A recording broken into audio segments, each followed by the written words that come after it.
All right.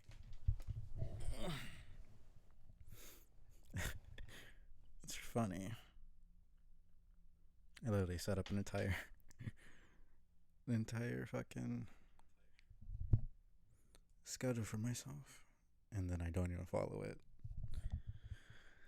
I've been feeling kind of down.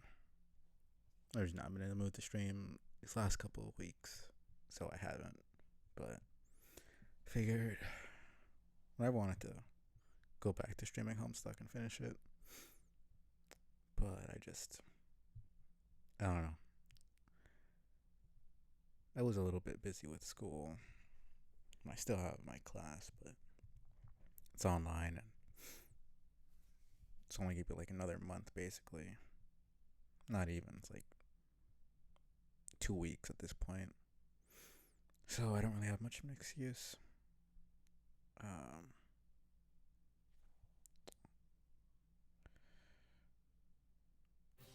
oh shit. Damn.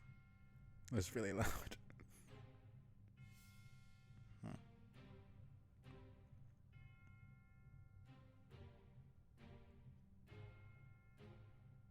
I think that's fine. My audio sounds fine, but wondering how the actual music sounds. Hmm. Seems alright. Um, everything should be alright for now. It's probably only gonna be like 2 hours at most, maybe 3 to 4. But everything uh goes fine. Should be alright. Won't lie, I'm a little bit nervous. I haven't streamed in a little bit, and there's always some sort of scuff happening. Um, but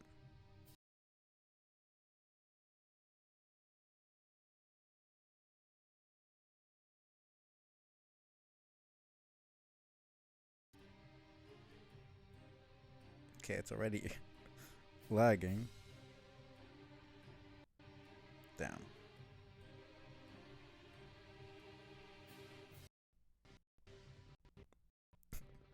What did I say? This a tiny better. Anyways,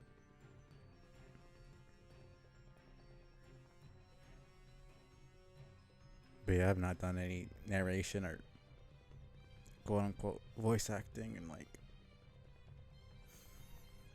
really long time.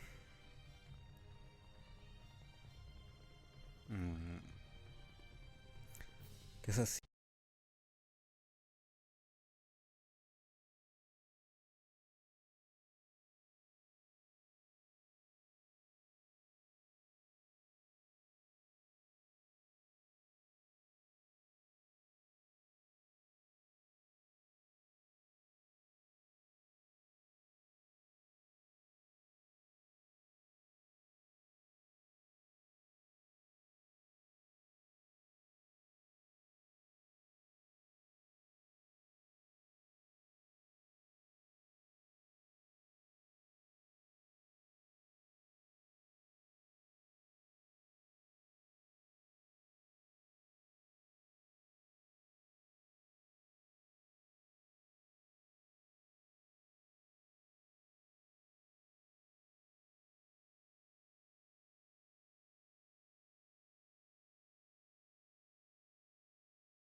see how far I can go. Hoping to get at least to page 5,000. At least finish this damn animation, but whatever. Alright. Hold still, Slick. God damn it. Quit fidgeting and drink your milk. I don't really understand these sections, honestly. It's warm and nutritious, fresh from the butler's teat. You just watch me milk it. Well, for fuck's sake, you're impossible. Miss Payne, is that soup ready yet? He's being a dick. Right, they haven't shown how he got. Pretty sure they didn't show he's got these injuries yet. So we did a little time jump. Because the last time it was Doc Scratch. Yeah, it was Doc Scratch beating the shit out of him, but he didn't hurt him that bad. Also, can you bring me some gauze? He stabbed me again. It's one of his more tentative stabbings. God. I think maybe he meant it as a sort of thank you. Nope. Wait. He just stabbed me again. I don't think that one was a thank stab. More like just a regular stab. I don't know. It's so stupid that I find it funny. I probably should have confiscated his knife before I gave him these super fast robot arms. My god, he's frisky with those things. Hey, put that down. I said settle your ass down. Where's the gratitude slick? I'm waiting on you hand and foot here. What do you think you are, Butler Island? You know what? Fuck Butler Island. Just died and went to Butler fucking heaven.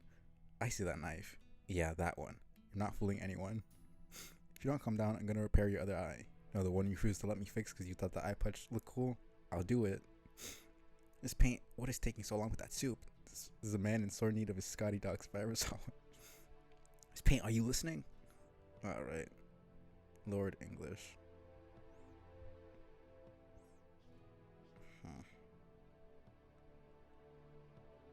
I get the whole skull and the Cairo overcoat and shit, but I do wonder what the heck he's really supposed to be. I'm not seeing anything. Kind of looks like a lizard. Probably just saying that because of the green skin. I know he's an alien, but like the trolls are insect-ish, kind of. He just looks like a buff dude with a skull. Maybe I'm just reading too much into it.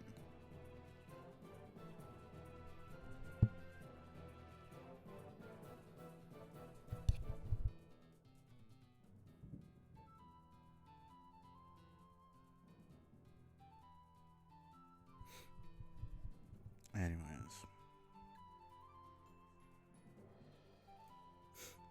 I decided to put John because I have no characters. Like, Hussey is not that important of a character for me to feel like making a damn avatar of him, honestly. Oh, great. I kind of have to remember what I made them sound like. Alright. Fruity Rump's Asshole Factory, boring road trip through the fucking Afterlife edition. I need to get into this headspace properly. Can't believe I'm actually doing this memo bullshit again. Guess I don't know what else to do. I just need to air out some shit with somebody, and everyone here has their heads so far up their nooks, I want to scream louder than I usually do. They're troll nooks and human nooks. Whatever the hell a human nook even is, you know? Oh, man. Fuck. Oh. Hey. I can't. I just fucking cannot. I just cannot fucking believe I have to go through all this bullshit again with you / me. What the fuck made me think this would be a good idea? Dude, what's with the text? Ugh. Why don't you tell me? I just have this incredible premonition you're about to anyway. Somehow I missed Carcat. Why the fuck would I know why you change your text red? We don't do that. The showy self-absorbed paint your text in your blood color thing, or eye color, or whatever. It's for attention greedy, insecure losers. Sure is. Sarcastic wonder. I'm just thinking. This really makes our conversations easier to read. Remember those insane blocks of gray angry text we used to write together? What was that? Like half a sweep ago already? Is it weird that I'm actually looking back on all that insanity with a certain amount of fondness?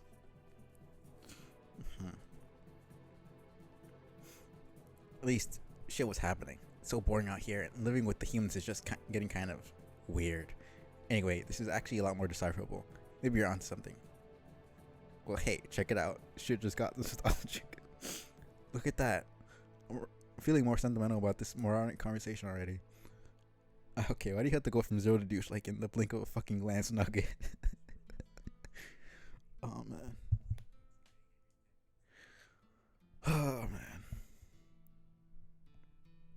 blink of a glance, Nugget. I've been at this for 10 minutes already and counting. I just think you might have been onto something with the red text. I was trying to pay you a compliment, you antagonizing fuck. I mean, we only ever got in the habit of typing in gray to hide our blood color, right? And like, one, everyone knows it now. It was the worst kept fucking secret ever. And two, even if they didn't, it's just us here. And obviously we're both already known. We've both already known it all our lives. Unless we're both so neurotic we actually just don't want to act like it's secret we're keeping from each other. But I like to think the days of that astounding degree of mental illness are behind us. I want to kill myself, but I can't until the conversation runs its course. This is the worst hell imaginable.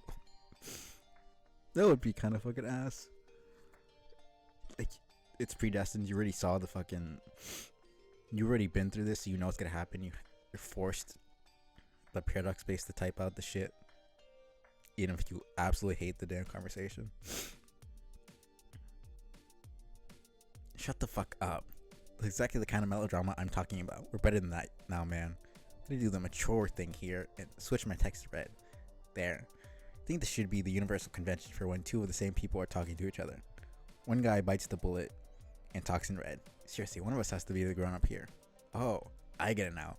When I type in red, it's showy and insecure. When you do it, you're shouldering the pragmatic burden of a martyr. And that was my fucking idea to do that in the first place 10 minutes ago. You piece of shit. Okay, god damn it. Stop being so sensitive. I fucking apologize. Can you just talk about your stupid feelings already so we can get this nightmare over with? God. Stupid troll movie posters. Oh look, it wasn't supposed to be this lopsided thing where I spill all my feelings into idiot space while some shithead yells at me. I was kind of thinking there would be some give and take since you presumably share a lot of my thoughts. Okay, whatever, just say some stuff already. That shit I said 10 minutes ago. Fucking future Carcat from 10 minutes ago is... Like, that's such a stupid fucking concept. You're not that much future. Oh my god. I will riff with you and someone pretend it doesn't feel like I'm rehashing a bunch of lines in barely dried ink.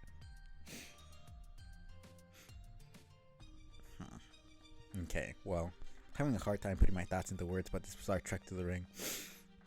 First it was just bland and uneventful. That was kind of a relief, remember? Not having to worry about getting killed all the time or trying to rally a bunch of uncooperative troops toward an impossible objective. Yeah. But then, as if it wasn't enough that sometimes we visit these crazy dream bubbles when we go to sleep, I started physically passing through them too.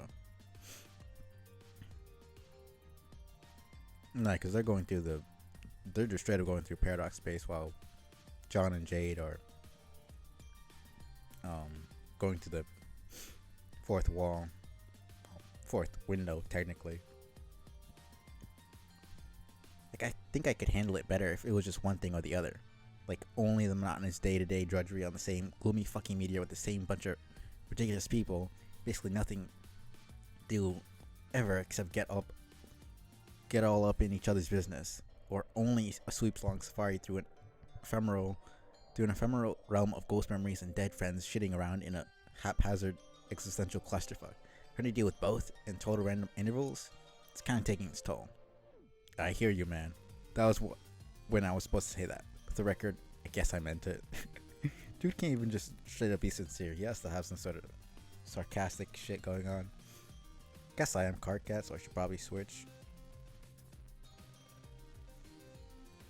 Not even doing the damn Avatar shit correctly. Oh, yeah. I mean, don't get me wrong. I miss all my dead friends a lot. Even the assholes. I miss them too. Maybe and especially them in some perverse way. I should be relieved that they all seem to be happy in some way, even if it's by floating nebulously through dream projections with their freaky blank eyes.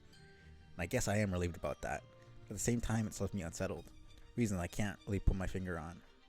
Surprised to say finger normally, and not fucking, I don't know, point, stub, or some bullshit alien terminology. I know why. You do? Yeah. Well, of course you do. Guess because I just told you it being Karka, I just magically started cursing more. Oh man. Guess because I just told you 10 minutes ago, making it like a self-fulfilling epiphany. Well, there's that. Also, this conversation helped clarify some thoughts too. Despite of its excruciating pointlessness, part of what's bothering you is about this is what it means about mortality. Yeah, I think that's part of it. After visiting who knows how many dream bubbles, and hanging out with who knows how many dead friends, and copies of dead friends from alternate timelines, I start to wonder, does death even really mean anything? Did life mean anything for that matter? What was the point of life to just go around collecting? Okay, he's Reddit starting to kind of hurt my ass a little bit. What's the point of life to just go around collecting a bunch of painful and awkward experiences to supply material for the revolving memory collage that serves as the back door to a much longer, emptier stretch of existence? How unnerving is it running into our dead doppelgangers from doomed timelines? Hey, you're preaching to the choir, bro. It's fucked up. Never mind what it means about a person's identity or sense of self, or which guy gets to be considered the real guy, or philosophical bullshit like that. Just on the level of what your decisions, actions during your life actually mean. Sometimes we run into these versions of ourselves who reach God tier for fuck's sake. In spite of being more successful than we were by that particular objective measure, they get punished for that because it wasn't the thing that needed to happen. I guess that's, for certain, like Carcat, it's something to think about, but the whole real John or real Dave, or I find that concept kind of bullshit. Like, there's infinite versions of me. It just, I don't know. I don't think I would feel any less myself. Like, I made the choice that I made in this timeline. So what if there's some version of me that's like a fucking billionaire or some shit? There's kind of no point in feeling lesser or better than him. I made the choices I made, and it's just, I'm fine with who I am. And I guess it's difference. I'm not some alien. Man, this song's good.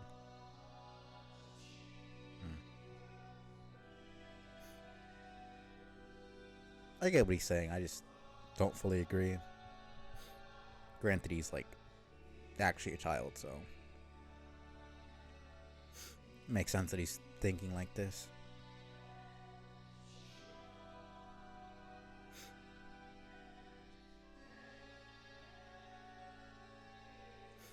Pretty much.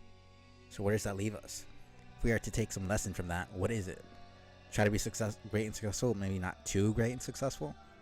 Maybe don't try it at all in some cases. Because if you do, some giant fucking squid in the middle of nowhere is going to be like, not so fast, my hideous monster plans beg to differ. Don't you think we'd have been better off if we didn't even know about any of this dream bubble shit? Well, yeah. That's what I was thinking 10 minutes ago. But now I don't even know. Yeah, well, at least you're listening. Even if you were being your usual shitty self about it. Nobody else even gets this. They don't want to hear it. Like Terezi used to be that she would at least humor even my most ludicrous vitriolic garbage all the time. Remember those days? Way back before we even knew what a human was. Back in Alternio, when my biggest fear was if people found out I was a mutant. How quick can you fucking get? I was an idiot not to understand how good things were back then between us. Now it's like, what? This part of the conversation. Yeah. Oh, get over yourself. 10 minutes is almost up.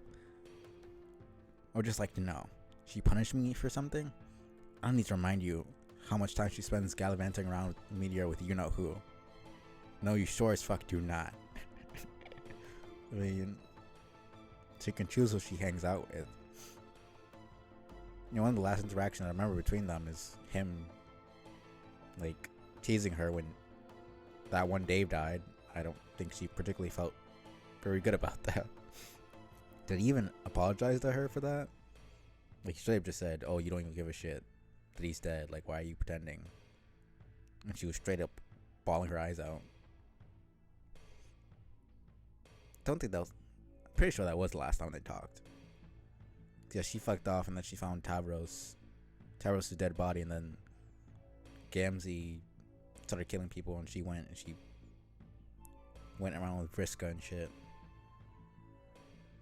And she killed Vriska. And then there was the whole showdown between all of them. Then everything was happening. They didn't really have time to actually talk. So, not exactly on good terms. All this time, I still can't tell if she's serious about that or doing it to fuck with me. What do you think? Is there something legitimately red going on there? She's like, Karkat swears he doesn't really have feelings like that for her. I mean, he knows he does, to a degree. At least there was an inkling of that happening, but he doesn't really want to fully fucking say it. And he sure as hell will not say it to her. Like, there was clearly something going on there, but he's just a fucking coward. I mean, I think they're better as friends, personally, but I won't deny there was at least a tiny bit of chemistry there. But then he gets all jealous when she's hanging out with someone else. It's like, you're not going to actually go out with her, but then you're pissed off that she's daring to hang out with someone else. It's not even like they're, like they're actually dating or some shit. They were just being friendly with each other. He gets all pissed off. I don't know, it's cute in a way, but it's also kind of just annoying. Either fucking say some shit to her or just shut the fuck up. But that's just how Karkat is. And if there's no romantical drama, then I guess it would be boring or something. How could I command such absolute mastery over the romantic sciences, yet remain perplexed by this? I can't get a read because he's not a troll, and therefore has no idea what the fuck he's doing. It's like trying to decipher an intricate courtship process between an attractive potential mate split and some sort of vegetable. Like, it doesn't compute. The fact that he equated Dave to a vegetable is actually pretty fitting. Fuck, this is so embarrassing listening to this. Make it stop. Quiet, I'm talking. I just feel like maybe past the point of no return with her. Where before there was margin for error. Probably way more than I ever deserved. And now that's it. She's totally had it. There's a new dude with candy blood in town. He just got it all, doesn't he? He's a much better artist than I am, for one thing. His horns are so nubby, they don't even exist. Talk back about hitting the jackpot. Am I off base? We just went over this. I didn't get it then because I was too busy whining and feeling sorry for myself. Like you're doing now, so pipe down and listen. You've been sending her an endless stream of mixed signals for as long as you've known her. Oh, bullshit. Like, fuck, it's bullshit. It's all too clear to me now. It's a classic case of quadrant vacillation. You don't even know it. No wonder she was frustrated and got fed up with you. This is outrageous. Is it? Tell me, how many times have you treated her in a way that could be objectively construed as a form of black solicitation? That's just how we always rolled together. I was straight up trying to delude himself. Like, we didn't even see their relationship all that in depth, and you could tell that he was kind of an asshole to her almost the entire fucking session. And it takes literally someone else coming into the equation for him to start to realize how he treats her.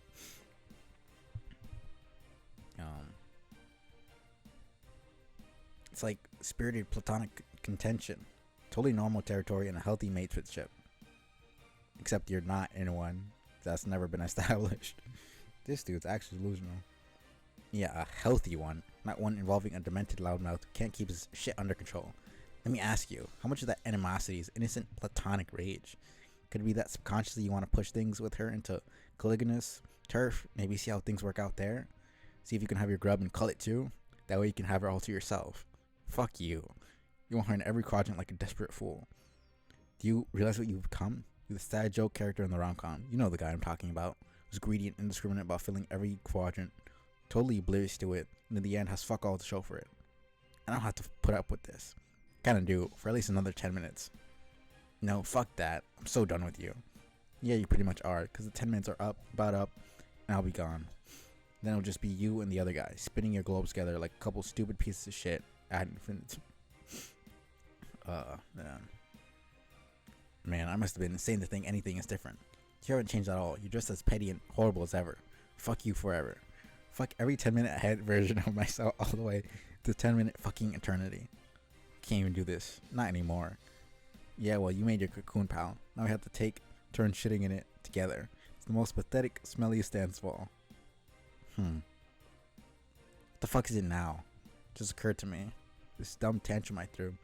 Tired, bad mood. It was just another idiotic self-fulfilling reach around, wasn't it? What are you talking about? I mean, where did this even come from?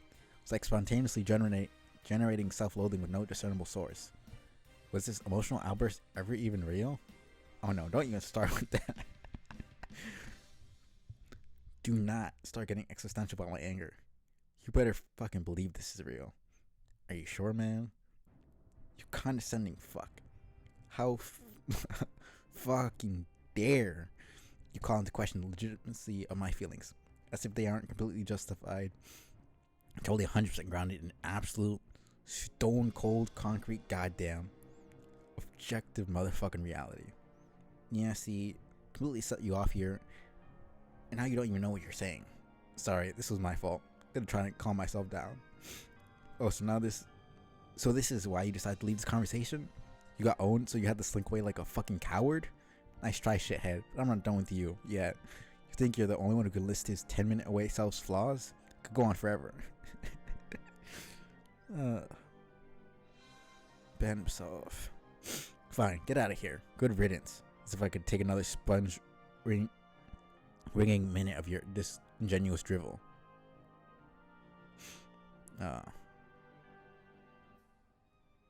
And then he opens it. And he has to fucking be the asshole.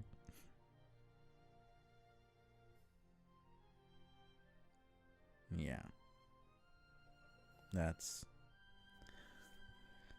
Oh, that was good. No, they didn't. They went ahead and decorated the fucking place. I don't even question what the fuck they got the damn... You know, those are kanayas, aren't they?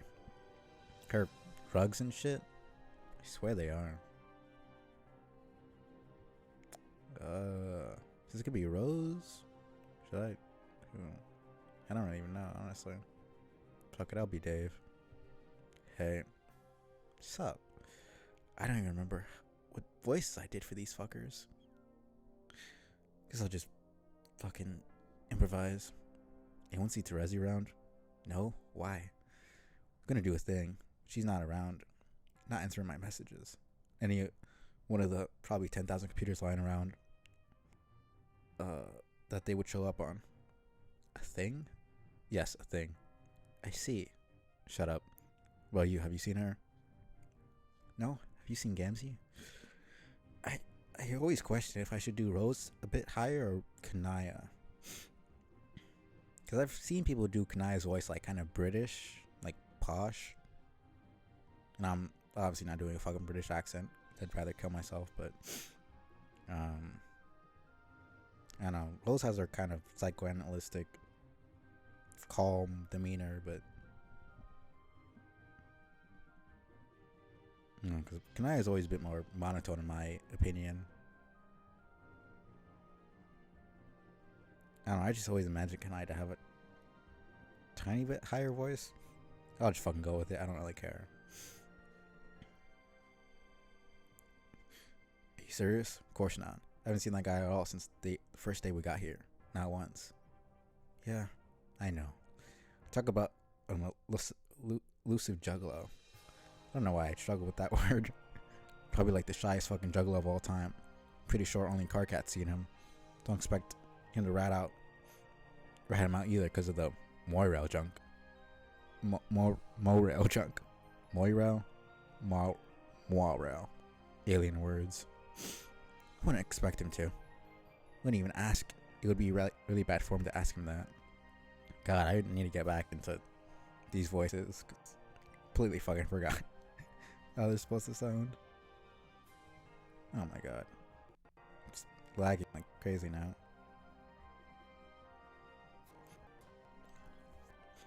Yep, I mean, I think the party's a really obscure cultural fact about trolls. Really, if a human said that to another human, hey man, can you tell me where your best clown friend is hiding so I can saw him to death? Just FYI, that would probably be bad for him too. Okay. I don't know, it's been a year already. I think he's really intent on hiding and hanging onto these dead bodies. He's probably scared to death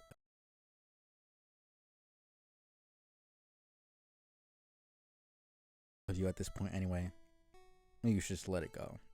That was the. I know it was for fucking plot reasons, but I think this was the stupidest choice out of all of the ones they did. Rules, back me up. Try to stay out of troll interpersonal politics. Interpersonal? Wait, you're saying this is like a spade quadrant thing? Is he trying to be his kismet fish? I'm saying no such thing. Well, she hates him, isn't it? Isn't that what that means? Dave, don't be a dick. You're embarrassing her. No, I'm not. She's cool. Look, she's being cool about it. I'm being cool about it. See?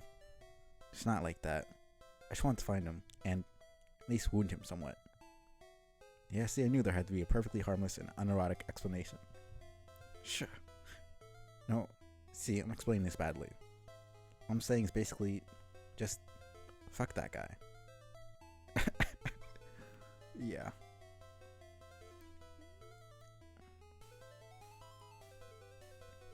Got it. So what are you up to in here? What's all these books? Research? Trying to put all the pieces of the puzzle together. Aware that this meteor has many secret rooms scattered throughout, including libraries, right? Hell yeah. Looted one of them for the Cantown project. Cantown? Told you about Cantown, didn't I? No? Well, the thing about Cantown, all there really is to say about Cantown is, it's awesome. The end? Wow. What a story. F you. So, what is the point of this research? Oh man. Primarily to gain more thorough understanding of the situation we'll be entering when we arrive. I thought you pretty much knew. I thought you pretty much already knew the situation, since you can see the future. Oh my god. I told you, I can't see the future. Yes, you can. You totally can. Okay, but not all of it. Only certain relevant pieces. It's a bit frustrating when people make that presumption about you. And since you aren't out of time, since you have such mastery of time, doesn't that mean you should know everything about the future too? No, that's totally dumb.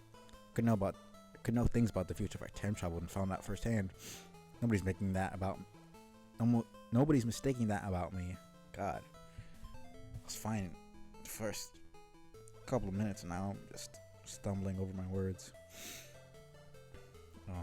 Nobody's mistaking that about me. Time traveler, not a fucking fortune teller. It's as simple as shit. Right. So there's certain limitations on what you can know, governed by certain rules. That's how it is for us here too. Okay, whatever.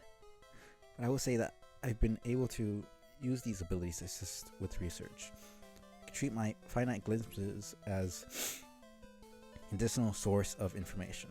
If you combine that with knowledge we've gathered from these texts and things we've learned from our various encounters with the deceased, a bit of inference and deduction, more detailed pictures coming into focus.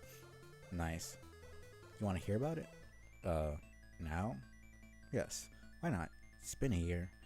Seems like we've done in this trip so far is indulge in lavish interior decoration projects and screw around with mysterious Cantown initiatives, which may or may not be consuming valuable library resources as building materials. We could at least make some effort to squeeze in annual briefings on our objective. Yeah, that would be pretty legit of us. I think you'll find that when it comes to striving for a reasonable approximation of legitimacy, we're simply the most barely adequate there is. Okay, I really didn't catch any of that bullshit because I wasn't listening. I'm gonna make myself a cup of coffee and get primed to listen to you saying a lot of stuff like that. Do you want some? Sure. Huh. Can I? No, thank you. Okay. This fucking thing. Where did you even unearth this piece of shit from? Oh, okay, there it goes. Too hot. Revitalizing cups of shitty coffee. Fresh out of the weird pod. Why do you even drink this shit? Guess just because this thing is here. Like, somehow the temptation is even stronger because the coffee sucks? I don't know how the fuck that works. Wish there was such a thing as apple juice on Troll World. Could go for a bottle of AJ. Wonder if there's any booze squirreled away on this meteor. Kind of feels like we should be drinking our asses off here. No adults, nothing to do. So you without adults, right? Get wasted all the time? Wait, what the fuck am I saying? Trolls don't even have adults. Well, they do, but they're all in outer space being insane badasses. Guess they do have the stupid nanny monsters. Do monsters give a shit if they get wasted? You're talking to us? What? Can't even hear you mumbling over there. I love that fact about Dave. He just starts talking to himself while thinking he's talking to other people.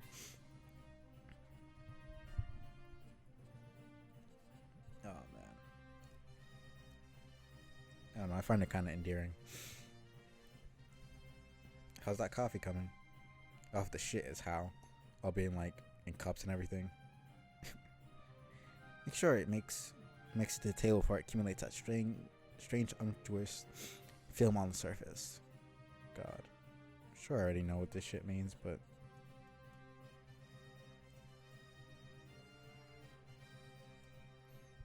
Rose making me fucking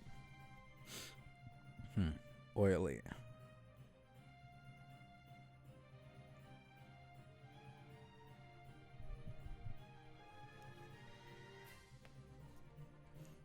So what's with the big book you're writing? Is that more wizard fan fiction? No, it's something like an extensive journal, recording everything we've been through so far, and detailed notes on everything we know about the game. Mostly using it to document our research and extrapolate on the session and players. So it's like your nigh unreadable game FAQ in tome form. Come on, it's lagging a bunch now. So looking at that, responsible historical documentation. Some people in the future want to know our story? I guess. I think it could be a very useful resource someday. It could be helpful to others beginning their own quest. Chances of that seem pretty remote. Really wouldn't rule it out. Okay.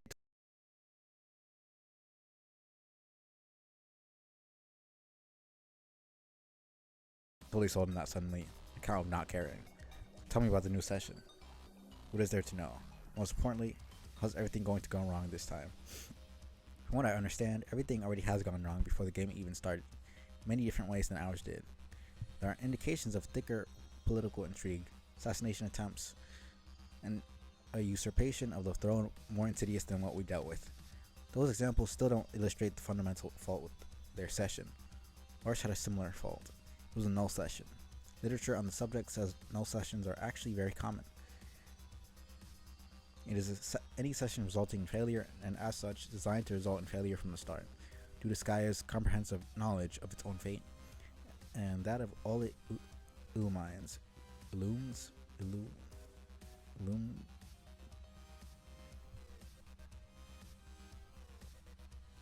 I feel like that's not a word, but I feel like it's also. Couldn't it just said fucking illuminates?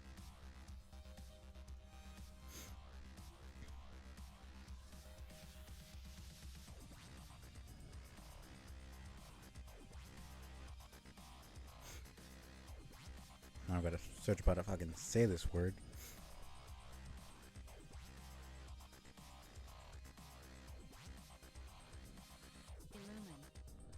Illumine. It just sounds wrong, man. Whatever. All that of all it illumines. Biologically speaking, it's to be expected that null sessions far outnumber successful ones. When it comes to reproductive systems, overwhelming redundancy is commonplace. The universe has a reproductive system that spreads many seeds, as it were, most of which never come to fruition. So we shouldn't feel too bad about the results, really. It's quite par for the course. Then, it also seemed that exceedingly few null sessions result in the birth of a massive green star fueled by two dead universes, for what it's worth. Okay, but I thought the whole point of this scratch thing is it gave us a chance to still win. You're saying the new session has a fault too? Well, yes. There's more to it though. The new session is essentially our session, rebooted with different parameters, which also affected the original conditions for our universe. Strangely, it seems the new one is a null session as well, but within a much less common subset of all null sessions. This one is referred to as a void session. Okay, which is what? Very simply, a session in which nothing is prototyped before entry at all. Hence, by Sky's preemptive all-knowing and its influence on the rest of the Insiposphere, there are not even any towers on Prospect or Durst built to receive the split kernels. See? Right. Yeah, it's just the two towers that the Dreamers would be in. Weird. Why would these alt-universe players fuck up in such an obvious and stupid way? I don't know what specifically led to the failure to prototype anything, but it doesn't really matter. As I said, the session was designed this way before they began playing.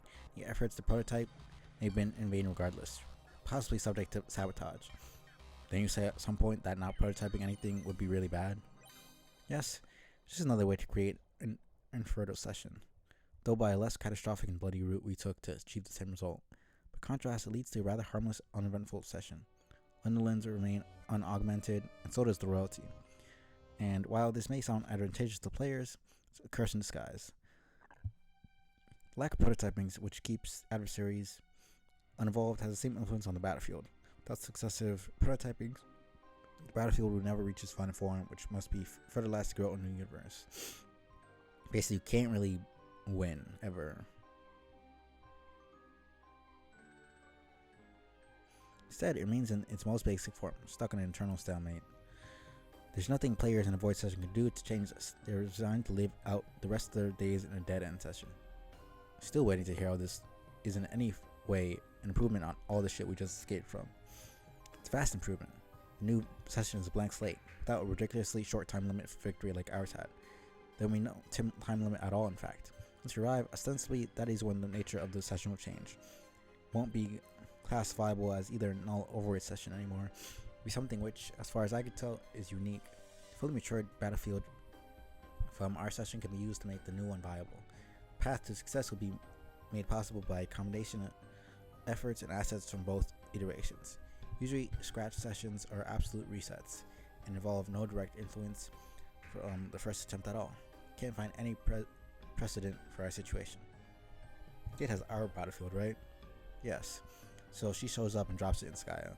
And then we take the result of all that damn frog breeding we did and stick the thing in there somehow. We sit back and wait for it to do its huge ribbit or whatever. And we're golden. Pretty much. As long as there is an actual vacancy in the center of Skya when we get there. Is that going to be a problem? I don't think so. Even if it were, it would be a trivial obstacle. But as it is, I think the forces opposing these players are clandestinely working towards the same goal as we are. From what I can tell, gestures of antagonism, while certainly posing legitimate danger, have been factored in as critical stepping stones to one destination shared by all parties. I don't know why this is, or what the motives are yet. The appearance is one of clear sailing ahead. Traces of conspiracy are everywhere. Okay, but did it ever really look like clear sailing to you? It's not what I was seeing. We're going to arrive, and then soon after, Jack is going to show up. Then we have to beat him, right? So there kind of is a time limit. I mean, it's because you guys fucked up. Well, not really fucked up. That's because Vista messed with the session. But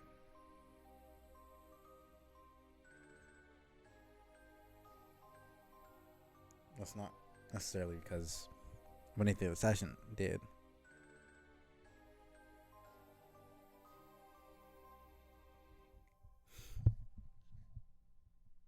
It's not inherent to the session itself.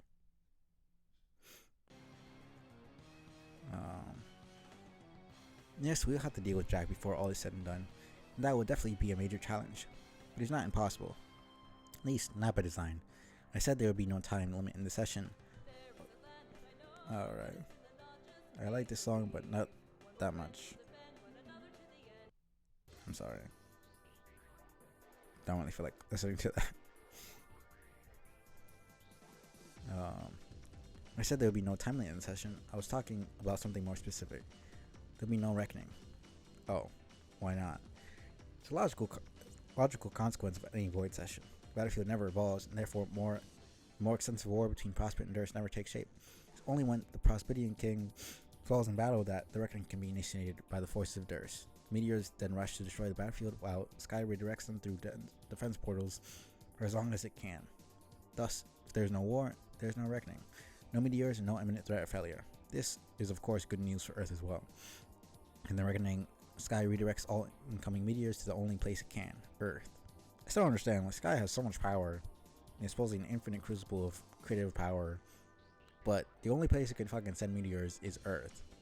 Like, you can't just send it to some random fucking galaxy, or like send it into the sun. Like, you have the ability to send portals to the Milky Way, but you choose the one fucking planet that has inhabitants. I don't know. I know it's for plot reasons, but like logically it makes zero fucking sense that Sky couldn't just send the meteors into the fucking sun or some shit.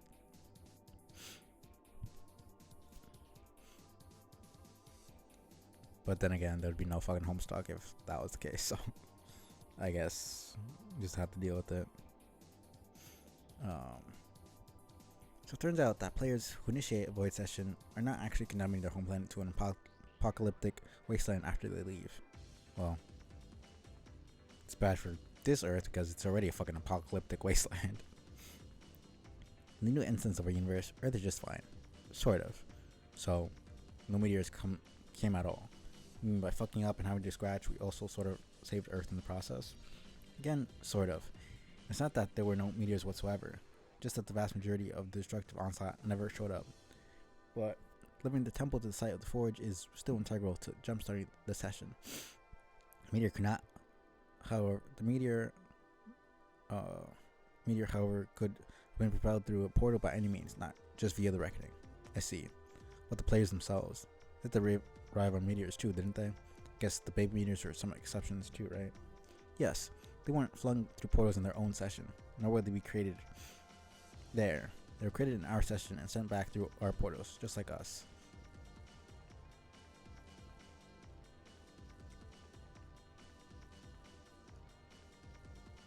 To understand what happened, it really helps to understand exactly what a scratch is. When John severely damaged the beat mesa on your planet and sent it off the sky to release temporal energy there, could you view it as kind of a request? We're asking Sky to change everything at a fundamental level. We gave it the energy to do so. Sky is a very passive entity. It only knows and sees, but never quite acts. When it is asked to change everything, there's only so much it has control over. In fact, it has control over exactly one thing: the defense portals.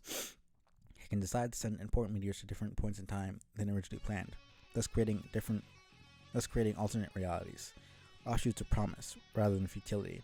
Turns out the most important meteors of all tend to be the ones delivering the young players to the planet.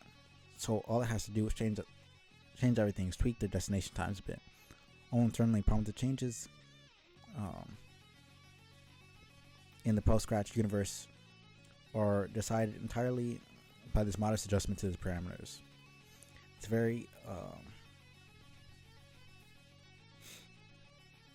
very simple concept, actually.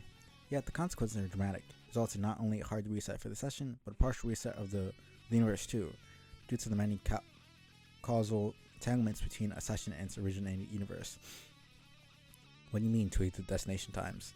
Where did they get sent to? A variety of different time periods. Simplest way to look at it. See, again, the simplest way to weigh, like, that's not even a fucking typo. That's just an extra word that does not need to be there.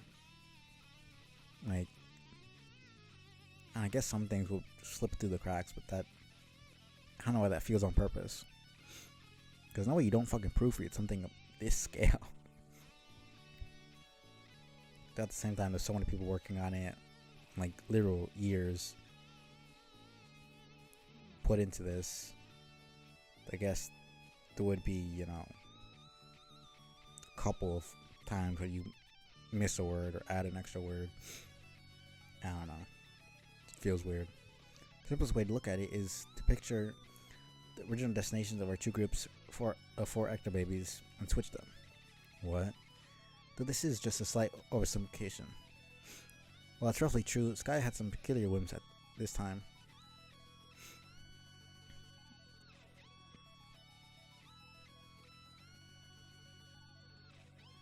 So yeah. Jake and Nana get sent to the 1900s, raised by Colonel Sasker.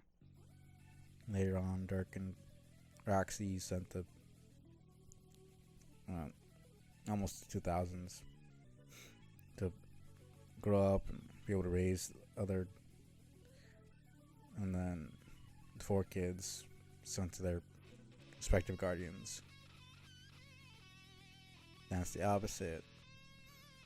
Jade and John are sent to be in the place of their guardians and raise their. So it's really just the guardians become the babies and babies become the guardians. 400. No, I forgot this is where they. So they haven't really talked about it in the actual session that Dirk and Roxy are in the future.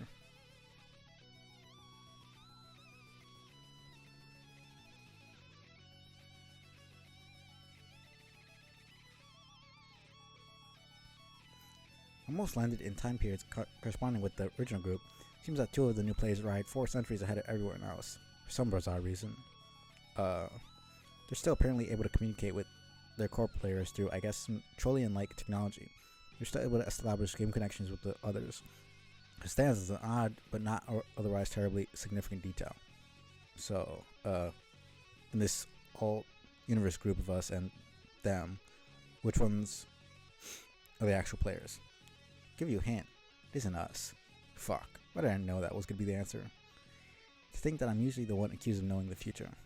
I don't know if I'm ready to process the ramifications of this bullshit. You'd find it less disconcerting if the players were alternate versions of us? Man, at least I'm used to dealing with alt Daves. I've been fucked deep in alt Daves before. It's a goddamn delight if you want to know the truth. But I don't even know what to think about. What? Beating a deceased figure of authority as a peer? Let's not even talk about it, okay? Can we slow down this meteor? Delay the meetup? Maybe fight Jack for a little while? I would rather meet with fucking Jack and see his alternate version of his brother. Well, father, technically. I mean, I don't really blame him. Dirk is a complete fucking asshole. Well, beta Dirk, I should say. I mean, even Alpha Dirk is still an asshole, just in his own way. I honestly thought you would find it exciting. I know I'm looking forward to it.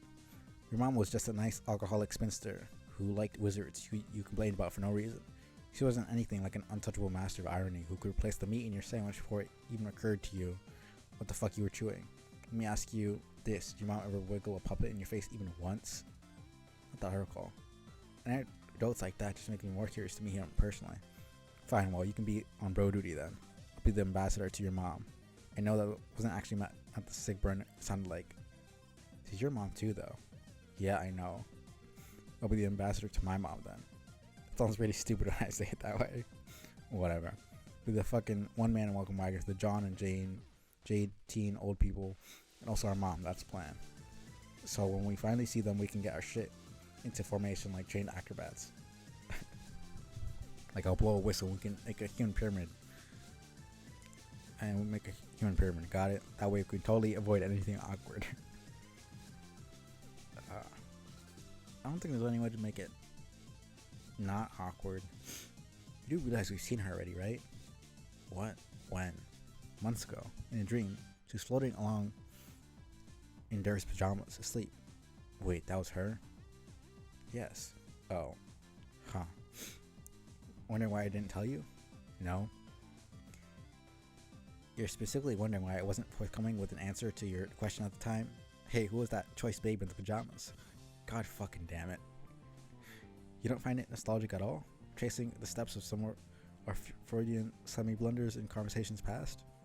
No, what a load of shit. Stuff said between you and me before we knew we were related. We both know that it was a lot of horseplay bullfuckery between smart-ass 10-year-olds or whatever. Can't seriously have taken any of that seriously. Oh, man. Dave's curse. You can't run away from it. Ugh, don't ever do that. At least fucking mom traps and sister traps. What a joke. I hope Sky gets to have a good laugh over shit like this. Wait, I forgot. Sky doesn't laugh. It just sees and knows. Like huge blue pervs that's mad jazz for kids. That entire sentence just should not exist. Oh, man. What are you people even talking about? point you wink at her. Can I? Here's a pro tip. That wink Jack dick. She's just being weird. I feel as though this conversation has utterly outmaneuvered my constructive involvement. I'm going to go. Yeah, I'm pretty much ollieing outie too. Got some shit to attend to. After you. Oh man. Ugh. Why does that always happen?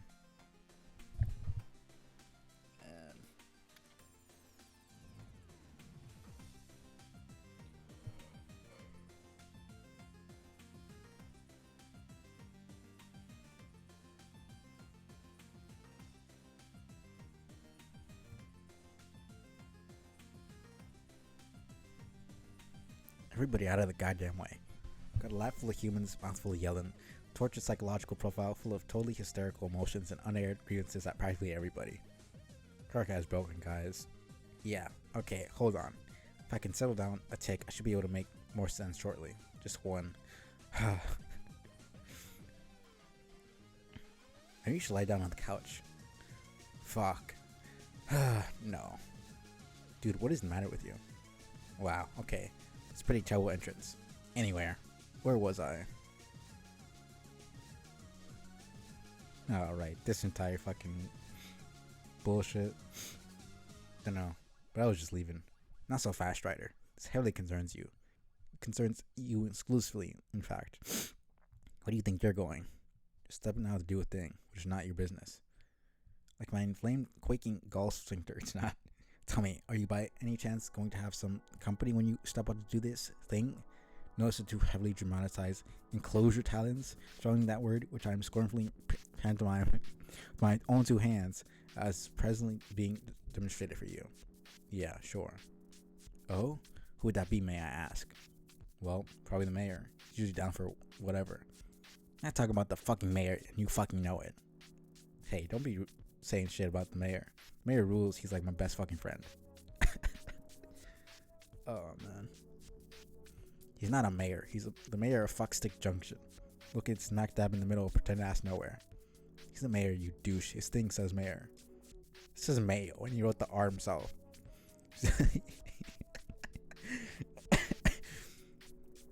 Oh man, he's at best a mayo. Whoever heard of a mayo? It's every bit as imaginary as his identity as an elected official. Oh man. Oh man. No, mayo is like grub sauce, but without grub. Grubs. Who the fuck ever heard of grub sauce without grubs? What's it made out of? That genius? Like, I don't know. It's white and it just sort of exists. You don't ask about mayo. That's not what you do with mayo. Isn't it funny how quickly your bullshit unravels when someone intelligent actually holds you accountable? You're fucking busted, Strider. You were busted about mayo and you were busted about Terezi. You pathetic. This way you all stormed out here out of breath. But did you actually sprint all the way across the meteor to tell me this? What I do with my legs and how fast I move them is my business, you shit. Yeah, what I do with mine is mine. Watch me make me leave. So stay your ass pull, we're talking here. Dude, don't touch my cape. Huh. What? Can't believe I seriously just said, dude, don't touch my cape to somebody and was serious about it. Oh, man.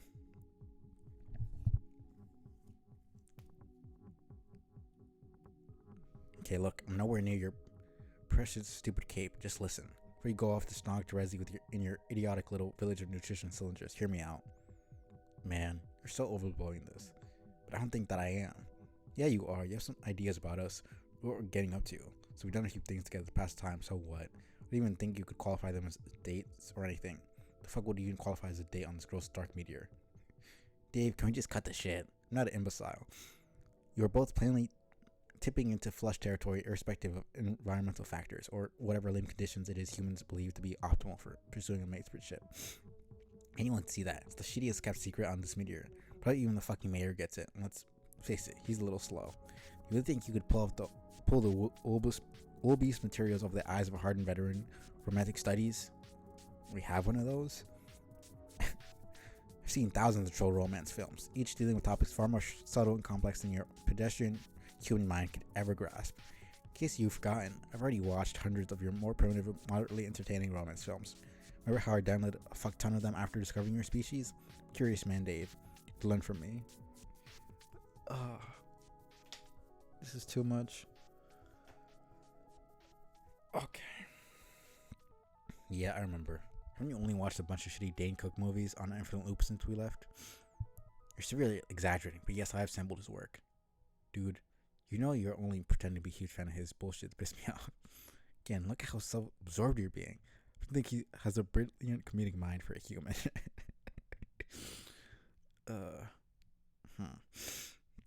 Turns out that exact sentence is my one weakness. You win, bro. You got your girl back. Oh, shut up. I'm not here to debate you on the finer points of cinema or how to get my girl back. Just where do you think I am? I'm actually here to do the opposite. I want to tell you I'm totally okay with it. Oh, okay then. Just listen. Try to keep an open mind. I know that's hard for you. Here, please take a look at this. Oh, God.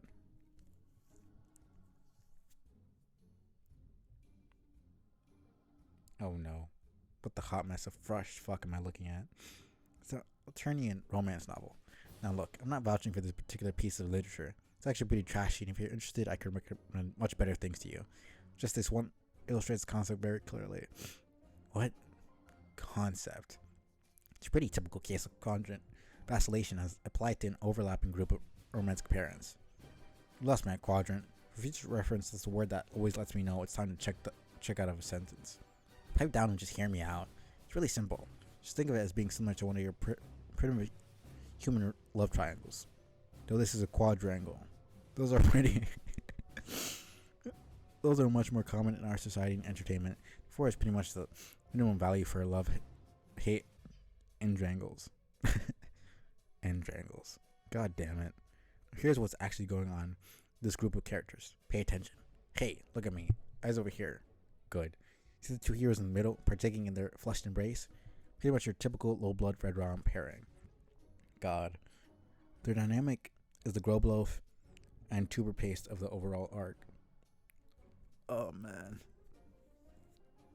This is actually too much for me. Nah, because I would just jump off the meteor if Torcat started lecturing me on romantic sciences, as he calls it.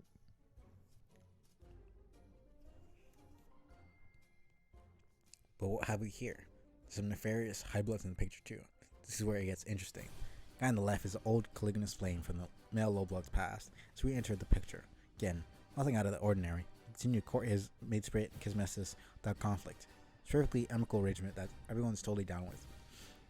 What is that huge beefcake troll even doing? Is he grinding against the little dude's shoulder? What is even going on? Why the fuck is he nude? Oh man. Look how they're just like unironically just humans with fucking horns drawn on. We're not even gonna address that shit. No questions yet. So then that's all fine. Pretty boilerplate conditions for unfolding drama, but there's a twist. The male high blood and low blood start to have flush feelings for one another. This results in some red infidelity between the low blood pair. Obviously, this is where the fireworks start going off. Red feelings between the low bloods turns black, and thus begins what is referred to as quadrant vacillation. Meanwhile, the two males are also vacillating between red and black, because you don't just let go of a rivalry so easily. What's going on with the other chick? All grabbing at the other one down there in the corner.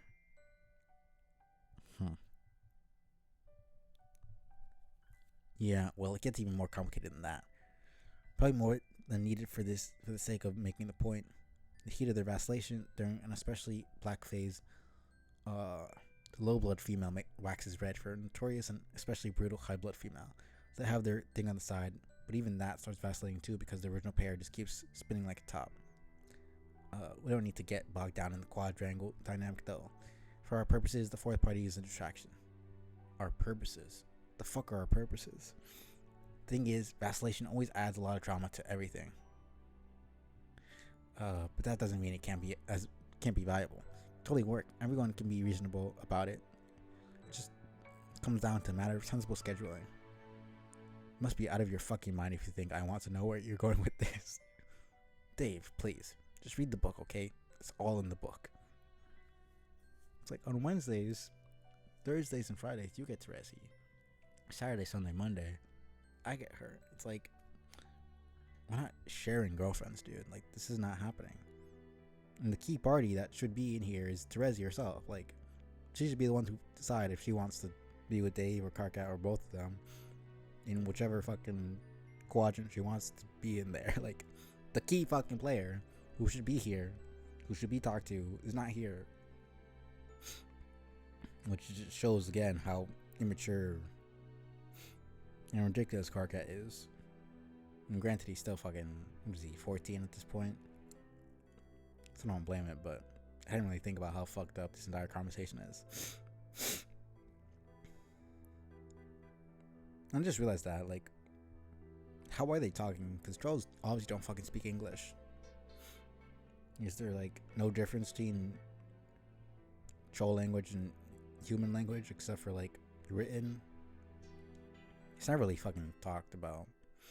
Because, like, you can talk about, like, Trollian or whatever. Like, the aliens have some sort of auto-translate feature or some shit. But I don't know. Doesn't really make that much sense to me that they could speak to each other and actually understand. It doesn't matter that much. It's just something I just kind of thought about. I'm not reading that shit. I can't even read your stupid troll language. Why do you think I can? Should reconsider. I could translate for you. Read the whole damn thing aloud if you want. Seriously, you could really expand your limited human thinkpan on stuff. There's a lot here that's applicable to our situation. There's nothing even slightly applicable at any of that bullshit to our situation. I'm being dense. Of course there is. Terezi and I have been on the verge of vacillating like this for a long time. It's about time we killed the suspense and just acknowledged it. You and she seem bent on developing something in the flush quadrant. Like I said, I'm fine with that. We could just get our shit straightened out. We could be like these vacillating pairs that alternate between red and black in a way that's complementary with each other's patterns. Oh my god, why is this happening? Well, while she and I are black, you and she are red. But then when she and I are red, you and she, I don't know if humans are really capable of black feelings.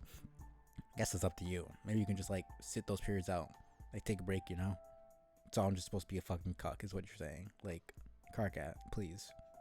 Please stop talking. God. You've completely lost it, dude.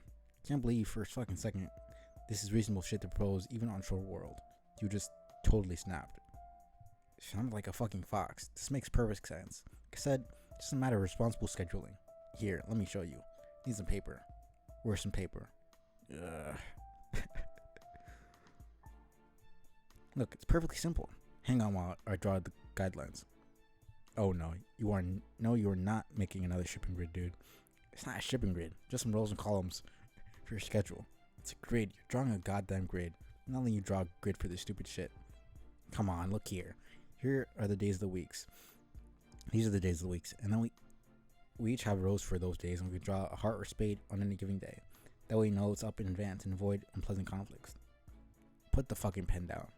The only problem with that situation is, what if on the day you plan to have a fucking black date with Terezi, she feels like being on a red date with Dave or with you? She doesn't feel like on it. Like, the thing is, you're not gonna know your fucking feelings in advance. Like, it just doesn't make all that much sense to me. Like, it's a decent idea, but it just doesn't really work out feasibly. It's not all that doable, honestly. Hey, cut it out. Don't touch me. Do not draw a shipping grid. Do not do it. It's not a shipping grid, you obtuse fuck. This is fucked up. Put it down. No. You're not drawing grid to organize our goddamn dating lives. That's some straight up crackpot motherfucking noise I will not abide. Fuck you. Let me draw. Stop drawing the shipping grid. It's not a shipping grid. It's not shipping. You hand this tool. This is common sense. Oh man. You will not draw anything that is even remotely resembles a grid. Do not draw an arrangement of squares or otherwise interlocking polygons.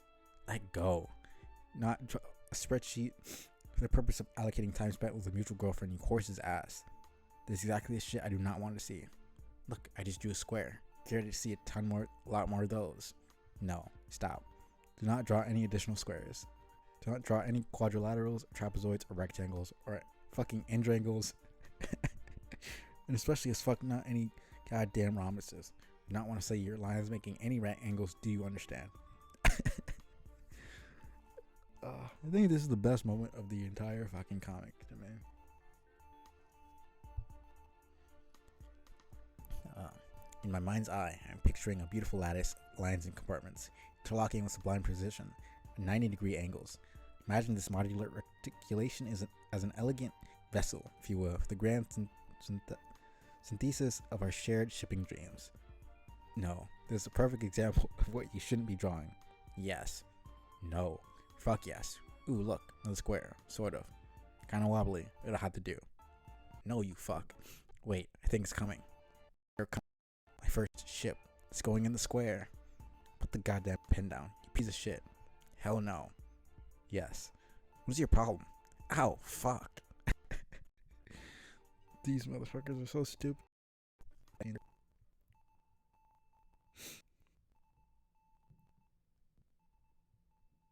This is so sick. Does she even know you're doing this? Doing what? Splitting up her time in a grid for your stupid and rotating a hate day plan. She will soon enough. The presumptuous sack of shit. Put the pen down. No, I'm drawing. Step away from your dumb, ugly scribble grid. Get lost. You're messing up Rose's book. You smell bad. Don't talk to me about rank smells. You're the fucking big man. I smell bad. You dominate the paint with your tongue. Lucy's brought things home that smelled more appealing than you.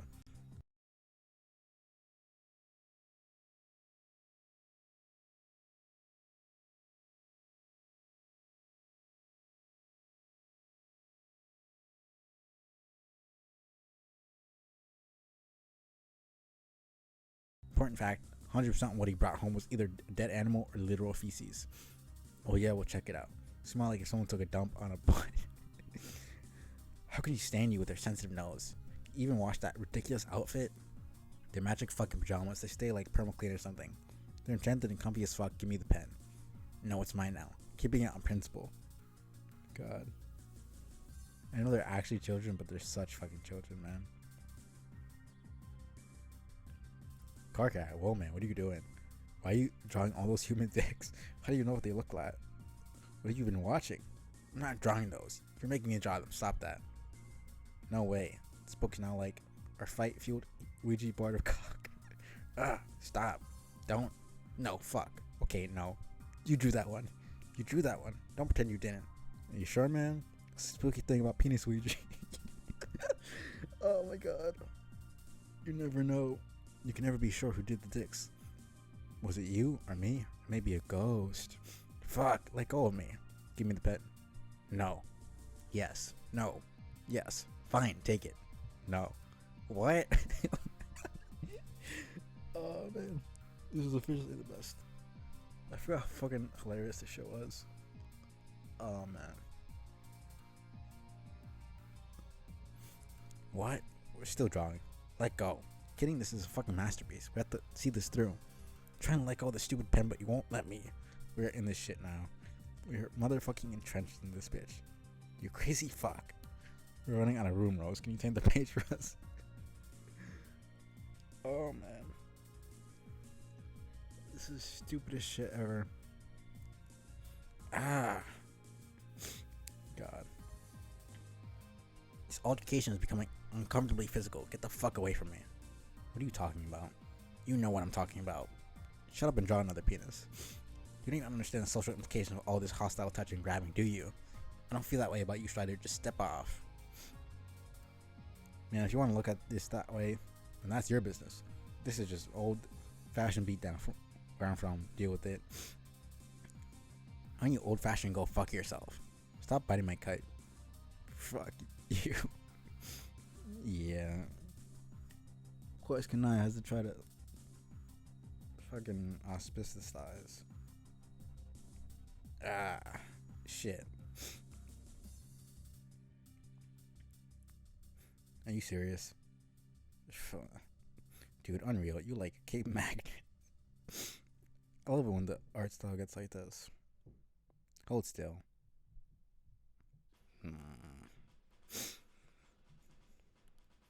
The cape is not even that big. How did he actually manage that? Huh? Booyah.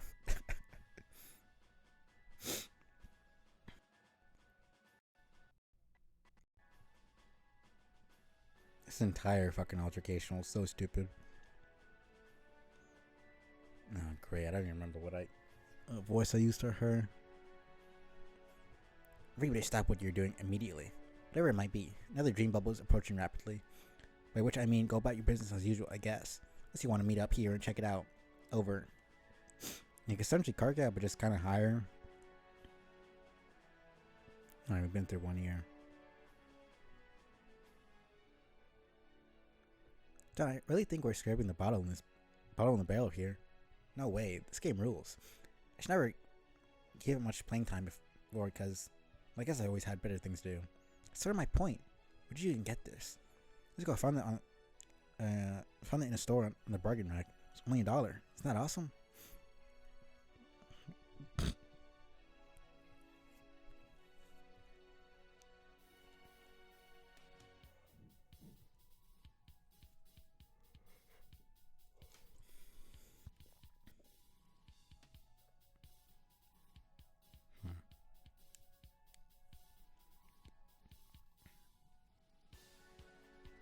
You know, I'm going to take a break here. I mean, I've already been going for an hour.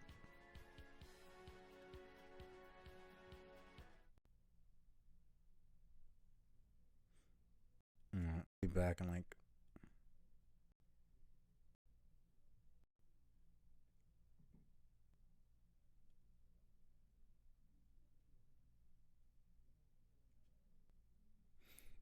I'll be back in like 15 minutes.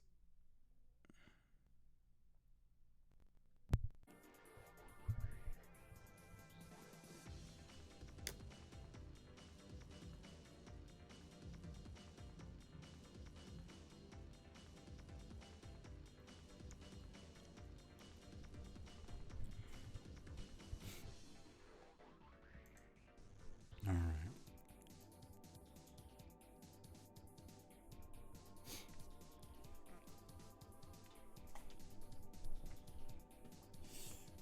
Oh.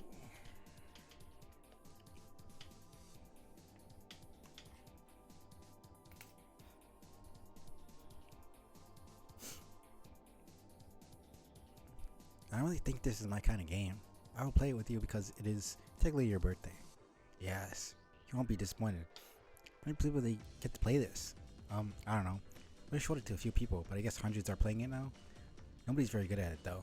Keep trying to tell us, salamanders and the chess guys not to cross the streams, but they keep crossing the streams. Just between you and me, I think a lot of them aren't very bright. Why can't you cross the streams? Jade, please. Just something you can't do when you're a ghost buster, because it spells big trouble. Everybody knows this. I don't understand anything, so...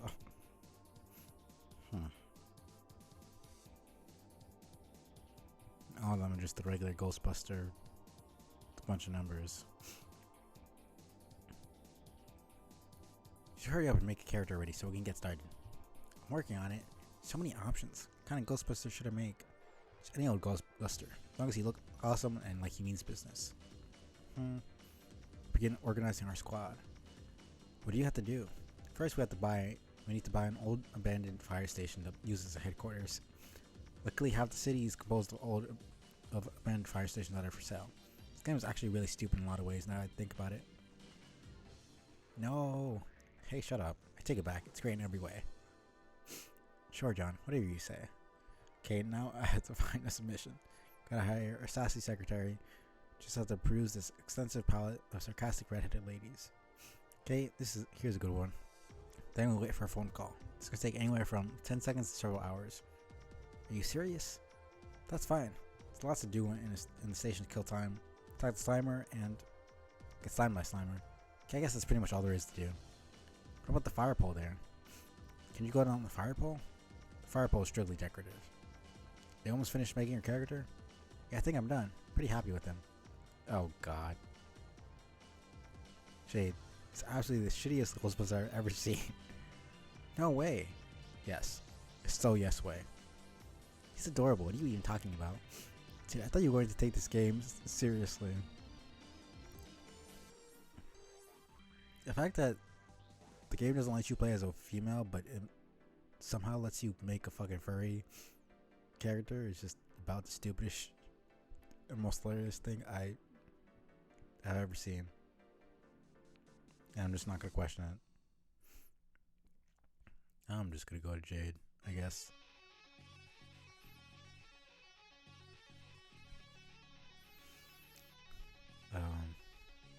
It's not a serious Ghostbuster. No ghost could possibly fear that thing. I don't want ghosts to be afraid of him. I want to make friends with some ghosts if at all possible. It's not possible. Ghosts are known to be cruel and mischievous. They will not want to befriend your Foxman. They will only want to cover him in slime and then fly away. I really think you should consider redesigning him. Nope, I'm keeping him. Okay, well, if you want to turn our squad into a fucking joke, then that's your business. Shadow Ball, give him a pink jumpsuit. Ugh. Seriously, those head swap options are for such noobs. I feel it's only fair to warn you.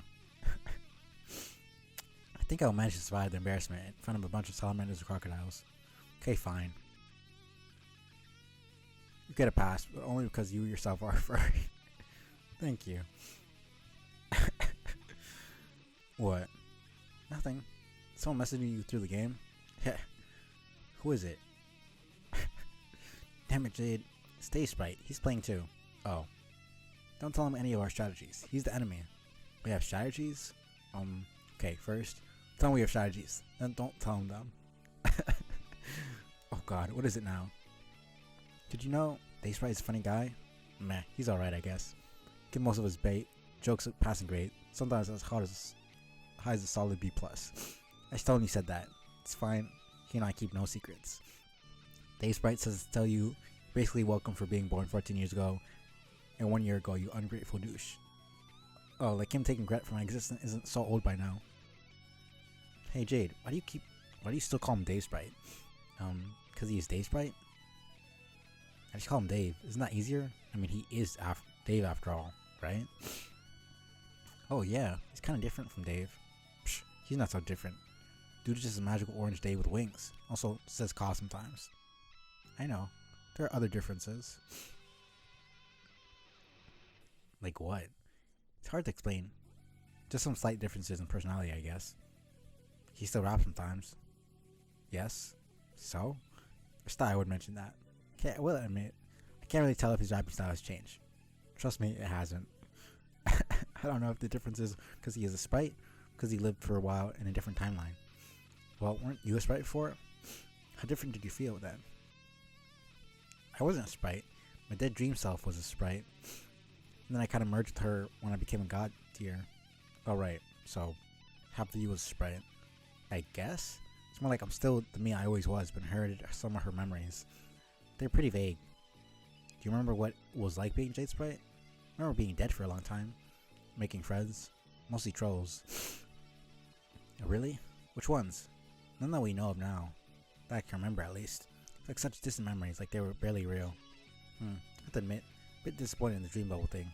But the way you're describing it, I really thought we would dream about them on the strip more often. Alright, because they're in the furthest ring. So they're like, that's why the other guys have that, but they're in the fourth wall window thing, so they just go to sleep regularly.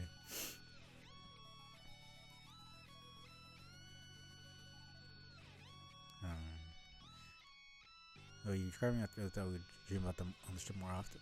Yeah, me too. Maybe it's something about this place we're traveling through? I don't know. When was the last time you visited one in your sleep? Oh, they are going through them, but...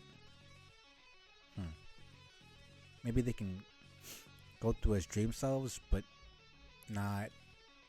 They're not going to physically pass through them because they're not in the furthest ring. So they just occasionally can go as dream, but not physically like the other group can. Interesting.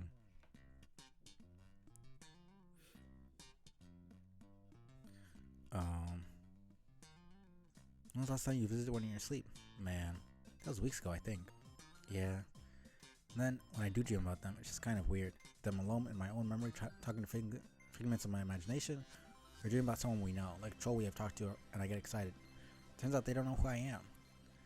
It's like a version of them that died before they even knew us, and it's just kind of awkward. Yep. I still haven't seen Dave or Rose at all. Yeah. Oh god.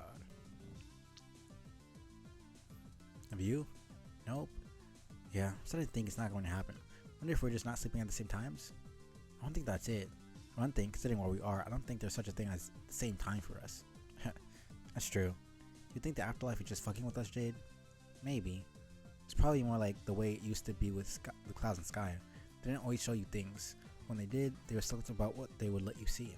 Like they would make sure you saw whatever you needed to see to make sure things would go the right way. I always thought I knew so much, but in retrospect, they gave me only a tiny glimpse of the big picture. It's so infuriating. I guess. Never felt that way when all I was doing was looking up at some clouds. I was happy to see whatever was there. I guess it's different in a situation like this. You miss your friends and you kind of wish the dream bubbles would play along. Yeah. Oh well. Guess it's only 2 more years. What do you think that will be like by then? You think Karkat will driven them all insane? Probably. Maybe they'll all be better friends with each other than they are with us. Look at it this way. At the end of the trip, will you be better friends with a bunch of salamanders than you are with Rose and Dave? I don't know. There are some pretty charming salamanders on the ship. That is true. But you know what I mean. Things have a way of changing. Like, have you thought at all about what it's going to be like when you see Dave again? I mean, after the way things are going with you and Dave, right? What do you mean the way things are going? Jade, please. What? We're not fooling anyone with your coy shenanigans. What has he been telling you? Nothing. Do you really think he would talk about any of that with me? There's some obvious conclusions the guy is going to make about stuff. Well, guess I don't know what's going on with that. I really don't. Alright, fair enough. What? Do you think he would think about that? Huh? The other Dave. I mean, hypothetically. Aha. So you have thought about it. Only wanted it because you brought it up. Yes. Yes, I did. Then what do you think? I have no idea. Probably never found out one way or the other regardless. Maybe. Well, what about you, John? What about me even? Not the fucking doughboy. Oh man.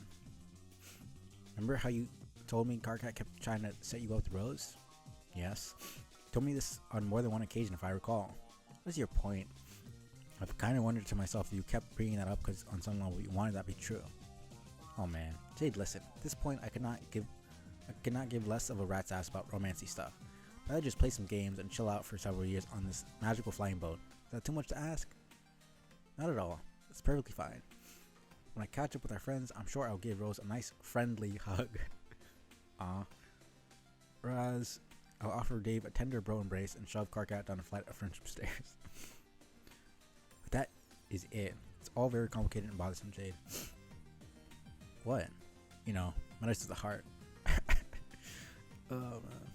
Honestly, he's the most relatable out of all of them. Okay, you may laugh at my choice of words, but it is true. It's really befuddling and distracting when you are on a major quest to make universes out of frogs. Who even needs it? Guess you have a point. Like, remember that troll girl who's sort of into me? Well, okay. It seemed like a pretty big deal at the time. It really seemed like she liked me, but also she was probably insane. Like, I mean, in trollish murders kind of way. Yikes. Craziness notwithstanding, I didn't really know what to think. Guess I thought she was cool at the time. I was honestly kind of flummoxed about it. Dude actually used flummoxed in a fucking sentence. Like people say that word. I don't even know that word fucking exists. John's John, I guess. The point is, when all was said and done, that was just some stuff that happened over one day, which is a whole year ago already. Barely even remember what we talked about. By the time we meet up, she probably won't give a shit about me at all, which, let's face it, is probably for the best. I think we make things more meaningful in our head when they're happening than they really are. Like, realistically, there were probably a lot of things that went on that day that didn't mean that much. Remember how you said you thought Karkat was getting this silly, angry crush on you? That's just my hunch. Yeah, I mean, do you really think after 3 years he's still going to have the rage hots for you? I sincerely doubt it. At least, I hope not. I don't think he is that crazy. Anyway, my point is, who even cares about all that? Romance and dating are dumb and boring. They're legendary heroes who have bigger fish to fry, like that smug fat ass over there on the horizon.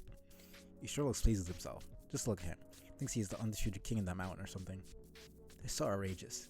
Follow me so we can seize the high ground against this hideous ocean-dwelling marshmallow man. Steal all of his treasure. After you.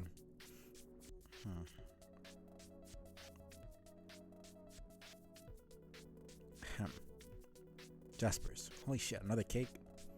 There's still all these others we haven't touched. Nana is really baking up a storm today.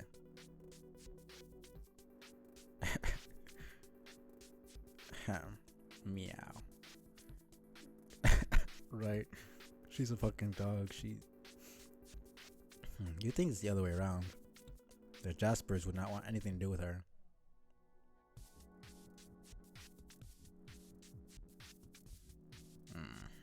Jaspers, whoa. What are you doing? Meow, meow, meow, meow, meow. God. This motherfucker talking normal English, but he's being a fucking asshole for no reason. Meow, meow, meow, meow, meow, meow. Jaspers, no. It's fine if you want to sing me the birthday song, but for the love of God, don't meow it. Gonna rile her up. Meow, meow, meow, meow, John. No, Jade, come on. Please settle down. I can't help it. The entire concept of them integrating other living beings into their... I don't even really understand how it works. So when two people come together, there's only one that's really dominant. Because she said the other Jade, well, I guess in a sense when it's two, the dream self that got sucked into the like other version, it's still Jade, just with the other's memories. But it's not like, it's so complicated how it fucking works. Damn it, I'm not really mad at him, I swear. Oh my god. Okay.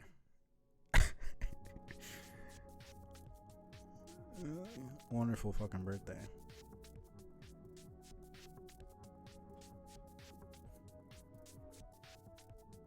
This could be Urania, I think. Or no, it's Roxy.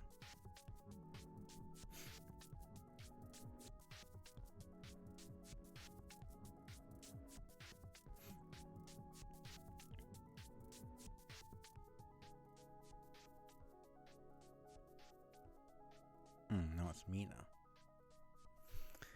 Her voice. I completely forgot about the ancestors and everything. Fuck, man.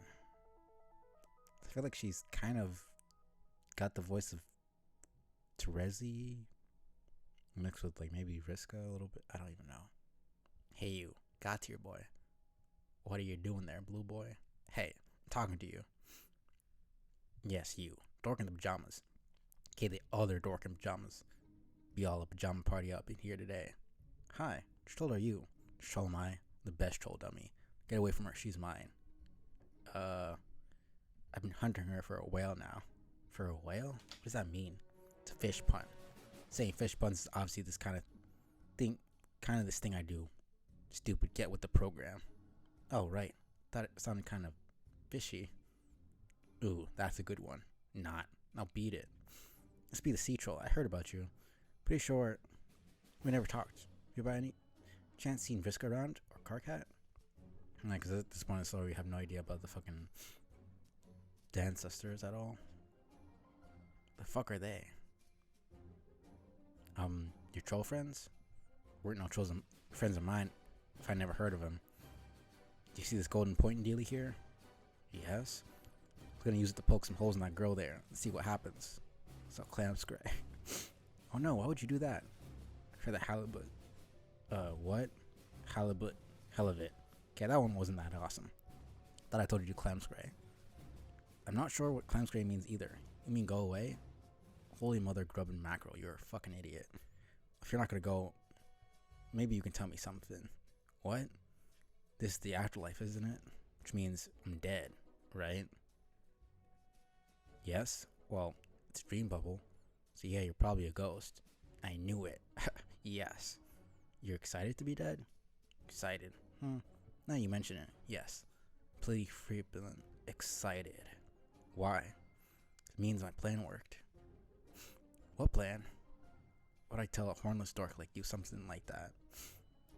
I don't know. Just curious about your spooky ghost plan is all. Hmm.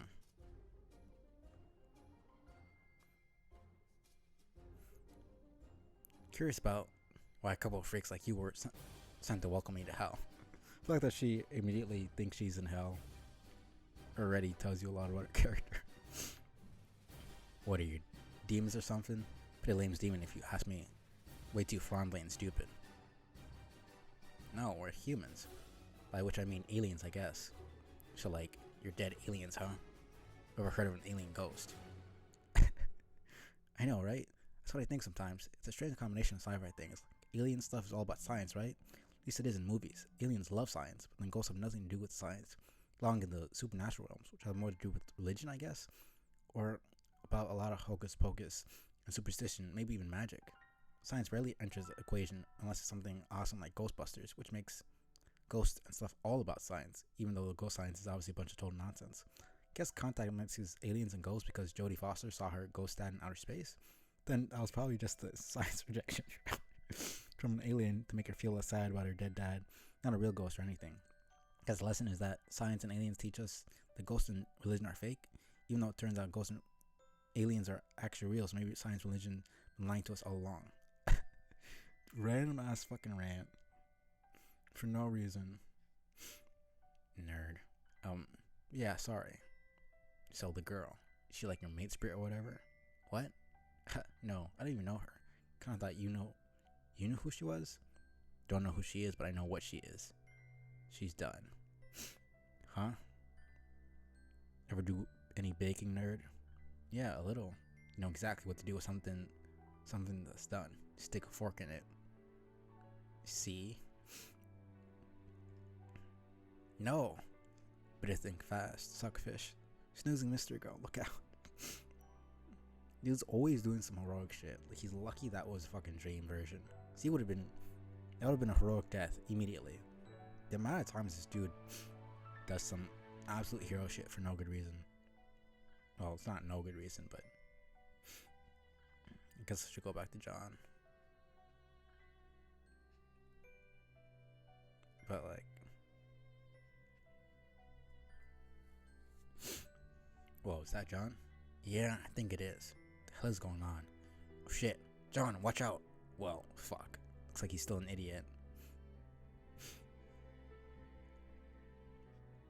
I'm gonna see Terezi.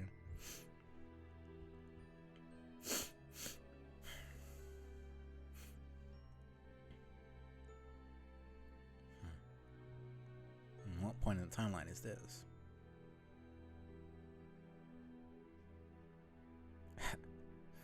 Ha ha ha. Man, fuck this. It's a real pain in the ass typing out long victorious laughs with only one hand, you know? Gonna have to patch this thing up somehow. Maybe I'll pay a visit to my neighbor a little later. Getting my arm fixed nearly ought to be worth enduring the stench. Oh yeah, a sick burn from out of nowhere. Take that, Zahak. Ha, neighbor. Can't believe I only thought of that now. Bet he could get a kick out of that. But you won't laugh though. What a boring piece of shit. I know you would think it's funny though, right, Terezi? Man, I sure am glad this little feud of ours is basically over. Totally even. Yeah, you murdered her friend. You permanently paralyzed her other friend. And then you permanently blinded her. But you having one less eye and having an arm blown off is totally fucking even. What are you on about?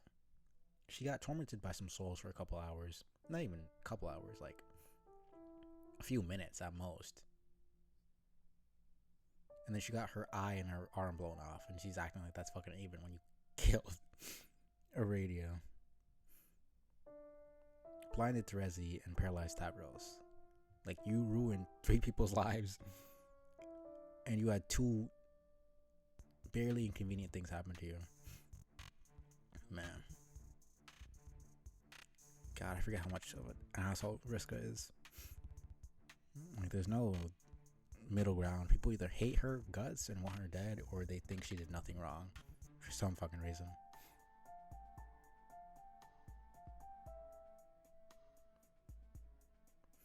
I can go back to being friends and things will be great.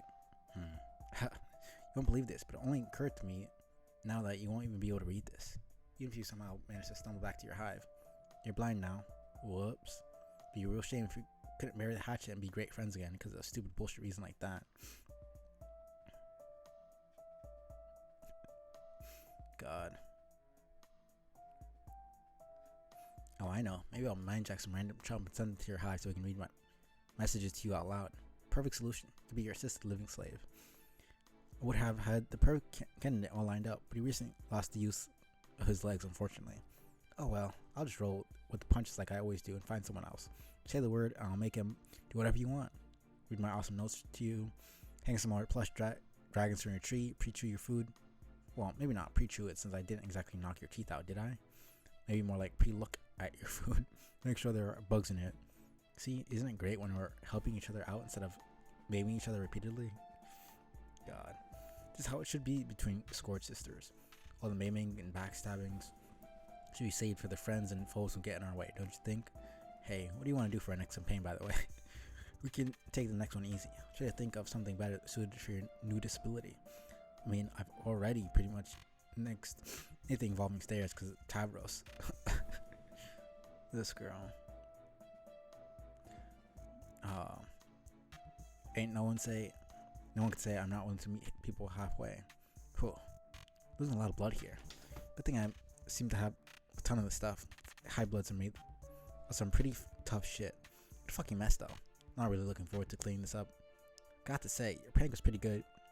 I'm not sure you pulled it off. Pretty inconvenient though. It's too bad you're not going to get to read this for a while, if ever. You'll be bonding with the great pranks we just pulled on each other. Oh well. Guess I'll take off. Or drop dead like some kind of loser and you never get to hear from me again. See you around, sis. Wow. Can't believe I almost forgot what a completely crazy bitch you were. Hey now. What kind of attitude is that to bring to this memory? Oh. Yeah. Sorry. Easy there. I don't like to waste good remorse on such a trivial exchange. Only reminding you, you bring too much baggage from the past into the memory. It's doubtful your experience will be either therapeutic or cathartic. What? You're the one who invoked this memory after all. Isn't that why you're here? Is it not what you have been hoping for and fretting you may find since your journey began? A chance to say you are sorry? Alright, because this is right after Terezi's asleep right now, I'm assuming. This is before she woke up and made the announcement. Maybe she might be actually awake and this is them in the bubble. But Vriska's dead right now. This is the Vriska that pretty sure this is Vriska that got killed by Terezi.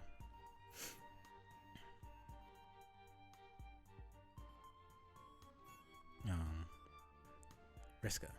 Sound really different. What happened to you out there? Out here? I don't know, this might actually be a different timeline.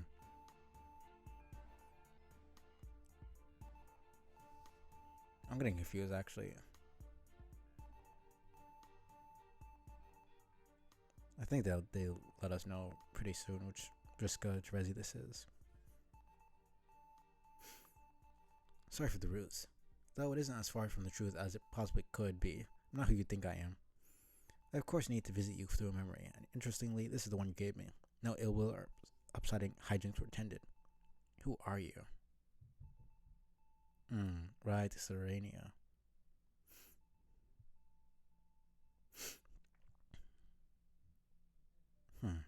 Guess I'll just keep doing the same fucking voice because they're basically the same fucking person anyway. Arania. Okay, and I'm your friend's ancestor. In fact, I'm yours too, in a way. Really? Yes, though not quite how you're picturing. She had an ancestor whom she was aware of, and technically that is who I am. That is to say, she is who I would have become on your world had I arrived in her place. Last, I did not. She's a figure in your history who preceded you by thousands of solar sweeps, whereas I preceded your entire civilization by billions. I don't get it.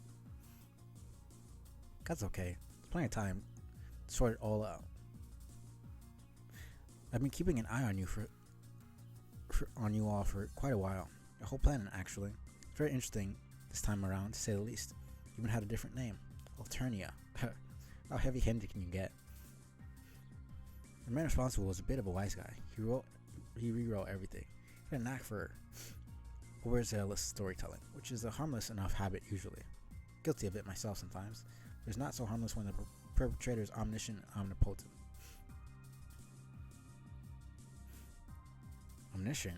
You mean Mr. Milkshake? That's right. He's dead now, and his story is over. The book on our universe is closed, both for my instance and yours. This being the case, I thought it was the right time to introduce myself. Mine work of my group and yours is unfinished. The outcome has not been assured. The true ultimate reward has yet to be achieved. No safe haven has been created that is free from the devastation caused by Mr. Milkshake's grand deception. Race still teeters on extinction. Members of your party and one noteworthy fugitive are the sole survivors. Let's work together to create that haven and restore our race, so that the sacrifices we all made will not be in vain. In order to repair the unthinkable damage that has been done, we need to allow ourselves a chance to heal first. Old wounds, old regrets. They will serve no purpose on the rest of your journey. Regrets? Talking about me and Vriska? Sure, you have to start somewhere. Do you know where she is? Not at the moment, but the more time you spend here, the more likely it is you will find whomever you are looking for. On the other hand, it is the unknowable will of the gods. You may dance around each other indefinitely as you pass through this space. It's hard to say. Oh, okay then. Not sure whether to be relieved or frustrated by that. Well, if she had been dwelling in this bubble like you thought, what would you want to say to her? Surely you would not have just argued about the past. No, I still don't know what I would say to her. Then what would you say to me? I would say, even though she did some bad things and it was totally impossible most of the time, I wish she wasn't dead. It's weird to miss someone who did nothing but cause problems.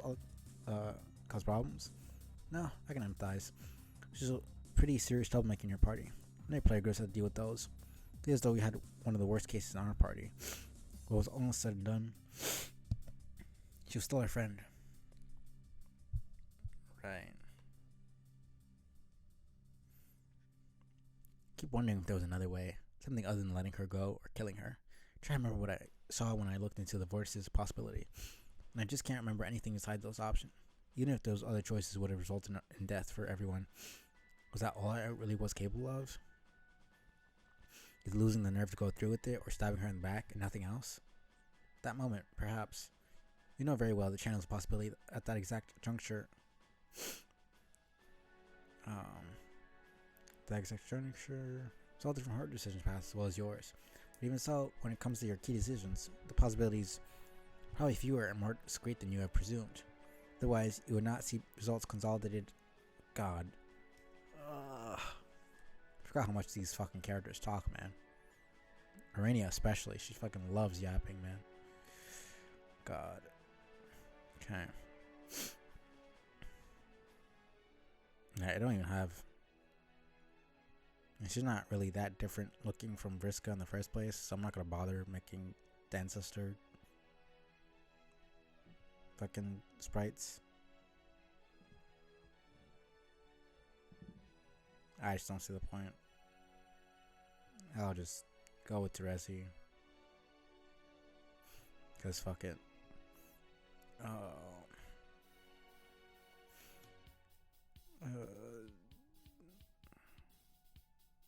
Otherwise you would not see results consolidate into those vortices, would you? Possibility would resemble an enormous hazy field of infinitely subtle variations of micro choices. Imagine if at that moment you truly were capable of anything, no matter how outlandish, absurd, or patently fruitless. How would this vast amount of information present itself to you through your senses?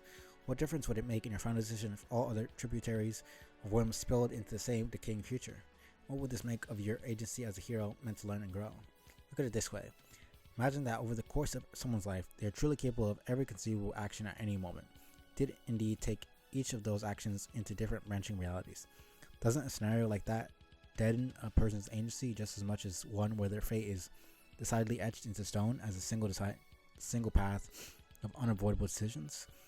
Who exactly is that person who can and does take all conceivable actions, rather than someone perfectly generic who only appears to have unique predilections and motives when you examine the arbitrary path they happen to occupy? I don't know. Pardon the esoteric tangent. These are my instincts as a hero of light kicking in.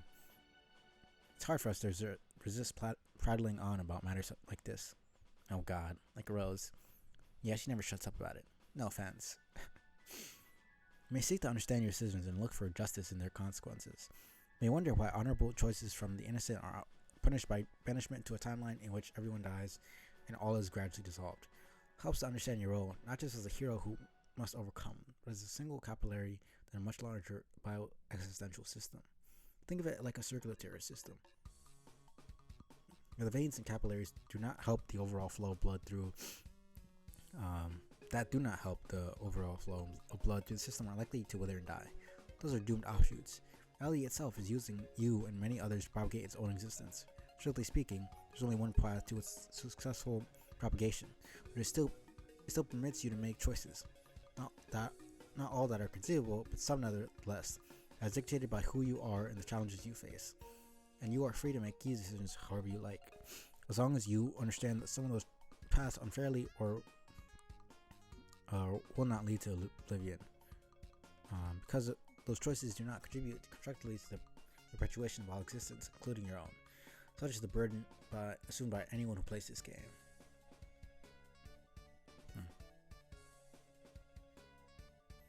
Yeah, I guess I understood some of that. I never quite put it all together that way. I don't think I was a great seer of mind. Well, you aren't finished being one, are you? Meh. I don't think of myself that way anymore. Used to feel like some pretty hot shit, directing battle, traffic against the king, and all flipping coins in people's faces and stuff. It seems silly now. I don't think I ever knew what I was doing. I confronted her, and it was time to make up my mind. That's how I had it all figured out. This is what I had to do, not just to save everybody, but as some stupid rite of passage or something. Then it came time to do it, and it was all happening so fast. I forced my own hand. I could either let everyone die in one reality or kill a friend in another.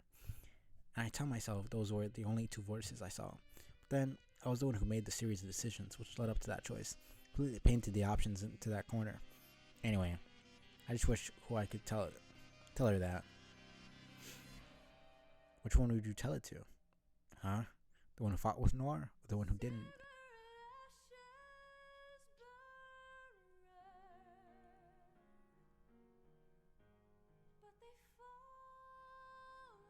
Beautiful song, but no. I mean, I guess either. I was thinking more of the one whose death I'm actually responsible for. Well, this could either be my experience as an ancient ghost talking or the perspective I'm naturally giving to as a light player. But aren't you equally responsible for both? I mean, not really. Like, she chose to...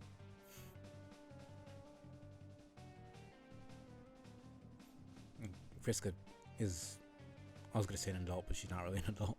She's a person with her own, like, agency who can make her choices. She chose to fight a, like, frankly, impossible to defeat enemy that everyone was hiding from. Like, yeah, the only reason she didn't immediately fucking die is because she happened to get the lucky roll and get her final fucking form. Like, I guess in a sense she's partly responsible because she didn't stop her, but like, it's not really her duty to do that. I don't know, it feels like kind of bullshit a little bit. I guess. I can see why you would feel more responsibility for one than the other. Perspective is informed by my class and aspect. It was to my advantage as a healer to see things a little differently, to find equanimity across many different outcomes. Oh? It's more to realization of our roles than gaining flashy powers. It's more to healing than repairing battle damage. Kill a friend and you understandably feel regret. It's done. She's gone and you are still here. Now what? You could look for an absolution through rationalization. Everyone would have died if you didn't take action, so why trouble yourself with a guilty emotion? There's no real healing power in believing that. I don't think it's what you wanted to tell yourself anyway, is it? Not really. Or what about through renunciation of responsibility? If you're just a tool used by reality to perpetuate itself, where's the blame? That would be another empty idea that has no power to heal. Yeah, I've tried rationalization. Rationalizing stuff that way doesn't really help. You've been led to believe that such acts of violence are natural for your kind, and that if you're upset by consequences, then something is wrong with you. But it isn't as natural as you might think. That conditioning was part of Milkshake's long con. Violence was respected and celebrated in your world. Remorse was rarely felt. Pain can never heal due to such empty justifications. We died out a wounded race. We're all that's left. The process of healing first involves sifting through what it isn't, and which happens to be almost everything your troubled mind has to offer. Then what do I do? What's the answer? There isn't one. It takes time and is only accelerated by looking at things honestly. This is what I did as a self of light. Help people see things. I could even perform the feat literally if you wanted. Whoa, what? It's up to you, of course. That's the thing that I think was so devious about Arania. She offered this hope to people, deluded them, and herself especially by it, which caused all the damn issues. I also just realized that you have the yellow, orange, and red. Then it's just the dark. Well, it's not even really red. It's just a darker orange. The ancestors just have the red, the orange horns, which is interesting. Thanks for asking. I'd rather just stay this way. Learning to sense things this way was the only connection I had ever had with my Lucis before she died. Reminds me of her. Probably sounds dumb though. Not at all. It's a very good reason. Thought the polite thing to do was at least offer. It's cool that you want to help heal me and all, but I still don't really know anything about you, other than that you seem sort of like some sort of much nicer Vriska. Where are you from again? Alternative before Vanilla Milkshake named it that? Yes, but in a different universe instance. I often refer to it as A1. The shorthand helps avoid confusion, trust me. My group of 12 players played the game, but failed. Overwhelmed us. A lot went wrong. Reckoning destroyed our battlefield well before we had any hope of winning. I sought advice from Kidna. It showed me how to scratch the session to give us another chance. The choice to do so came with accepting the annihilation of our existing forms. New instance would lead completely different lives. No memory of what happened. So we did and created A2. Your instance, your world, and your game in which we were all inexplicably created in the first place. As I said, this time around the world was interesting. That's when trolls became terrible. Not all of you. Some had lessons from the old world to teach others. Few ever heard them. So in your time, everyone was as nice as you? Not exactly. Life was pretty mild and uneventful. Not even sure I was especially nice, but by our standards. Mostly kind of boring. Nobody from my party liked me a whole lot. I think I talked too much and had a habit of bringing conversations back around to myself. Not that it matters anymore, but it was not the best way to make friends. It's funny because she has this self-awareness, but then she still essentially does the same exact shit and fucks everything up anyways. It's still the most hilarious bit of irony I ever saw. Like, you realize this flaw about yourself, and then you make the same exact fucking mistake and end up fucking everything for everybody. You really are like a nice Vriska. I don't know. I was friends with her and she did almost nothing but talk about herself. Pretty sure you and I would have been great friends too. Thanks. Goes to show, just because your race is peaceful doesn't mean you don't have problems. It's a fantasize about being someone really outgoing and dramatic. Someone who had the confidence to do whatever she wanted. Like go on the most outrageous adventures without caring what anyone thought about her. Someone from a book, you know? Yes. Used to think about that a lot too. Turns out I actually got what I wanted after the reset. Fortunately, it came along with our people's enslavement and near extinction. Not that I really got to live as her exactly. At least I got the chance to follow her life. It was a very long life. Being here for ages has its benefits. Exactly how long have you all been living in dream bubbles? Or I mean, not living. It's been a very long time. So long, time has been stripped of the meaning it never really had in the first place. It doesn't really pass in the same way it does when you're alive. Concepts like now and how long or figures of speech used to make communication simpler. Quit trying to give expression to the elusive temporal properties of this place. It's easy to stay in conversational, but I will say that being here for so long lends itself to certain detachment from what you see. Otherwise, monitoring the atrocities stemming from our failure wouldn't be much fun. I think that's the main reason she got so fucked up. Is that she didn't really have actual stake. She was already dead, so it's not like it really mattered. Then she just inserted herself into the story, like, just so unnecessary and bullshit. Do you miss your world as much as I do? Yes, sometimes. Missing it usually invites memories of home to serve as the stage. Not that it's a substitute for the previous reality. The minds of home are everywhere. What about your friends? I guess you still get to hang out with them all? Yes, I see them often enough. Except for one, whom I haven't seen at all since before we died. In fact, she's the only reason we are here in the first place, as opposed to merely ceasing to exist upon the scratch. In life, she was the only one I would have called a close friend in a way. Thing is, nobody liked her much either. We had that in common. Wow, it's been that long since you saw her? Remember how I said the gods could keep you dancing around someone you're looking for indefinitely?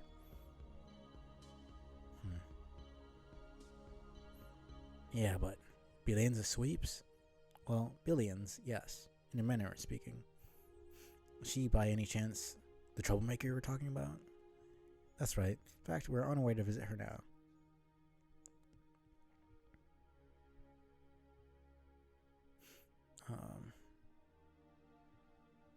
Oh, so that's where this branch is taking us. Notice the moon up there? And not the larger green interloper. That will never belong to my world. It's your memory, not mine. Oh yeah, the cute little bubblegum moons. That's where she is? It's a setting of the memory she entered. From her perspective, she's just arrived there. Friends should be joining us too, before your meteor clears the bubble. Maybe together we can bring the thief of light up to speed.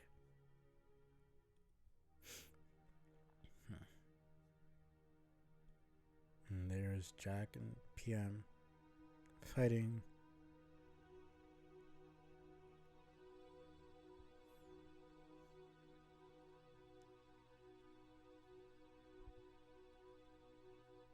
And we're back here. Oh shit. How can it be here already? Why did I not see this coming? The dude is always already here. When it comes to being here, already is practically all he ever is. Okay, it's time to stop babbling and think. Think, imagination. Ugh, the one time I really need you. Oh no, Slick.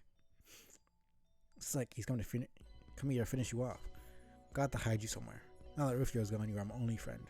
Oh, you're good company too, Hume, Manimal, Butler, who may or may not be Arthur. I didn't mean nothing by it. What's that, Slick? Oh yeah, Miss Paint too, of course. It's a little different. That's a little different. Hey, what do you mean, so what's her story? Is she available? No, she is not available. And just what do you mean by that? No, she will not be available soon either. Hey, get back in bed. I'm trying to save your ass here. Go ahead, stop all you want. Like your stupid curmudgeonly shankings aren't so totally played out already. Shh. Oh my god, the footsteps. Horrible peg leg on my hardwood floors. He's coming. There's no time to lose. We gotta get you out of here.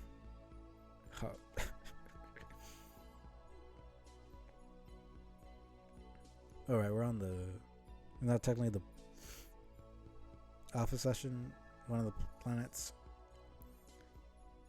Now if I could just go grab Miss Paint and sneak out the back door before it's too.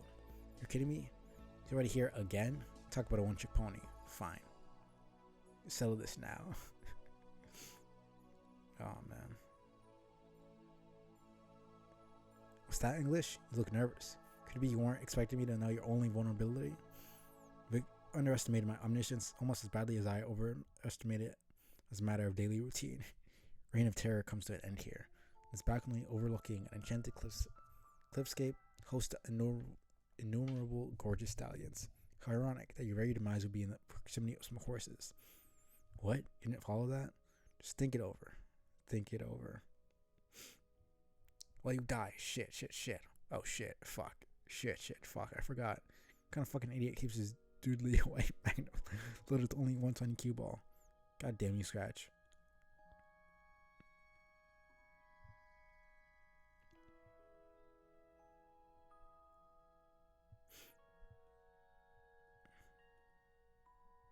Yeah, you're screwed.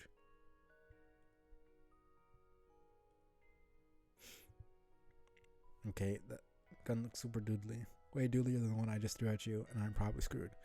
There's one thing you probably weren't counting on, and that thing is magic being real. God, I hope magic is real.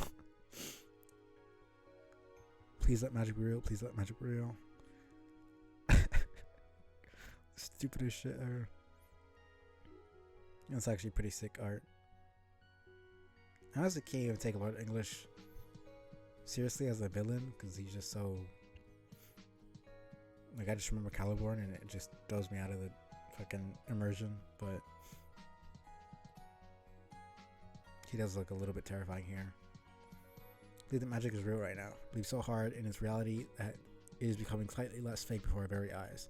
I believe its fakeness was just a lie coughed up from a dark magician's spurious asshole. I believe in fairies. I believe dragons aren't bullshit. I believe heartily in the giggles of all the cherubs in heaven and the magic tons special stardust they consume each day to fuel their laughter. I believe in the conviction of a million frothing zealots and the combined pranks of a billion leprechauns strong and in the tiny erections they get from playing them. But most of all, I believe in you, Rufio. I believe in you. Who the fuck am I kidding? Magic is fake as shit. I failed you, Rufio.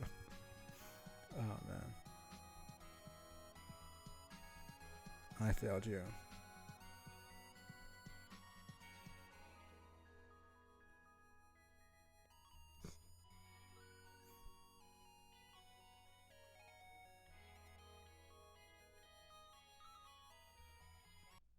Okay.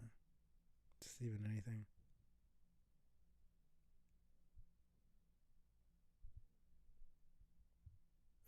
Alright.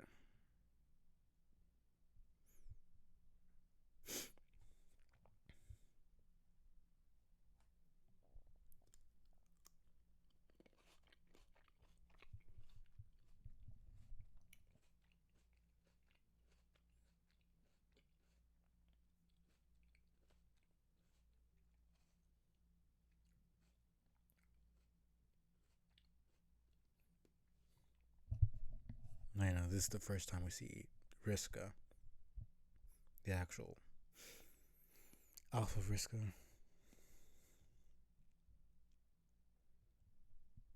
Last time we saw her, she was talking to John.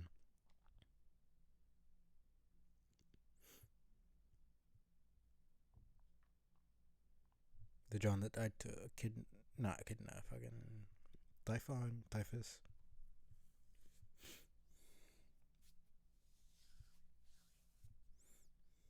Just realized her shoes look kind of like Sonic. I don't know why I just thought that for some reason. I don't know if that's even on purpose or not.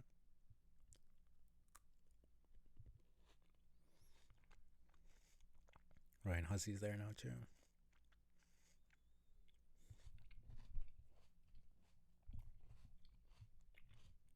Will you marry me? Motherfucker.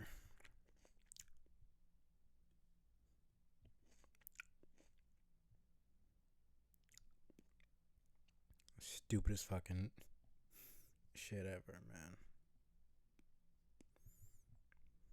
Where are we at right now?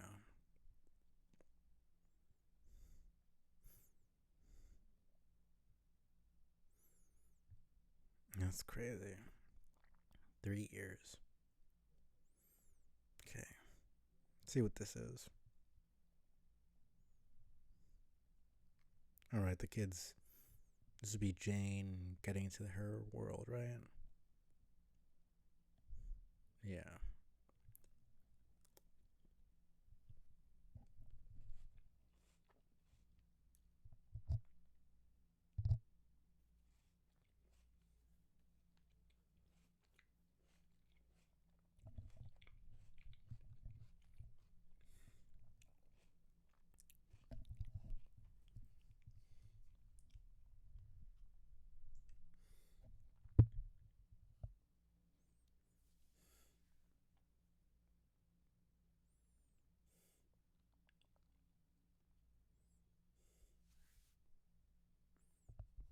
The land of crypts and helium.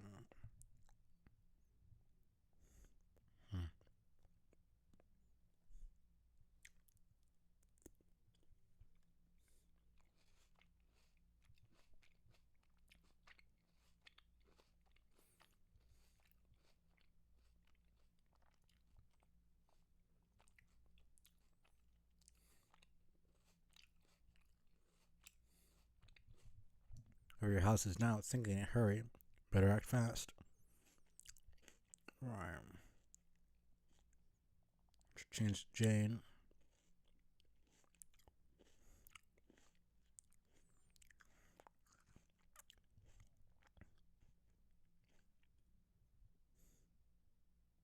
It's very dark down there. Can't see your house. No telling how far it sank. Oh no. Just realized your dad must be down there. Hope he's okay. Two obelisks bearing being curious symbols and mirrors affixed at the top. Weird. Good thing this dam is here. Otherwise your house would be getting waterlogged in addition to being stuck atop a huge balloon in a pit.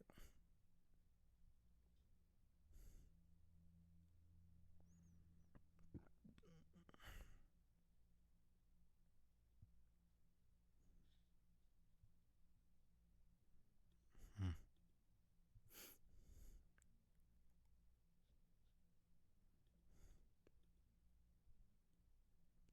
Hmm.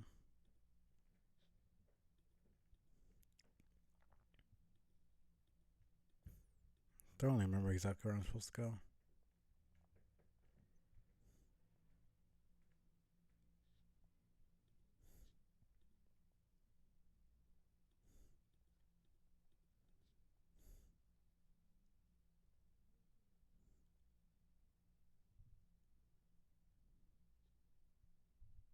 Hmm.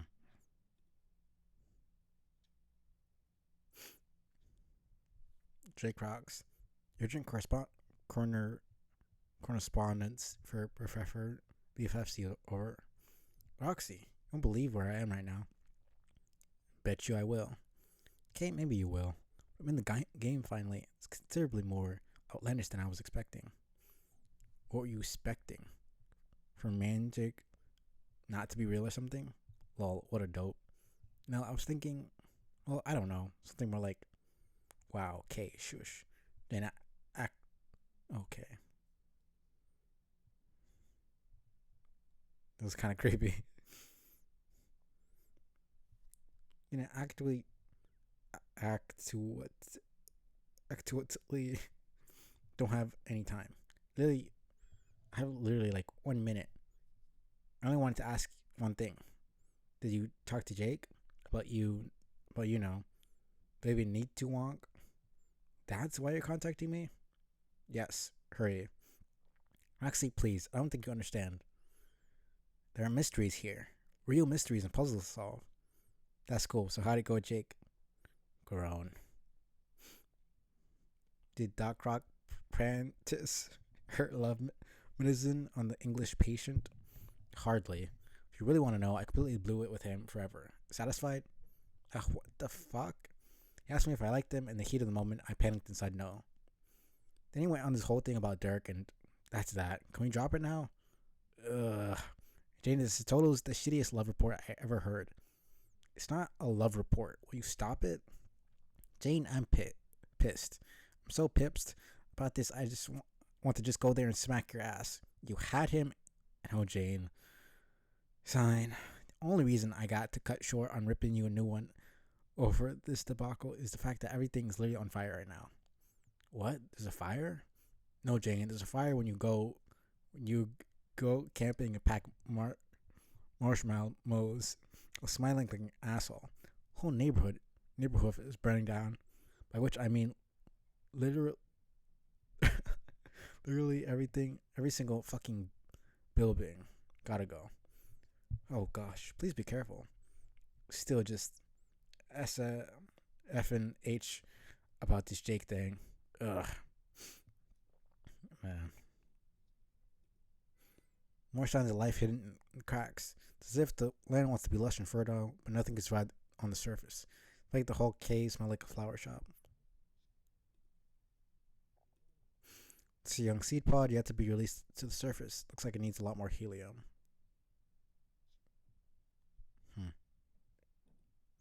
Because there's no power, it does nothing. Flip it up and down a bunch and nothing keeps on happening. People who are highly skilled artisans. What is that? Some sort of giant window? Can't imagine that has much significance, given no further consideration. Some very old stone tablets, along with carving apparatus. They say, we spent so long tending to our sacred seed pods. Each I cared for and least was like a precious bubble glubbed from my own mouth. They would see their planet in anticipation of the maid's arrival. Last, it turned out we had the prophecy all wrong. Scholars discovered she would not arrive for millions of years. Kind would not survive to welcome her. So our elders gave us a new purpose. Let's all go work building our own graves. Some say this is not as much fun as tending to seed pods and simple life is simple agriculture. I think it could be a blast. I'm just a balloon is half inflated kind of guy, I guess.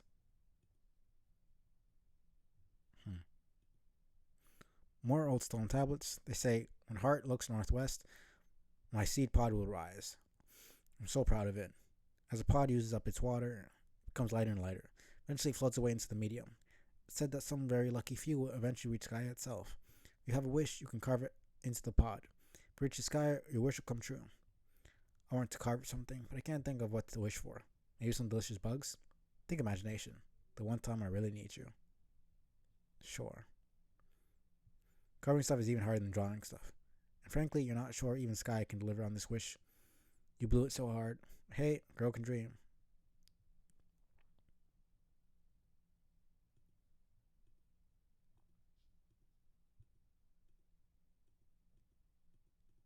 Okay.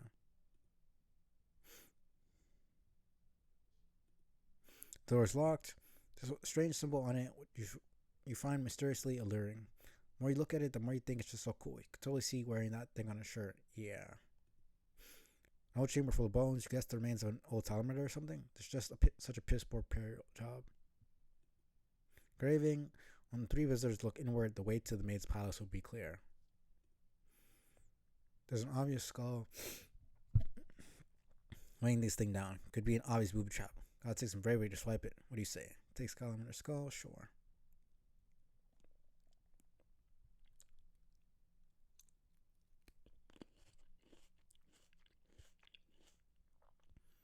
There's no reason to do anything with this pedestal anymore. Could jump up and down on it, you guys. That'll be some especially pointless tomfoolery, though.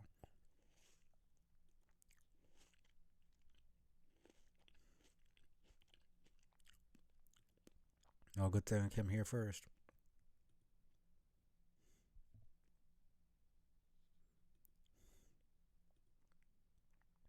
New words of wisdom from the elders, from Homera's lips to our slimy, amphibious ears. Nobles will arrive one by one. First to Loka, then to Lopan. Then comes Lotak, followed by Lomax. One by one.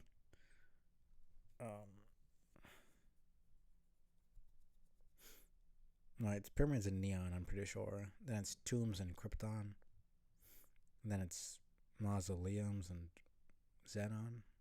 Pretty sure. They all have to do with death and some sort of alchemical element. Pretty sure. So yeah, helium, neon, krypton, and xenon.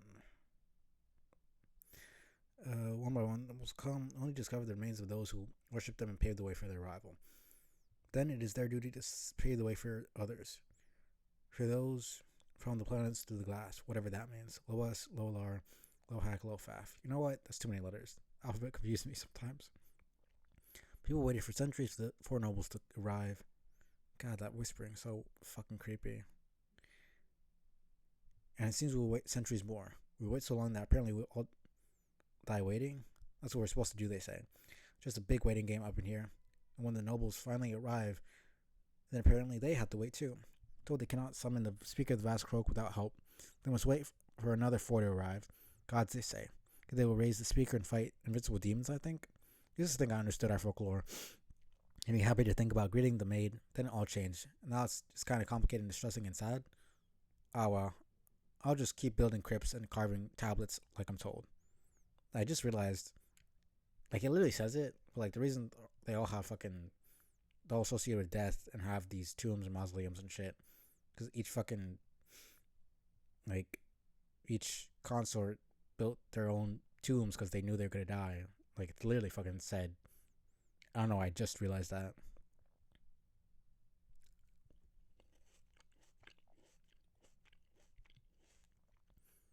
You are Rodig. This, it means I'm dead. Dang. Carving stone is hard. I want to go back to farming pots. The times were simpler. We called them the four heroes. Stories were so much happier and easier to understand. We were living in delusion. When it became clear that heroes could not fulfill their destiny by some cosmic flaw, they became known as the nobles. Pretty much means the same thing, but is a title more commonly reserved for martyrs or tragic figures who toil in futility. The new scripture states it will require divine intervention for the nobles to achieve victory. Till there's at least one more thing to be hopeful for. One thing to be hopeful for. Fortunately, a more recent tenet or ever unfolding myth states that an aspect of hope itself, that the aspect of hope itself is dead on arrival. So,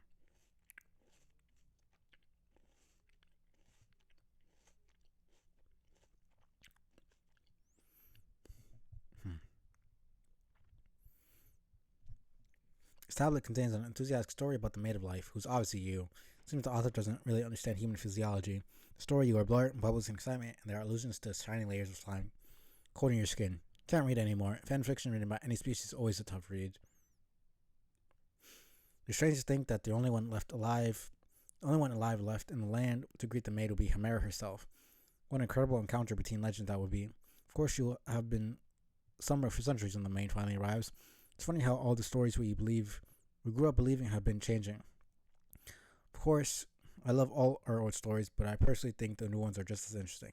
Yes, I know, unpopular opinion. Tablet appears to contain a hastily carved list of someone's favorite bugs. There's hardly any anecdotal lore or wisdom at all. Guess not all of these ancient tablets can be winners. Oh hey, there's a skull, you just gotta have it. Sure.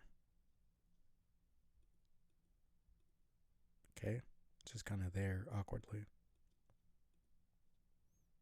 Whatever. Oh man, Jake's pestering you. I think you have it in you to answer after that last catastrophic encounter. Not yet, at least. Take a look at what he said anyway. Sure. Ahoy. Jade? Yoo-hoo. No dice. Okie doke. Then I just wanted to see what was up with you. Figured you must be studying the game up by now. Can't wait to get the scoop. And I feel bad for Jake because, like, he's just kind of chilling. He doesn't know. He gave her a fair fucking shot. He was a lot less dense than I think most people would assume him to be. And, she just literally completely fucked that up for no good reason. And then got all pissy about it.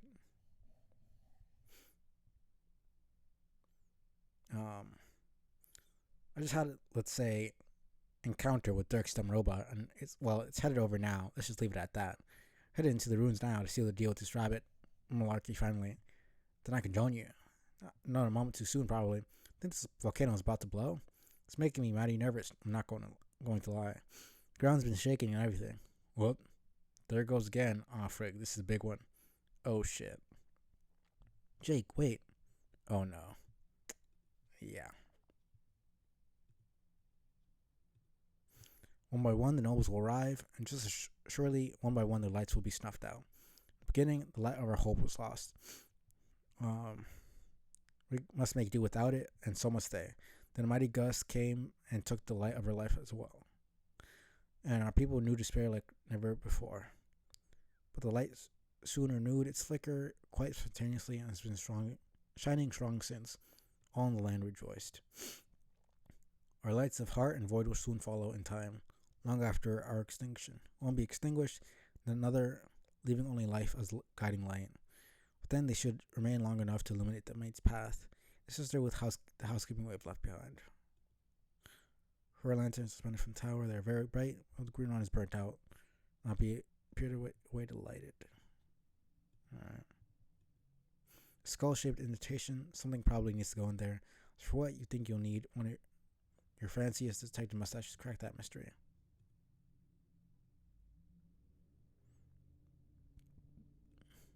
Skull won't fit? No, stop.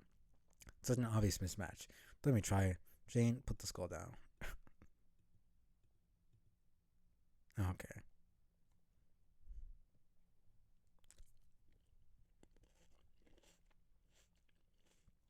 Lanterns are lit, blah blah blah. Thing spits the skull back out. You grab it. No reason to squander a perfectly good puzzle skull. think Jake would agree.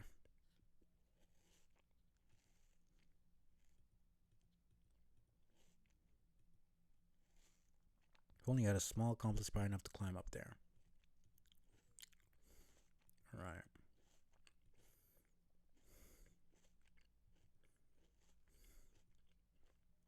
Now we just go the other way.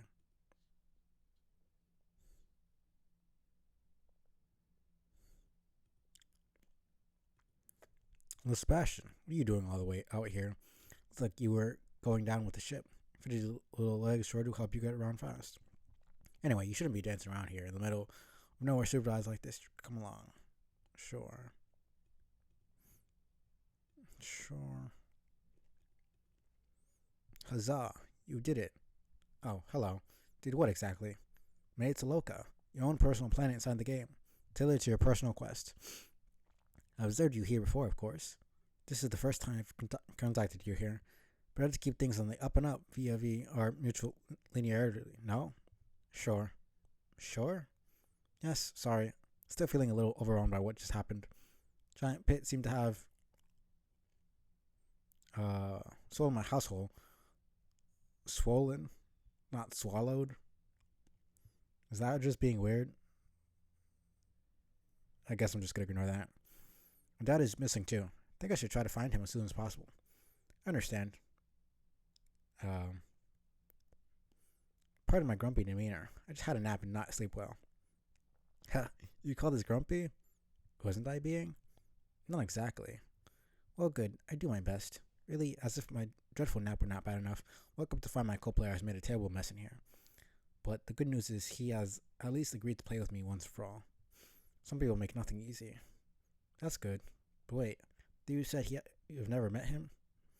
I haven't. Not in person. Then how did he make a mess in there? Did he break into your room while you were asleep? Oh, yes. Well, thing with that is this. Thing with that is that we should talk about something else. Huh? Why must you be such the vigilant gumshoe, Jane? Always with the gumshoery. Pitch that puzzle savvy toward the conundrum I littered about your planet. Becoming grumpy again. Do forgive me. What do you think of the place, by the by? Your new home. Oh. It's rather desolate. Pretty eerie, actually. I haven't run into anyone at all. Think I might be alone here? Yes, isn't it great? Balloons are nice, I suppose. Nice to be much of home. So peaceful, so much space to yourself and time to think. You're so lucky. Can't wait to get to my planet. Yes, but what about your brother? Right, that. About that. Gotta run, talk, kisses, and all that stuff. Hey. Calliope is not very good with the social dynamics.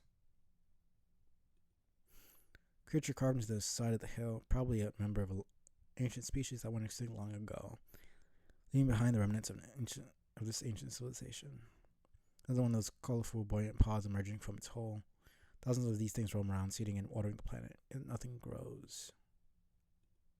Can't see a thing in any of those holes. It's too dark. Find some way to shine a light down there. Looks like the mirror at the top is designed to reflect light in different directions depending on the color of the beam. How mysterious.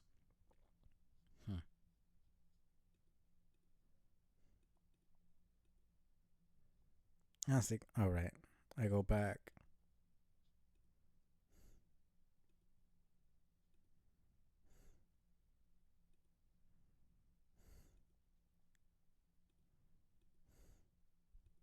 Yeah.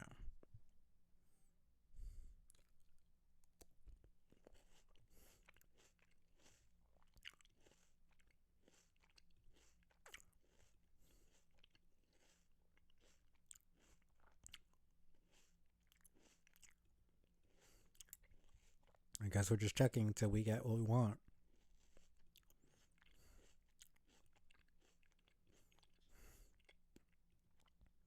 A little bit annoying.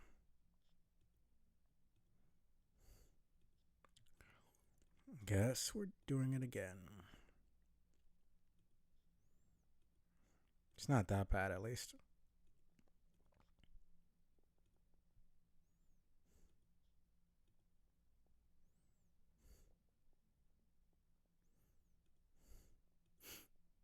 It's just supposed to have no light reflecting it. Guess I'll just.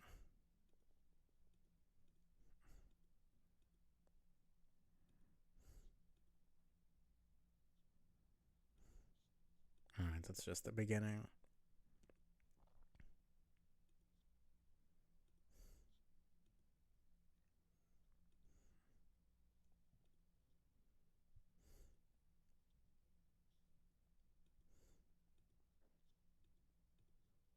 Huh.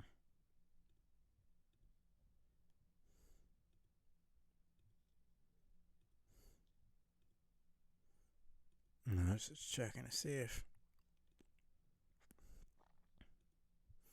maybe something that had happened there.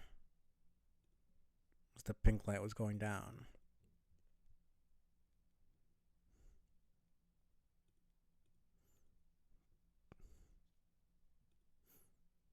I think the point is to have no light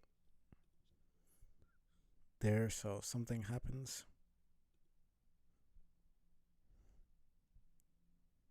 Or maybe not.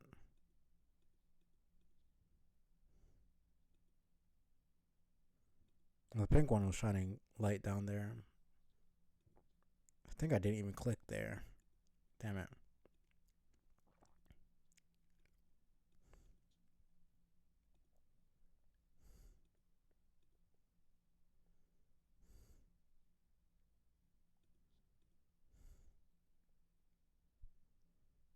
One more.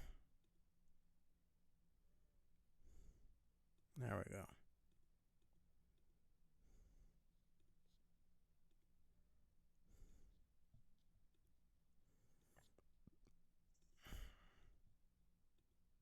Pink light is illuminating object at the bottom, but it's too far down for you to jump. If only you had a nimble little helper to send down there to investigate. Okay.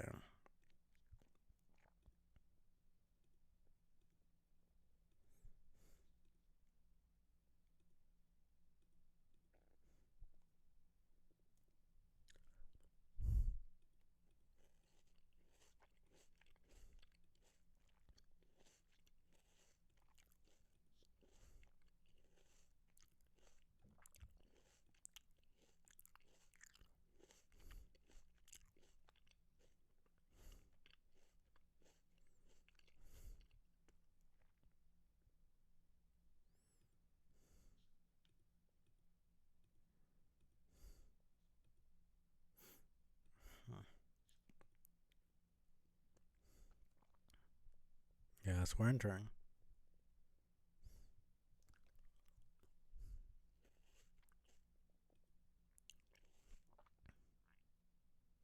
You're sweet, precious, sweet, loyal little Sebastian. Shit, you mean Lil. Alright. Fucking jackpot.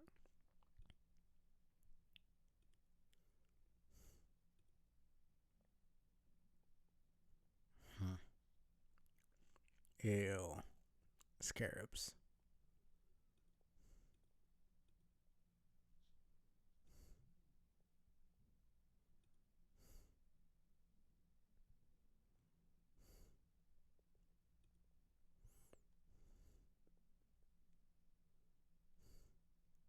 And this ain't the solution to anything living this year.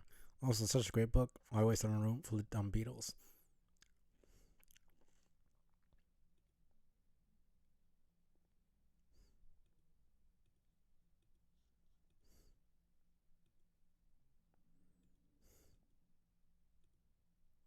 On the one hand, puzzle you solve it. On the other hand, God, that cake looks delicious. Alright. I guess they probably could have eaten the book too.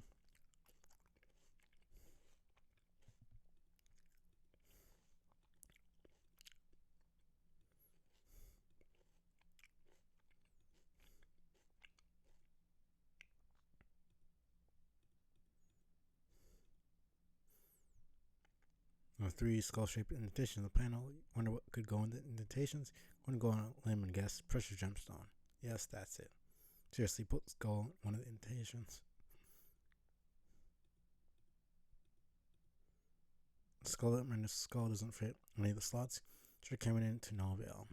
Cut that out. I said it doesn't fit.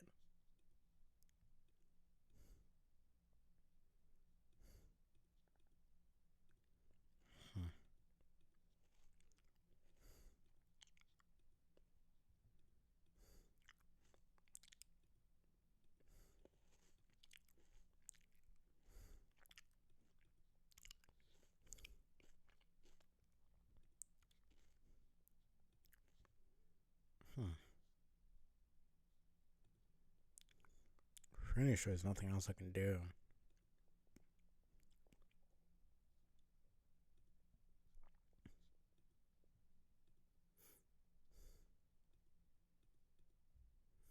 He was bothering with this dang old mausoleum anymore. Now with all the loot, what's getting down there? This thing ain't exactly a park. She's in park, right?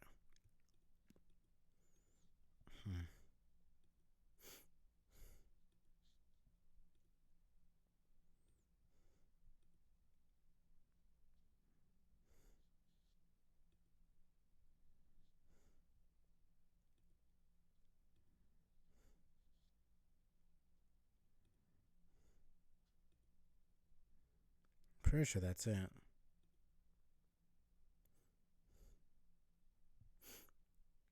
Verify whether or not you made it to the end of the game as shown above. If not, you decide to consult a walkthrough for guidance. Yeah, I already did that.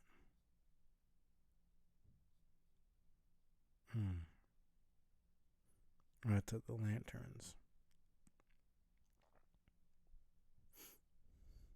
Now, how am I supposed to know how to do that? Because I remember.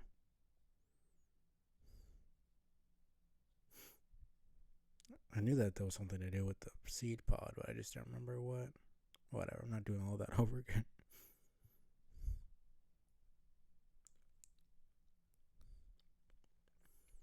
Same proceed.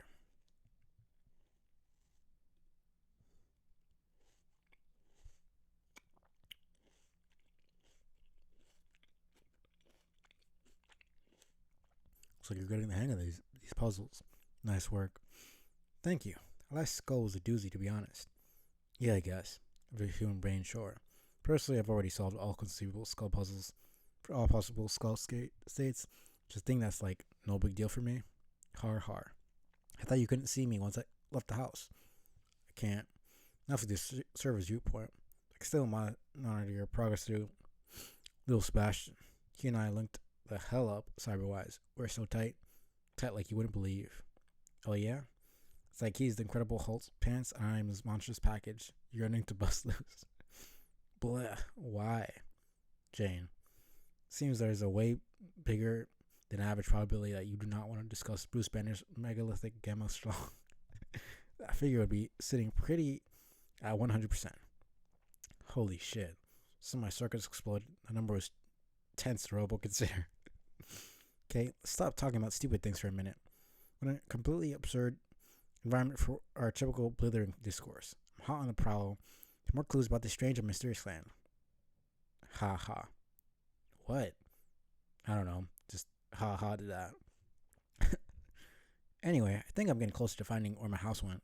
I can reunite with Dad, and together we can salute this great big pickle of a planet. Well, the good news is your house should be just ahead. You keep following the trail. Yes, I knew it. Bad news is your dad's not there anymore. Oh no. Guess he got antsy and left to explore. Maybe he's looking for you. Tried to block him from leaving with some furniture, but the dude was having none of it. Golly, why did you have to leave? This really complicates matters. I hope he doesn't get lost. Don't worry, we'll find him. I'll have Seb search within likely radius. The little guy's real fast. Yes, good idea. In the meantime, you'd better go find your house. We aren't making any progress in this game without it. It's kind of essential to the gameplay, you know? Need Seb to do anything from afar, just message me. Give him the orders. Got it? Got it. Thanks. I'm climbing up the hole, remove it. Got your dad's hat. Looks like it got sucked into one of the air holes. Luckily, he always keeps some spares in his wallet. This means he came by this way earlier. Hear demons rushing in and out of these air holes while you're inspecting them. Breathe some in and it makes your voice sound funny.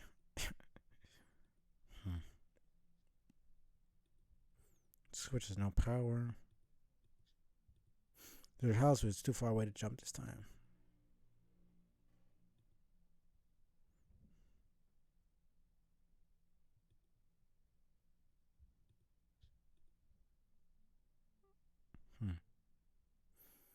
Just stream of air flows out the hole, pushing the balloon higher, but not high enough.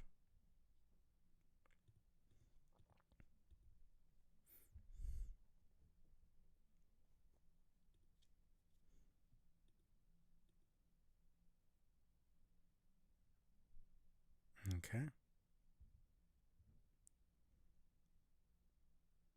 Waterfall pushes your house down, connecting the seed pod with its husk. Oh man, everything in your house is probably getting soaked.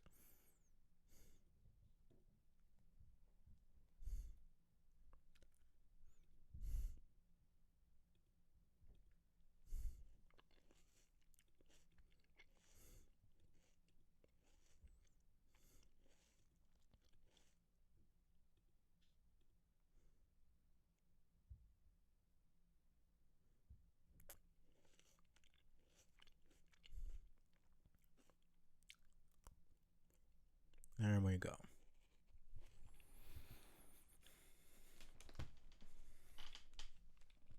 House has finally resurfaced. Trace your steps back home. Sadly, your father will not be waiting for you there. Still, better to regroup before you go looking for him.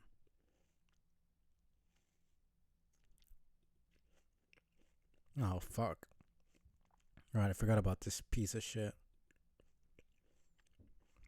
Still don't know why the fuck he has Iradia's time travel things.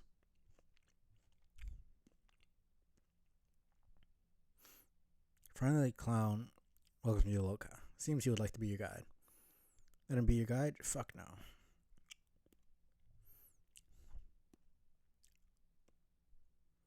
Cautiously approach. Yeah. God. Of all the characters, I think I want him to die the slowest, most painful death. Cautiously approach your new guide. Wait, you said you don't want him to be your guide? Friendly clown strongly advises you reconsider. You do not reconsider. Ask him who he is, but he maintains his cryptic, serene expression in perfect silence. Gives some thought to sidling away from the awkward encounter and go inside. When the clown finally speaks up, he wants to know if you would like to buy these motherfucking potions. Examine the clown's wares with due skepticism. Shows you all of his wicked elixirs are motherfucking magic and all that. The clown sure likes to say motherfucker a lot. It's making you feel uneasy. Bronze potion, $420 boon. Clown says one sip of this potion will cause you to lose the loss of your legs. However, you become an excellent kisser. A trait that's more than motherfucking fairy says. Personally, you think someone had to be suicidal to drink that heinous brown liquid? No. Absolutely not. Clown appears crestfallen and then counters with one offer. Buy one bottle, get one free. Scowl at him as if he was quite mad. He gets the picture. You're not interested. Then gives you a few bottles of the stuff and says he'll just put it on your tab. No worries. Future potion. This lovely looking potion is supposed to have powerful healing properties. Must have in the inventory of an up and coming maid of life. You don't want it. The clown really thinks you should take at least one of these handy elixirs. He won't take no for an answer. So you fine and buy a few just to shut him up. Indigo potion. He says this potion will make you strong. Guess it would be pretty handy to be strong. Except there's probably bullshit and this potion doesn't do that at all. He looks taken aback that you could refuse such a valuable commodity. He says, no, you gotta buy this motherfucking shit. It's the hottest noise since the big titty ninja. Whatever you say, clown. He's your stupid boon dollars. Gives you like 50 of these things? Jesus Christ. Olive potion. This gross looking pea soup elixir is touted as a powerful love potion. To sneak a few drops into the beverage of your object of affection, and he or she will fall head over heels for you. Literally, in the event that your sweetheart to be is decapitated. Very wary of this claim, of course. But you guess it's gonna hurt to have one bottle on hand. Refuse, but the clown spots the look of longing in your eye and knows a love-struck lady when he sees one. Kind fellow gives you one olive potion in the house. You blush a little and say thank you. God. The violet potion. This potion is said is to be imbibed by anyone who wants to exhibit unabated lust for all he or she encounters, as well as to behave like more of a douchebag. You wonder why anyone would want that. Gives you a sly wink and says nothing more. You say no thanks, but he asks if you want to buy it anyway. No. He asks me he's flipped his freaking codpiece. Of course you don't want it. He says, but you must. He insists. Gives you 20 bottles for free. Then he says that will be whatever 420 times 20 boon dollars is. You let out a heavy sigh and say fine. Fork over the money. I completely forgot she's like mega rich. So she actually has all this money. Cobalt potion. Claims this potion endows his drinker with incredible luck. Then he does a stupid looking jug on your fridge, clicking the heels of his dumb elf shoes. I find it a bit hard to swallow. Not because it's implausible. Not just because it's implausible, but because that blue muck is straight up nasty. He doesn't get the joke. No. The motion's so swift you didn't even follow. He grabs your hand, pushes a bottle of cobalt into your palm, closes your fingers over it. As you begin to object, he puts his fingers over your lips and whispers shush. It'll be 420 motherfucking boonies, yo. Gold potion. This sickly mustard goo is supposed to make your hacking skills go bananas. You never care about that. He says not so fast though, for its benefits are twofold. It also makes a pretty killer substitute for grub sauce in a pinch. No. Tells Clown to go take a long walk off a short cliff. Pretends not to hear you and restates his offer. Getting kind of fed up with this idiot, so you purchase yet more useless bottles of liquid. Are we done here, bro?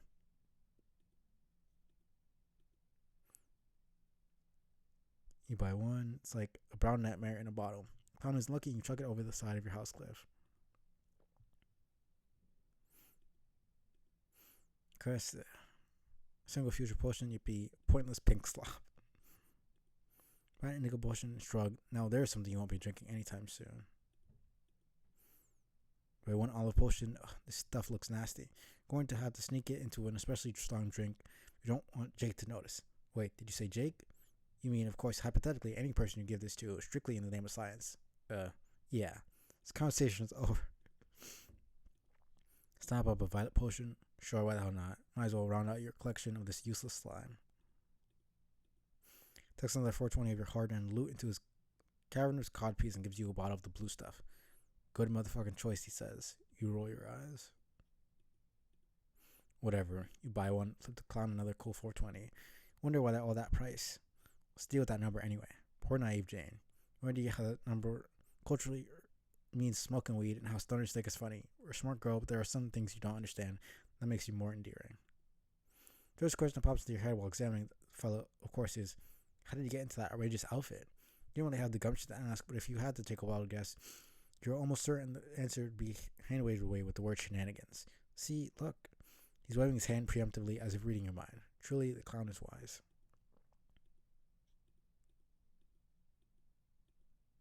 Is that it?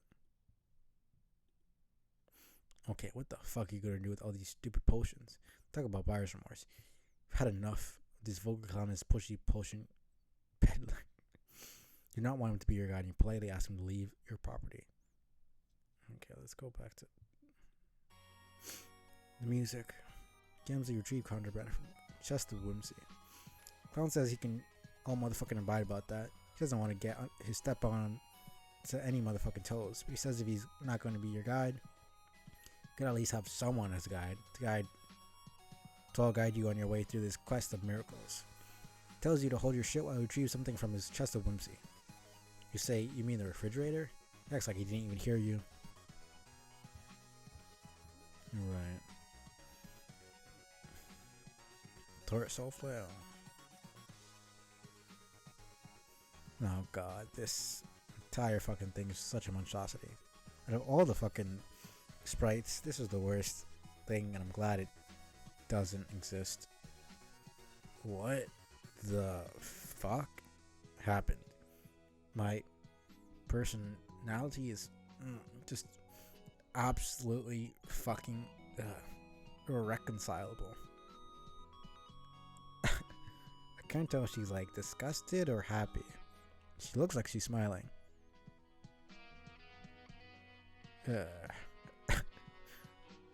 Honk. No. No. You have to undo this somehow. You listening to me, Clown, where the fuck you are? Make me stop being this thing. Okay, I'm sorry for screaming there. That fellow over there just caught me quite off guard with this stunt. I don't know why that looked like she was smiling.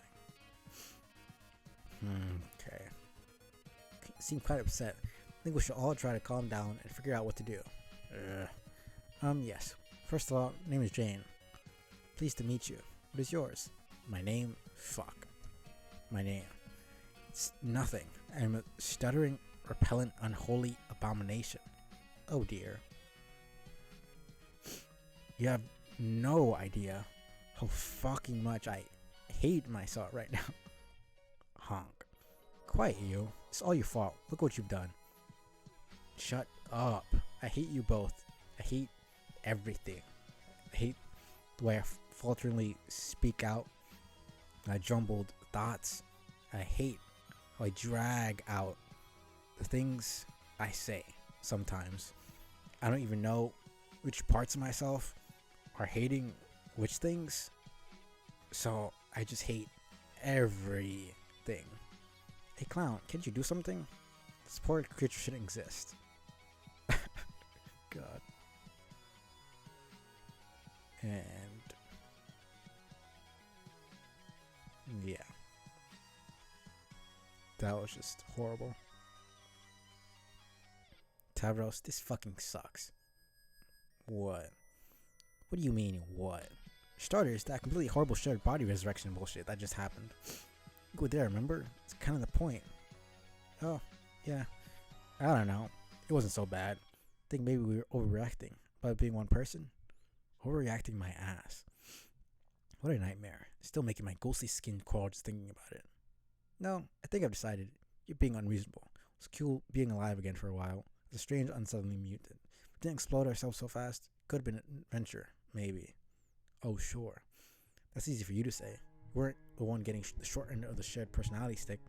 Maybe if your personality was as much an upgrade to mine as mine was to yours, I would have been cool with it too. You might be right. Actually, it was pretty neat. What? Getting to feel all the amazing self-esteem you get to feel. I didn't really know what it felt like. I mostly only knew what the pretend kind was like. So, thank you for letting me feel that, I guess. You're welcome. Now that you mention it, maybe there was a silver lining to that freak show. Someone else finally got a chance to feel firsthand how great it is being me. Yeah. I think this could last very long, but I guess I'll change to Tavros, I guess. Well, I haven't been Riska. Whatever. Same shit. That's been pretty great overall. So, aside from being partially me, briefly, how have you been? Okay. Dead, mostly. Yes, me too. Yeah. Hey, sorry about that, by the way. About what? About killing you. Wasn't very cool of me. Oh. Right. I almost forgot that even happened. How could you forget? Haven't you been pissed off at me about it? No, I mean, it's pretty much my fault, I think. Attacked you with my bogus self-esteem, and I paid the ultimate price. No, you idiot. That's not what happened at all.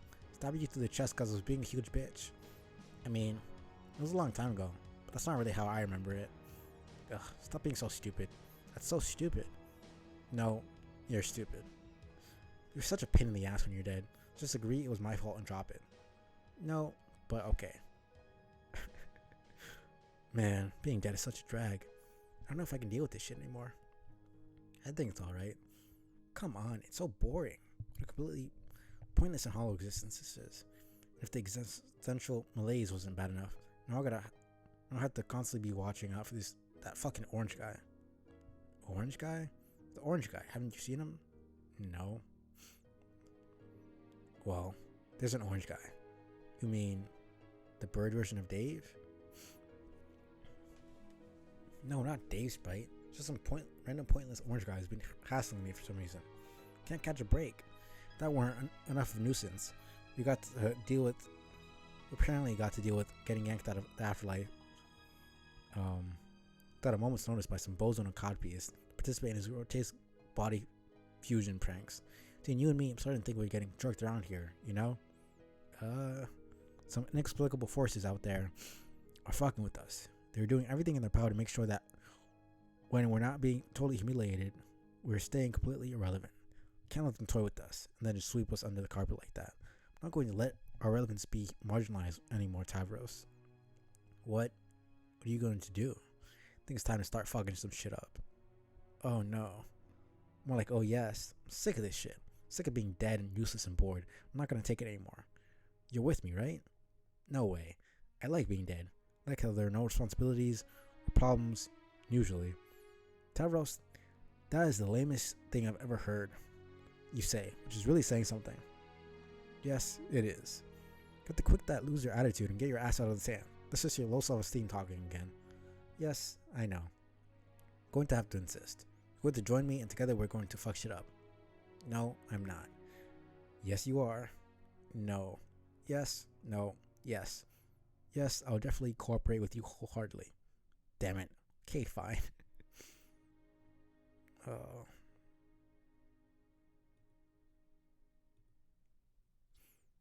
Let me see.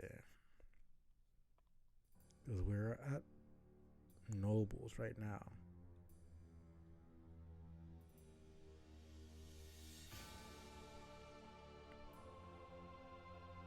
Yeah, we just got the Nobles. 5,200. It's 400 more pages. Guess I'll be Jake. See the time capsule. Cannot proceed to the time capsule because you were lying on the floor unconscious. Suddenly deep into the ruins, a sudden earthquake jammed the elevator on its way down, causing you to take a nasty spill to the floor below. Luckily, you were wearing your trusty skull top, preventing a more serious concussion. You nevertheless lost consciousness and attempt with all your might to regain it. Regain consciousness. You failed to regain consciousness, years in the past, but centuries in the future. Spawn. Happy 13th, bro. I have something for you. Oh, Nelly. Too kind, my friend. What is it? It's no big deal, since nothing I wasn't planning on giving it to you anyway. I just sort of happened to finish it today. I think I catch your drift. So my new tin comrade finally gets a head on his shoulders, eh? Yes, assuming I can actually send it today without another untimely paradoxification. If not, then hey, get a sick grill full of birthday slime instead. Oh, hell no. Hell no, man. Well, listen, if you're going to send anything to me, slime or otherwise, can you please at least not make this shit appear directly over my head this time? Last thing I need on my birthday B-Day is another installment of, and I quote, Manbro Bukake Theater. You still don't actually know what that means, do you? God. The sentences in this stupid story are the most bullshit thing ever. Not really. Just a friggin' figure of speech, man. I gathered it just means some getting slimed in like in Ghostbusters or some such. Kind of. I told you to look it up. Yeah. I'm a busy fellow, Dirk. Wikipedia has a lot of letters to type in. A thing for a man of action on the go. I'm always doing adventures, remember? That's such bullshit. You sit in your little jungle globe watching movies all day. Well, yes. But okay, I have a lot of movies to bone up on. There's so many good ones I still haven't seen. You would think literally every film you watch is a masterpiece. I've never felt so much vicarious shame for someone else's atrocious taste and awful garbage. Screw you, I have impeccable standards. Just, there's so much good stuff out there, and I've really been on a roll with my picks lately. Do you even hear yourself, dude? Your picks are everything, and lately is always. Yes, I hear myself just fine. I hear a discriminating gentleman's melodious voice, and it strikes my ears as the voice of reason. Say there's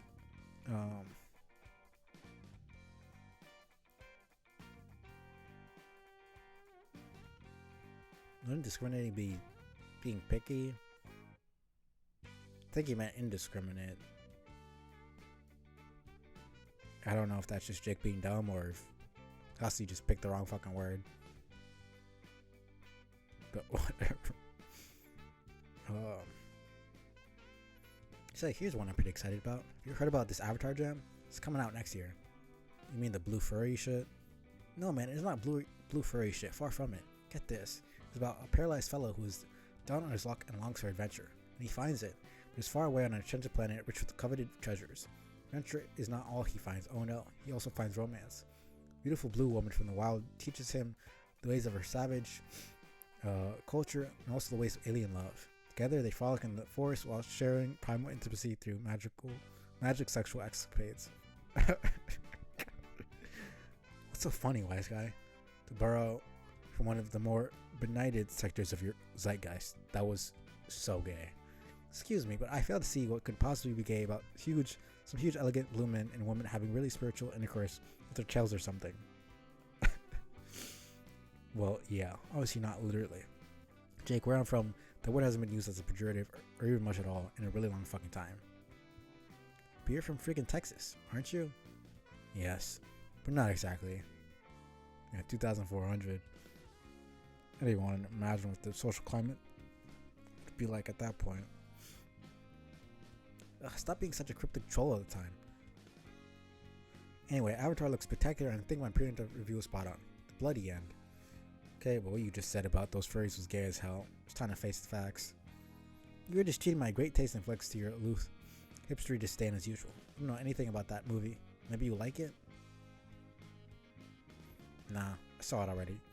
The movie sucked the smelly shit from the ugliest butt. Sorry, man. Now you know you're just trolling me. Won't be out for another year. Right. Here, let me send you the rest of this robot albit already. Spent too long alone on that island as it is. Kinda worry about you.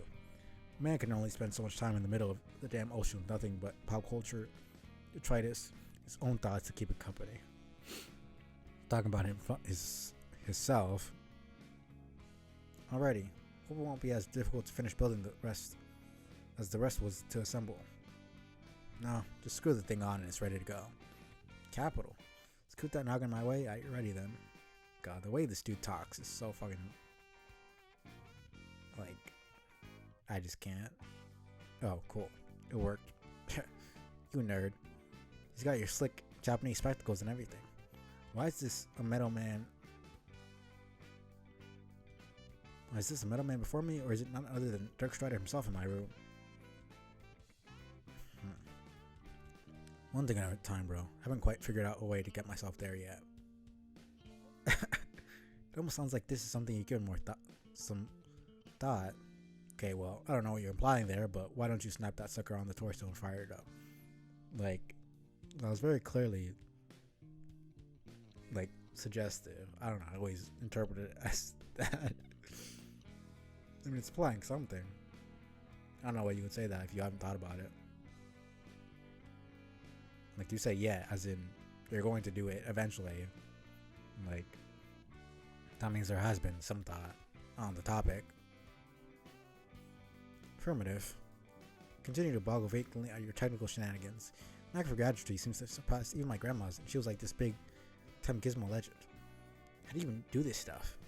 Guess from your perspective, it must seem hells of overpowered in a bunch of ways, which I kind of am. Like with the ninja sword, I'm basically nuts. Okay, if you say so, buddy. I can believe it. Yeah, but when it comes to building stuff, you're probably overstating things.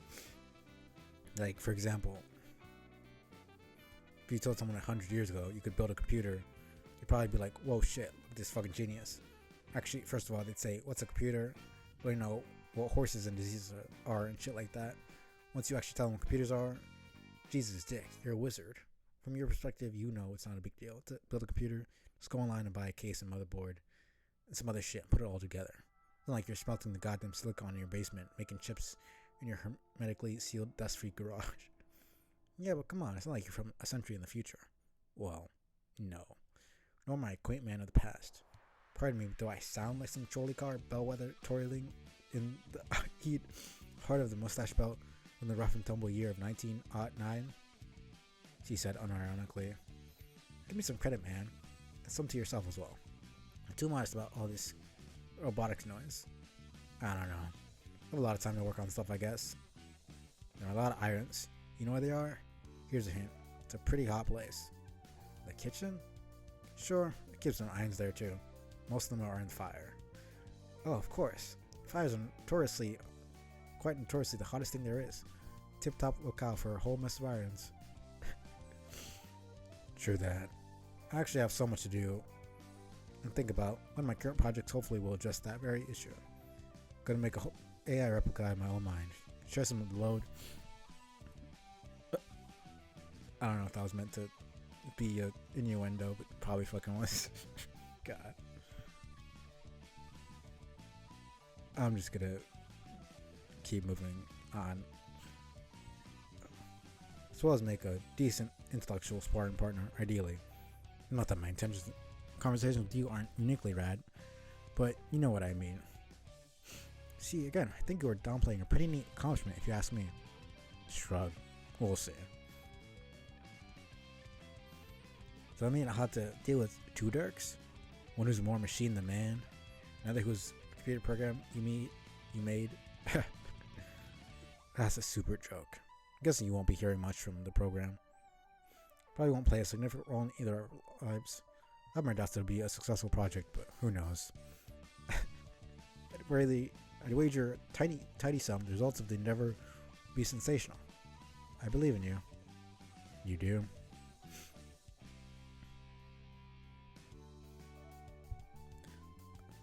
Sure, bro. I always have. You've helped me out a lot and been a good friend for ages. What? Well, I wasn't sure about doing this today. But if it's true that you do believe in me, then I guess, fuck it. Why not? Why not what? Guess call it an extra birthday present. Instead of a present that's awesome, consider it more like a weird confession that may change the way you feel about me. Whoa. Dirk, are you, saying what I think? What? What do you think I'm saying here? Never mind. Sorry for interrupting. Should I sit down for this? I don't know what to do. Wait, already I'm sitting down. Maybe I should stand up? No, just chill out. Stand up, sit down, whatever. Here's the thing. You know all these painfully obvious hints I've been dropping that always seem to be flying over your head? Maybe? I think I need a towel or something. About me being from the future. Oh. Yes, I think so. Well, somewhat jokes. It's true. What? Oh man, are you actually serious? Yes. So like, you are from a century in the future? No, I'm like 4 centuries. Year 2040, I don't know, I said 2042. 2422. Or as we say contemporarily, 411 PC. Post condescension. Wow. I say this is not the announcement I was expecting. So you are a time traveler from 2422 here to help me build robots or something? No, I can't time travel. I only send things through time occasionally. I actually live here in the future, alone in my apartment. I send messages to you in the past though, like I'm doing now. God.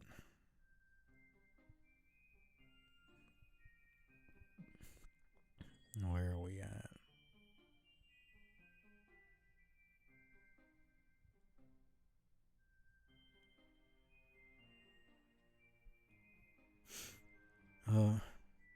How?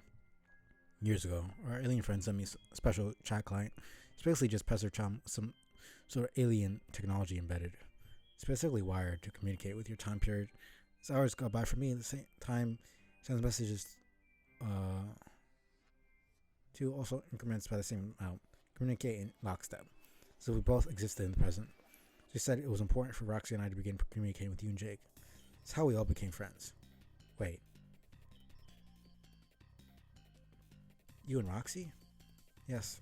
She was in the future too, but we lived nowhere near each other. I asked her to refrain from telling either of you. Wanted to be the one to let you know. To wait for the right moment. Holy fucking mackerel.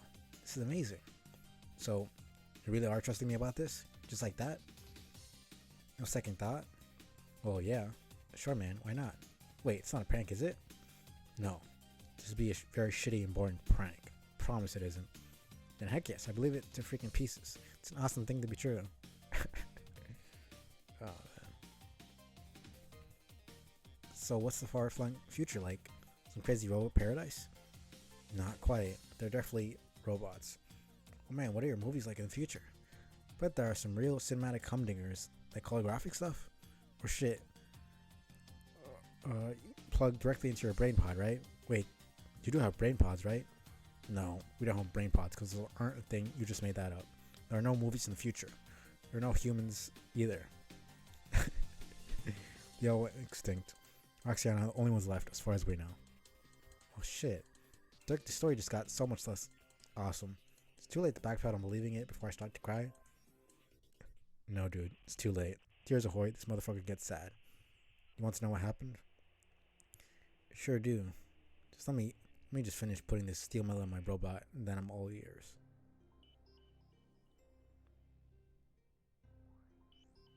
There he is finished. Look at this spanking iron friend from the future. He is perfect. Oh shoot, Dirk, he just got blurred and disappeared. What the actual fuck? Don't worry, that's normal. Upon activation, he goes into stalking mode. Stalking mode? Yes, he will stalk you in the jungle and strike you when your guard is down. What? That's crazy. Why would I want that? Didn't you want someone to get scrums with? Well, yeah, but man, give you all the scrums you can handle. Trust me, this will sharpen your combat skills. Guess you're right. It's just picturing a little good, honest roughhousing. Why does the whole thing have to sound so sketchy and nerve-wracking? You want to hear my grim tales of the apocalypse or not? Yes, you're right. Let's put issues of fisticuffs aside from now. So tell me everything about the future. How does humanity fuck up? Is it the nuclear holocaust? Or is it robots? Gotta be the robots, right? It's per the Terminator. No, it's more of a gradual decline in population than that, due to insidious power grab by an aquatic alien empress. Oh, the old alien overload story? Got it. When does she show up? She's already here, in time period, hiding in plain sight. She has been for anywhere in between 50 and 100 years. She's the Baroness of Crocker Corp, Jane's company. Of course, Jane has no idea. Baroness has been using subtle strategies to manipulate the human population through her company for a long time. November 11, 2011, she finally made her presence known to the world, along with her agenda for global domination. Geez, that is pretty scary. In a few years, she'll be in charge of everything? No, not quite. That's just when the world finally sees her for the threat she is. She'll continue to gain power by exploiting various institutions in the media from within. Take the next several decades for her to claim the throne as Earth's absolute ruler. Her march from domination to domination was facilitated by a number of scumbag sympathizers, opposed by a few brave rebels, including my ancestor, Roxy's too. I think your ancestor qualifies as one too. In fact, I'm sure she must have been the first member of the covert opposition movement. My grandma? I do remember when I was very young, she would tell me stories of the woman who raised her. Was she the evil alien? Yep, that's the whole story right there, most of which is shrouded in rumor and urban legend. But before we get sidetracked by any of that, I'll try to cover the big picture, give you a sense of all the batshit lunacy that followed the Sea Hag's power play. I think I'll finish this entire monologue, backstory shit, and then end. Nobody at the time knew what the fuck she wanted to accomplish, what her actual motives were. But in retrospect, it became clear she was trying to essentially restore the conditions of her own old home world, which she used to rule over as well. She again instituted these crazy laws. First of all, people weren't allowed to reproduce. She found her usual method of procreation revolting. Anyone who engaged in it was punished by death. But she still needed ongoing population of subjects to abuse, so to propagate the race, she set up this weird system. Random intervals, every citizen required to supply the genetic material to drones. The DNA would be combined and collected and combined in some way. Many years later, long after the original donors had died, clones would be spawned from the DNA. So no one would ever be able to know who their parents were, or be able to trace their lineage. It's only through a bit of good fortune that Roxy and I were able to discover who our ancestors were. They were the rebels you mentioned? Are they alive right now? I mean, in my time? Yes. Oh, I'm very curious about them. Also my grandma. Good to them, don't worry. Anyway, her purest condescension turned out to be especially cruel to her human subjects. Sure, rules no picnic on her homeworld. I think she resented humans' biological incompatibility with the ideal empire she envisioned. Became frustrated. Humanity wasn't even really her first choice for rule. There are reports she attempted to clone members of her own species and place the human population with them, but they all died. What happened to them?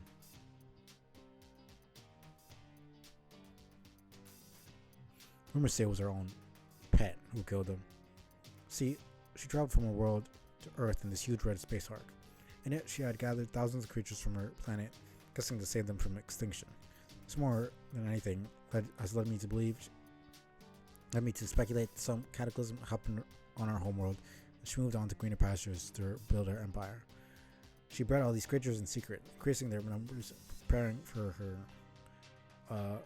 eventual takeover. Each monster, or Lucis naturae, is meant to be a kind of caretaker of the young. We see where the dramatic schism between our species and hers begins, also why she had a reputation for being quite insane. She so happens to have this one humongous sea monster, Lucis, that is like her own personal bodyguard, kind of a secret weapon. It turns out the thing is kind of an enigma, sort of a double-edged eldritch horror, as much in her service as it is calling the shots, in some unfathomable way.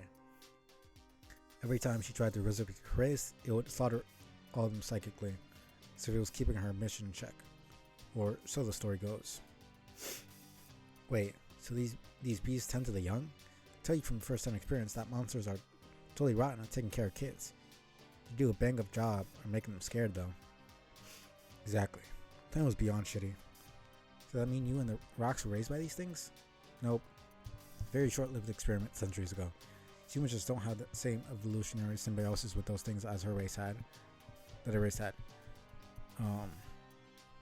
Turns out a bunch of fucking alien monsters have no interest whatsoever in taking care of human babies. They mostly just wound up eating them, or at best, just abandoning them. Later, she instated a lucidroid system to serve the same function. She began phasing it in more robotic solutions in favor of all these ill-conceived biotech nonsense that always did nothing but backfire. Even drones were replaced with robotic versions. Imagine they were easy to produce and control, since she'd given up hope of perfectly mirroring her own position, all its convoluted symbiotic glory. But not without a good fight, and not without taking her frustrations out on the human population. She attempted to enforce blood casting through efforts to genetically alter people's blood color. No. That was an ugly chapter. A lot of fucking people died from that debacle. Over the last 400 years, the population just got smaller and smaller, with these atrocities piling up. She clearly didn't give a shit. All the while, the mountain dryland kept shrinking due to the gradual flooding. Soon, there was hardly any place to live. Hardly anywhere left to live. And then, that was that. No more people. Damn. Wait, flooding? Oh, yeah. I should mention this up front. The first thing she did while in power was begin melting the ice caps. Took a while. Eventually, the whole world flooded. That's how it is now. We're still soaked up in this bitch. Wow. Like the epic Kevin Costner film? Almost exactly. Especially by the same degree of shittiness. Oh man, does that mean you have to drink your own pee? Get used to the taste. Welcome it, even. That takes about 15 days in a row of hard piss drinking, though. Ew, no, dude. No, ew. Relax, I don't drink any goddamn piss, okay? Oh, okay. Whew. I guess your Lucis droid thingy sees to it that you have fresh water? Nope, those things stopped being a thing a long time ago, too.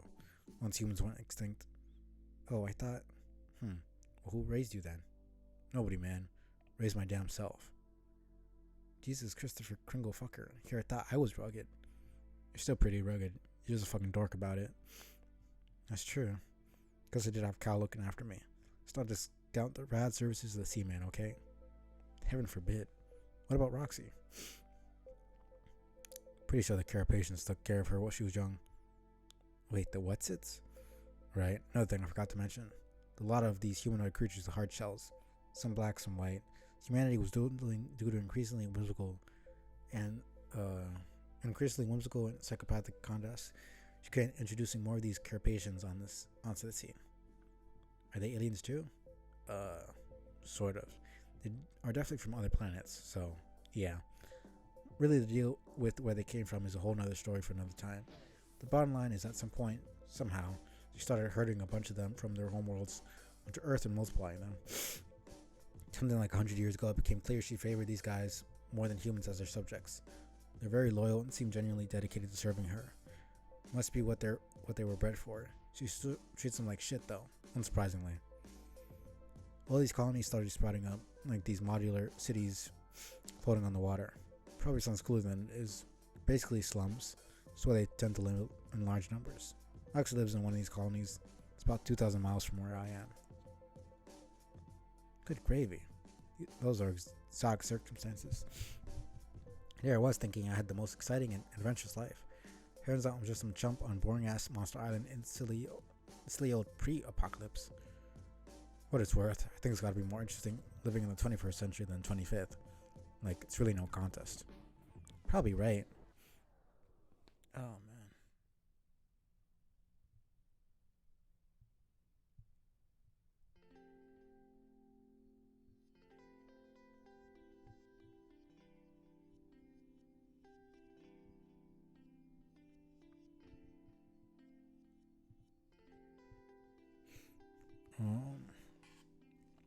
I'd be really keen on talking to Roxy about this too. Very curious about her experiences as a future lady with all the whatsits, the hardshell folk. Oh man. Must say, it turns my previous perception of your lives right on its freaking ear. Man, she would love to talk to you about all this. She hates keeping secrets. It's been killing her not to spill all these fucking beans way the hell prematurely. Like, what even is your day-to-day business like in See Hitler's Water Apocalypse? Well, I mostly shit around in my apartment all day, building stuff, reading about history, flipping out with my sword. Sometimes I go fishing and check out the underwater ruins. She has plenty of uses fucking around too. At least she's got a neighborhood. She always uses one of her gadgets to gank vegetables and stuff from the past. She tries to feed the hungry neighbors whatever she can scrounge up.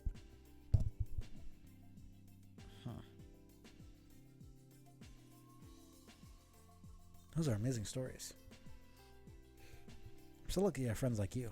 Snap, what about Jane? Have you told her? Jane is... No, I haven't. Dropped hints and tested her willingness to believe something like this. It's just not going to fly. It's way too much to drop on someone all at once if they aren't receptive. True, it seems a shame to keep her out of the loop. Well, tell her whatever you want. She'll likely think she's being fucked with. Personally, I wouldn't bother trying too hard to convince her. No point in alienating her. Someday she'll be ready to believe things. Okay. Wow, I still have so many questions. It's incredible that this is all going to happen right around the corner. I don't know if I'm ready. Like I said, these changes will be a little more gradual than that, more clandestine. She'll exploit the fear caused by her revelation to the world to create intended reactions within governments and media. Her agents embedded on the inside will help nudge things in the direction she wants. And 20-some years down the road, without anyone suspecting a thing, she'll suddenly be in complete control. Earth will be fucked. Want to join the opposition? Fuck this witch, I have lots of guns and reckless bravado. I want to stop her. Pick up where my grandma left off. Well, aside from the main reasons that won't happen, which I won't get into.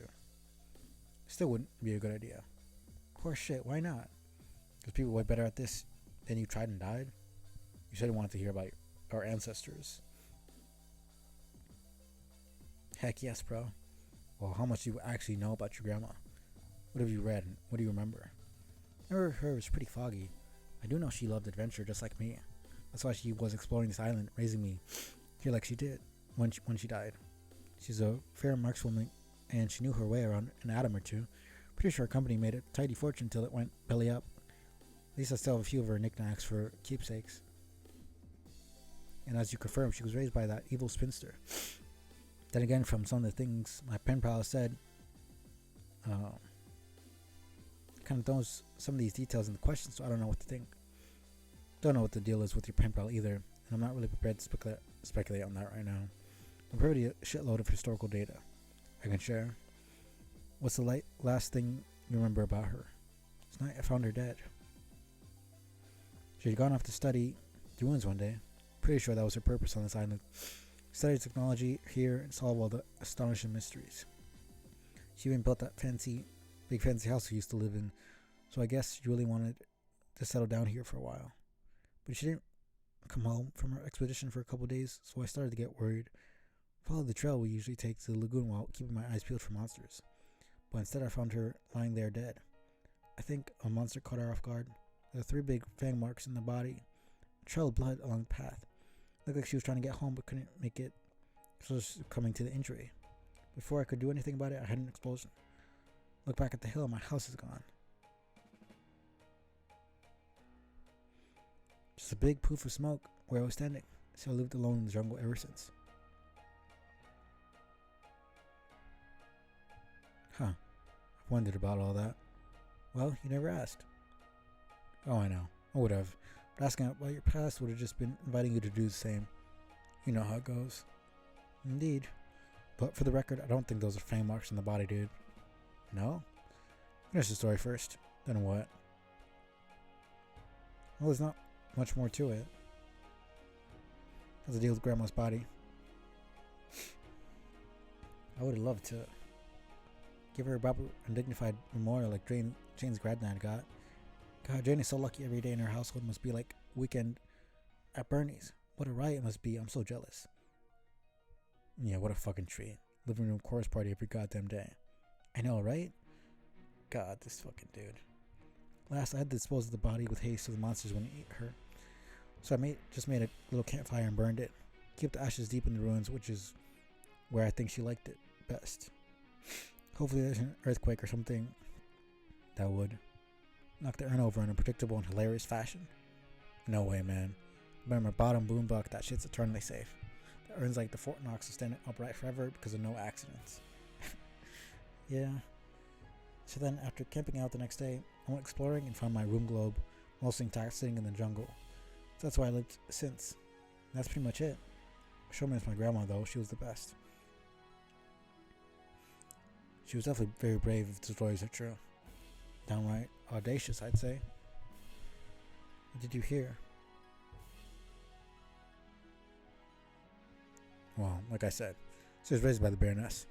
It was probably the worst childhood that either of us had. She wasn't related, obviously. Nobody related to a damn fish alien. Except other fish aliens, probably. She had an adopted brother, too. Life must have been miserable for both of them. Yes, I vaguely remember her mentioning him.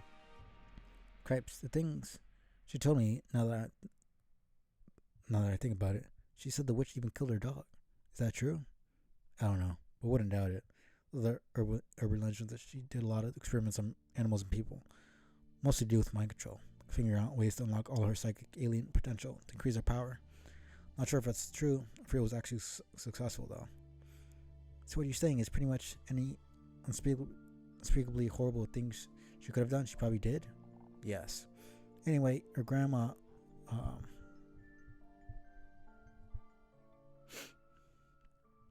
managed to run away when she was quite young. Maybe it was a traumatic event like dog murder that prompted her to flee. Who knows? Whatever the case, her bro stayed behind. God must have been seriously immune to witnessing fucked up shit because he went on to be a famous comedian. Real kindly old cornball. Nice together you couldn't hope to meet, they say. Ha, wow. Must have been a hell of a guy. So, you're not making any connections here? There? Where? Huh? Famous comedian, about the age of your grandma, shredding the family name of the Baroness, not ringing a bell?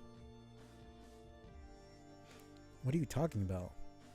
Dirk, stop speaking riddles and keep telling the story. I'm on tenterhooks here.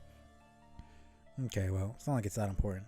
It's a super obvious thing that'll probably occur to you later when you're looking in the fridge you don't have, at which point you feel like an idiot. Oh my god, you could be one opaque motherfucker. Just clue me in, bro.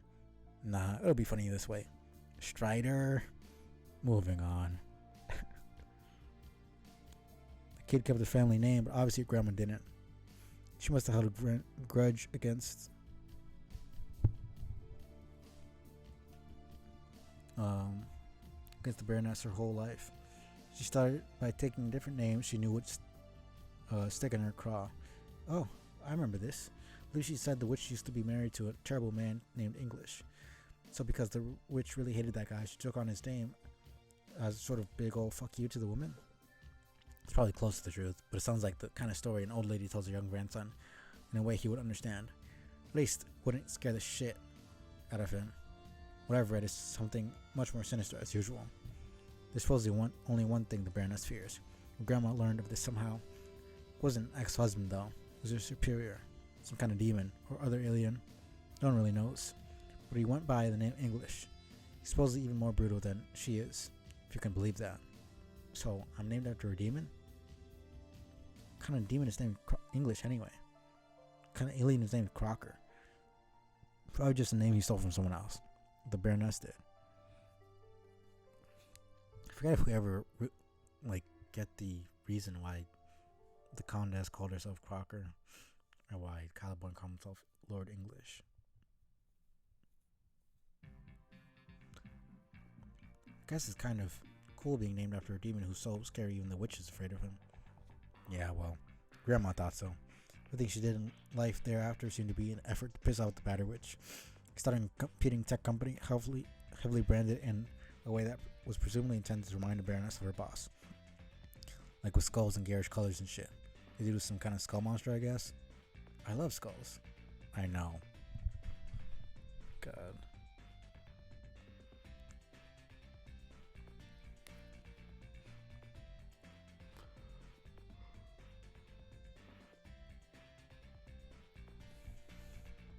It's definitely brave on her part. Ultimately got her a bankrupt company, a blown up house, and forked through the torso for her trouble. But she must have been the first to understand how dangerous the Baroness was, while acting covert opposition. Others would follow, and continue to as of now, in your time period. These are your ancestors? Yeah, mine and Roxy's were among them. Anyone I've heard of? Of course. All these fuckers are totally famous, obviously. Oh, sure, obviously. Talked about the guy I'm genetically derived from a lot, actually. Like, every time I ever talked about my bro. Cadzooks, of course. With all your future mindfuckery, you made me completely forget about your vaunted Hollywood sibling. I should have asked where you fit into the picture if you were raised alone. You could be dumb as a bag of penny candy sometime. Sometimes. Other times you're on point, like a bag of the nickel shit. Well now.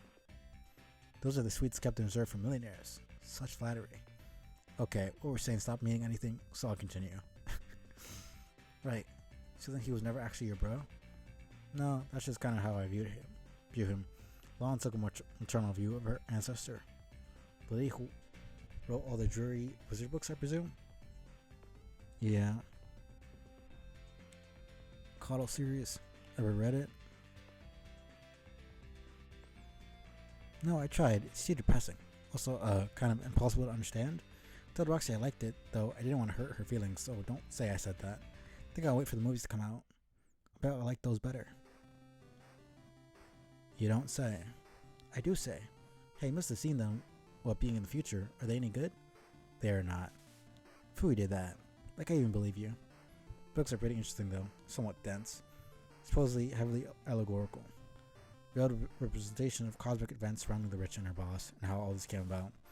It's the kind of thing you wouldn't pick up on unless you were someone who understood what happened. Like the contest, which is kind of the point. I think it was their way of letting the wish know I'm on to you. The early days of the resistance movement, they both opposed her more indirectly, with their art, like critics of tyrannical governments often used to. Had to be careful. They didn't want to make big waves too early. Bro did this too with his many fine films. Practically everything was a symbol for something, either in mockery of the Batter Witch, conveying some hidden message to its audience. Each film was always rigorously picked apart for its head-scratching symbolic meaning. Managed to accomplish this, all that without ever compromising the purity of his ironic vision, which I think was admirable. Fuck yes. Sweet Bro and Hella Jeff films rule. Screw the haters. That's what I say. You also say that about Weekend at Bernie's. Man, that is a scandalous mischaracterization. No one hates Weekend at Bernie's. Duet films are generally regarded as so remarkably mediocre they don't even attract any trolls who care enough to shit on it. Believe me, I tried to get in debates with people about it. Yeah, you pretty much touche'd the fuck out of that. But we are definitely in agreement about my bros films as the masterstrokes they were. He just kept cranking them out too. He really stepped up production after 11/11/11. Even though the cat was finally out the bag, he's very dedicated to his craft. Dang, I can hardly wait to see them. Yeah, I wouldn't hold your breath about that. Why not? Man, fuck it. I'll just send you them. Just keep a lid on them. We don't need any weird causality shit rearing its head here. That would be dumb. I'll guard each glistening compression artifact with my life, as if it were a jewel pilgrim tomb. Which was the last you saw? Well, there was Sweet Brown Hell Jeff the movie and Sweet Brown Hell the film. Yeah, Sweet Bro and Hella and Jeff the movie. I think Sweet Brown Hell Jeff the Moive is still in production, right? Honestly, I get confused about which particular spelling is attributed to which film, or even if I'm getting the misspellings right. The key to sorting it all out is to understand it doesn't actually matter. Through video streaming services, you could frequently set up so that buying a certain title would ship you the wrong film. Often titles for movies that were available for sale that straight up didn't exist. We've sold for dollar amounts that made no sense, like $2 and 890 cents. Okay, and one. I don't even know how you would fucking read that. And sometimes buying a download actually deposits money into your account instead of deduction from it. It's all part of the experience. Forbes are certainly entrepreneurial, if nothing else. Get behind the idea of making killing for me, as I also get to be as good as doing adventures as I hope to be. Did they ever bring the battle to the witch's doorstep, or were the blows dealt strictly to public masquerades and theatrics? Yeah, they got pretty deep into the shit eventually. They're both very skilled combatants. Pretty sure she had some weird powers too. Powers, you say? Communion with occult forces, something like that. She knew things, had visions. That's why she was able to write those books, and more importantly, why Roxy and I were able to survive here. How? They knew we would be here someday, so they prepared for our arrival. Living what used to be my bro's old apartment 400 years ago. Whole city's gone, but this one unit was somehow protected.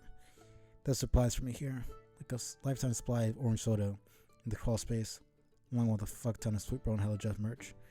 It's like discovering my own personal holocaust of bulbous jutting bottoms. Plus some weapons, some other gear, a killer pair of shades. Roxy's mom used to live in her place too. There's some stuff she might need lying around. This is way before there were care patient colonies though. I think her house must have been some kind of kernelized structure, like a potential colony. Something built to undergo modular self-replication if activated. I'm sure her mom knew that. It's been a good way for Rox to blend in. I stick out like a sore thumb here, of course, but it hasn't really been a problem yet. So, they knew you would show up in the future someday and prepare for that. Doesn't that mean they also knew they weren't going to be able to stop the witch? Probably. They went down fighting anyway. Wow. It's brave and kind of sad. Yeah, but wouldn't you? Of course. You always go down guns blazing. That's what a hero does when he loves adventure and has guns. There's one thing movies have taught me besides the fact that guys using corpse as a silly puppet is freaking hilarious, is that fact. It's not like the rebellion was totally futile. They took a lot of shitheads down with them. Who? Sympathizers. Ugh, just the thought that such scoundrels turns my stomach. They should. In order for you to understand, I'll have to fill you in on the ridiculous final gaps of human civilization, taking place over the several decades leading up to its absolute enslavement, decades which immediately followed the rebranding.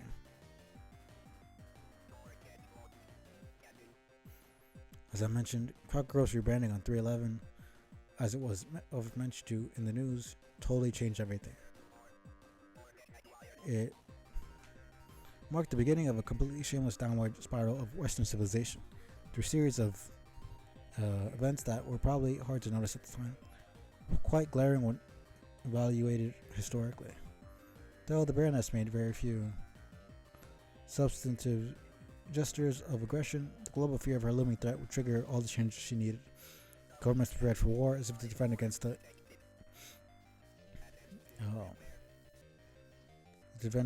invading alien armies she undoubtedly commanded. Of course, she had no army. She was always the only one of her kind. Instead, the world powers were only suddenly about to build armies for her. The media deteriorated into this preposterous circus that was in all practical ways, inseparable from the power base and government institutions. The popular entertainers became dangerous demagogues. The roles of media blurred with those of executive authority. Most dangerous were those who fed into the fear and hysteria most effectively. These tend to be plants, unscrupulous shills paid by the Baroness to move her agenda forward. Dang. I'd like to think I would not be suckered by their serrated tongues whenever they come along. Well, the thing is, most of them are already on the scene in your time. Who? Ever heard of Guy Fieri? No? I don't think so. Fortunate, then. He was an especially degenerate piece of filth. He used his connections and guile to wriggle into the spotlight, and then onto other positions of power. Someone landed on the U.S. Supreme Court. Over the years, other justices started mysteriously disappearing without being replaced. After helping rewrite the Constitution to form an incomprehensible patchwork, fascism, theocratic mandates, recipes, and bad rap lyrics, he was his way up to the ranks, become the High Chaplain of Interstellar War. Just gotta cut to the chase, because this really ain't a big history lesson here. He eventually came to be regarded as the third and final Antichrist, no other human in history responsible for more death and suffering. That boorish cur. Yes, that's exactly the phrase I would use to describe someone who was responsible for the extermination of 5 billion people, which is so uncivilized of him.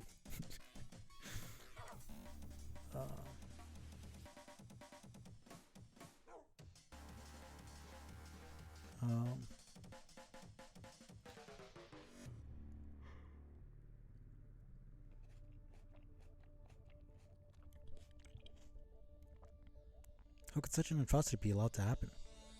Was his personal magnetism really that overwhelming? Maybe overwhelming in the wrong direction, yeah. It didn't happen overnight. Gradual decline in the integrity of the system that allowed it. Eventually the wheels came off and the political scene mirrored the absurdity of the mere circus. By the way Presidents J and Doe were elected, Western civilization officially fucked itself over forever. I think everyone knew it. Oh no. When does that happen? 2024. Last free election the world has ever seen. So like, you on the ticket together? As president and vice president? No, man. They were both president. They were the first dual presidents of the United States of America. Also the last. They were also the first and last juggalo presidents. Founding fathers warned us about this, but nobody listened. They did? Warned us about what exactly? The mirthful executives. George Washington had prophetic nightmares about them. And he tried to warn people and get language amended to the Constitution to prevent it. Forbidden the election of what he famously described as a pair of salty bards or unruly jesters given to the sweet drink. Everyone thought he just took too hard in the colonial games or whatever. I'm not sure I follow. These like clown presidents or such? Yes. They were a shitty rap duo for your time. They ran a hell of a campaign.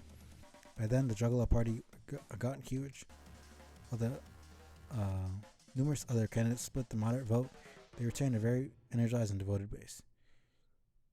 You could say their party had a Big Ten.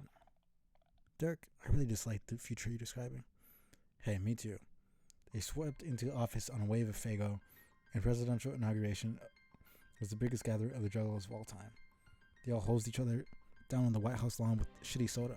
The DC and the Capitol hereafter officially stood for Dark Carnival. Of course, their campaign was helped considerably by having support from the Baroness. In retrospect, people developed the impression that it was all part of her sixth sense of humor. There was a sense she just loved the idea of delegating the extreme subjugation of the world's population to a pair of demented clown rappers. Some speculated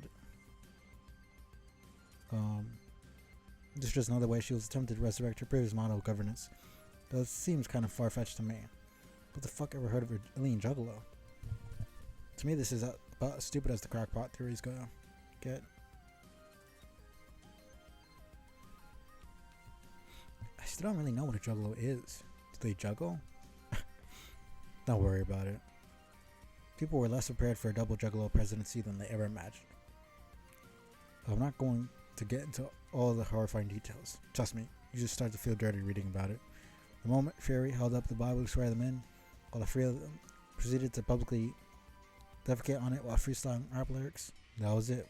When the world watching on TV just said, well, show's over.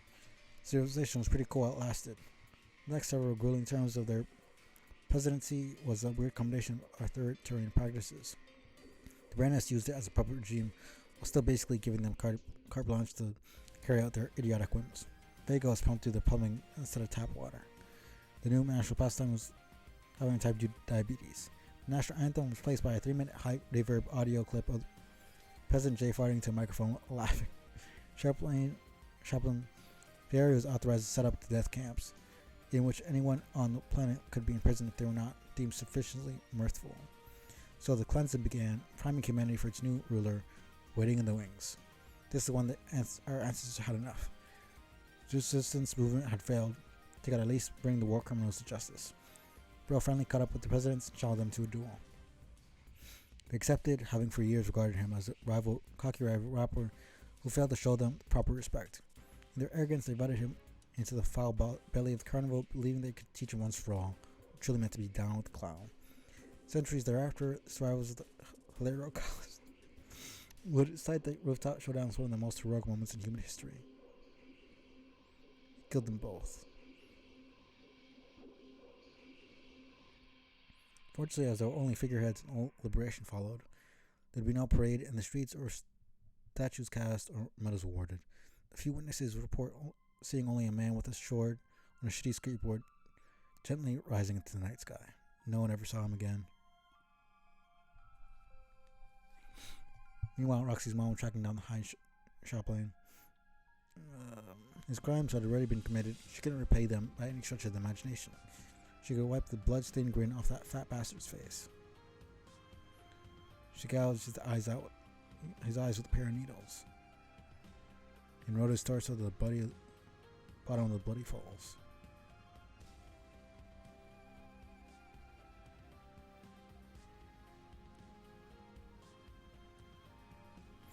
Reports of what happened to our ancestors after that are sketchy. There are no eyewitness accounts I found, but some believe they were grouped and confronted the Condess herself. All her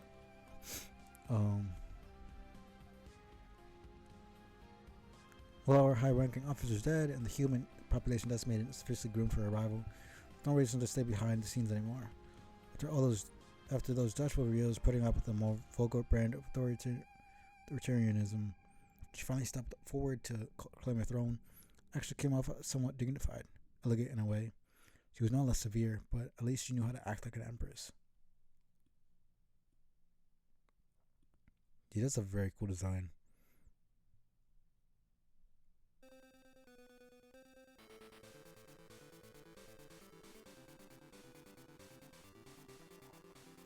But even if they did manage to confront her, there was no way they could win. She had too many crazy alien powers. Her boss supposedly had jacked her power level through the roof. I even heard, and don't quote me on this, she may have been over 9,000. Heavens to Betsy. Figure's just absurd. Yeah. That's not even to speak of the generic smorgasbord of other power shooters rumored to have. It gets hard to separate the fact from the urban myth. But for reference, if you want to believe it all, just picture all the X-Men combined into one sexy fish woman in a skin-tight suit. Whoa, mama. Of course, his sword is fucking broken. Whatever actually went down, they're surely both dead now. Guess it had to happen like that, though. There's no way the Condess would allow us to be born within even a century of our genetic forebears. Thought that was completely disgusting to her. But I really would have liked to be able to meet them. Guess some things would just be too awesome to ever stand a chance of happening. Strange. That the beta versions of the kids kind of have a fear, almost, of their guardians, like this just weird complex relationship with them, and then the alpha versions completely admire them and have nothing but admiration for them.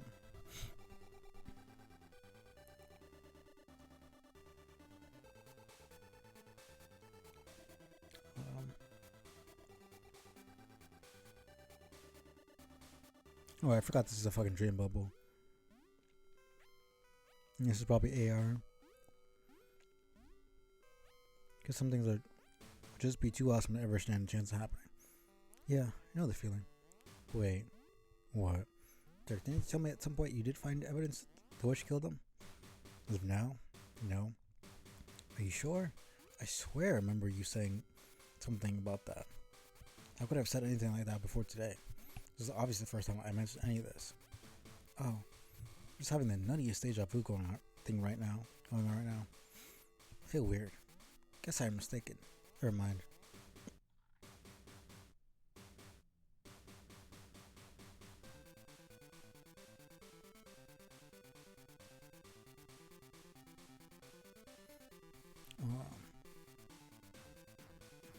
Okay. Discard your anonymous observation for now. Take your version as if it never happened. Right. Good plan. Anywho, that's a heck of a tragic tale, Dirk. I'm still totally cockeyed. Catawampus. Fucking. Jesus. About it all, I don't even know what to think. But you believe me, right? Oh yeah, every word of it. Wow. Why shouldn't I? You're my friend and I trust you. I still just think it's impressive is all.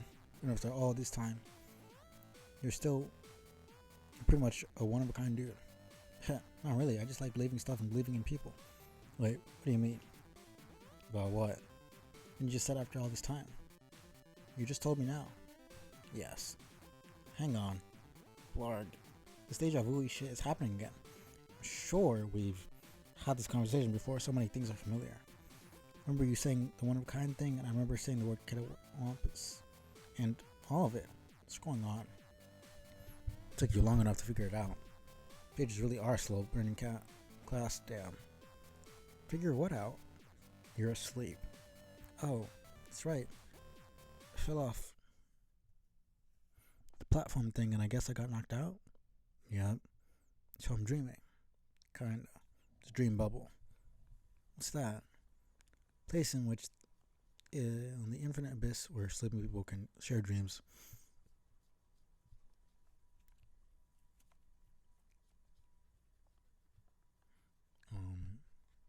Share dreams with each other while revisiting memories. Also, where they can meet dead people.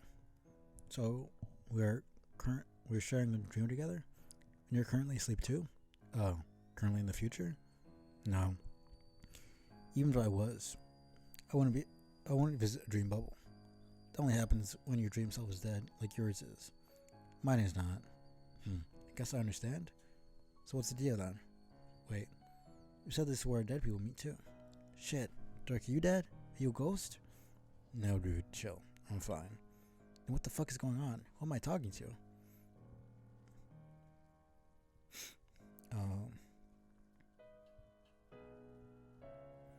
Well, who the fuck are the people you talk to when you have a regular dream? What? Like just a normal, boring dream. Boring, normal dream. This person you're talking to, who is that? I don't know. It's nobody. It's a projection of your own mind. Dream bubbles don't always need to be shared by dreamers or dead people. You can go to sleep and wake up in one alone, living an old memory. Kind of like a normal dream. To remember, it's just a memory. It's where we are now. Okay? So, just having a lucid dreamy thing in a magic bubble, and you are just like a figment of my imagination? Yes, basically. So I'm talking to myself. It's kind of stupid. Well, yeah, not quite. You could view me as a projection of the real Dirk within your mind, expressed through all your thought patterns about him. So I'm kind of a splinter of his corporeal self who happens to live in your awareness. A startlingly close approximation of the real thing. To the real thing, for all intents and purposes. Just how startlingly close are we talking? I'm not going to give you a bogus percentage like the glasses because that's not my shtick. We're pretty damn close. Okay, that's fair. But, man, something that feels kind of weird about this. Being in my head, it's a little messed up. What's messed up about it? You're the one who put me here with your intimate understanding of all his mannerisms, predilections. His method of existence is pretty much how he rolls. This is how shit is, bro. Okay, sorry for saying it's messed up, but it's still a bit frustrating. I can talk to you all day. But all I get is your pesky responder bedeviling me every turn and your freaking robot punching me across the ocean, then throwing a weird tantrum, ripping his nuclear heart out in front of me. That weren't enough, I tumbled off the doohickey and knocked myself out. Now I'm strolling down memory lane with your fake brain ghost. It's like you're surrounding me from all sides with imitations of yourself, but never the real you. cheese and fucking crackers when I just get to talk to the actual Dirk. Jake, what do you even know about somebody's actual self? What makes it actual? What is actuality? What a horseshitty question. I don't know anything about actuality, I guess, but I know some philosophical babble horseshit when I dad blasted to hear it.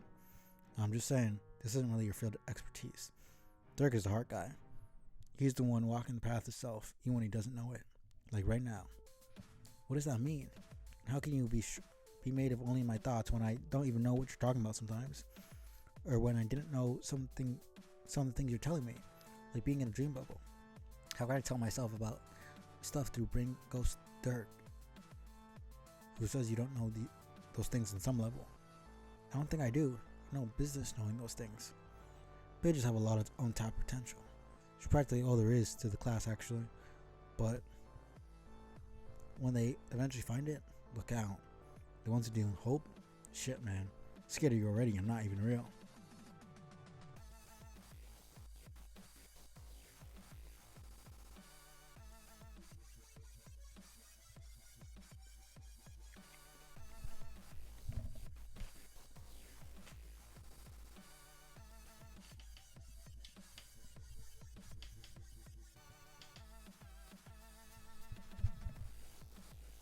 Are you sure you aren't real?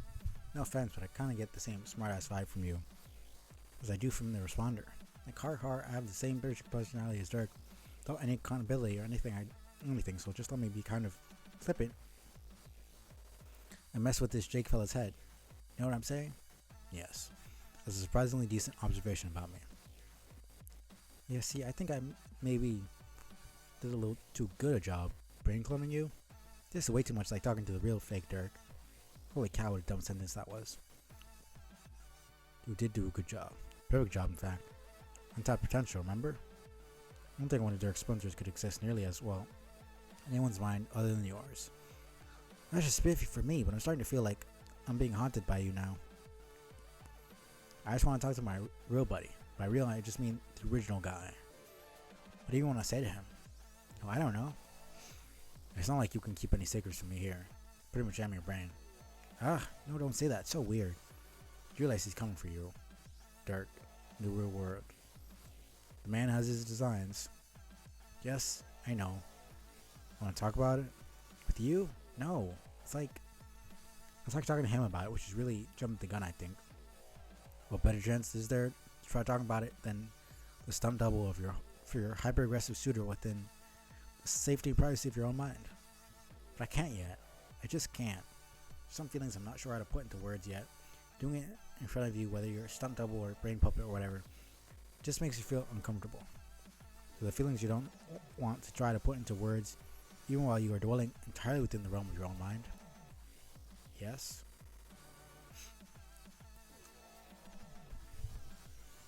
What is so hard to understand about that? What about the spider ghost? Huh? The girl you saw. When you got fucking clouded by Dirk's robot and you passed out. Dreamed about a spider ghost alien girl. Oh yeah, what about her? You like her. I mean, what? That's dumb. I saw her for 3 seconds, she waved at me, and I woke up. Yeah, and it took 3 seconds for you to fall in love with the cute spider ghost. Why do you keep calling her a ghost? Because she's been dead for a zillion years, dude. Oh, well. Holy shit. I won't change the fact that you like her. Let's not pretend it will. Going to make things complicated for yourself.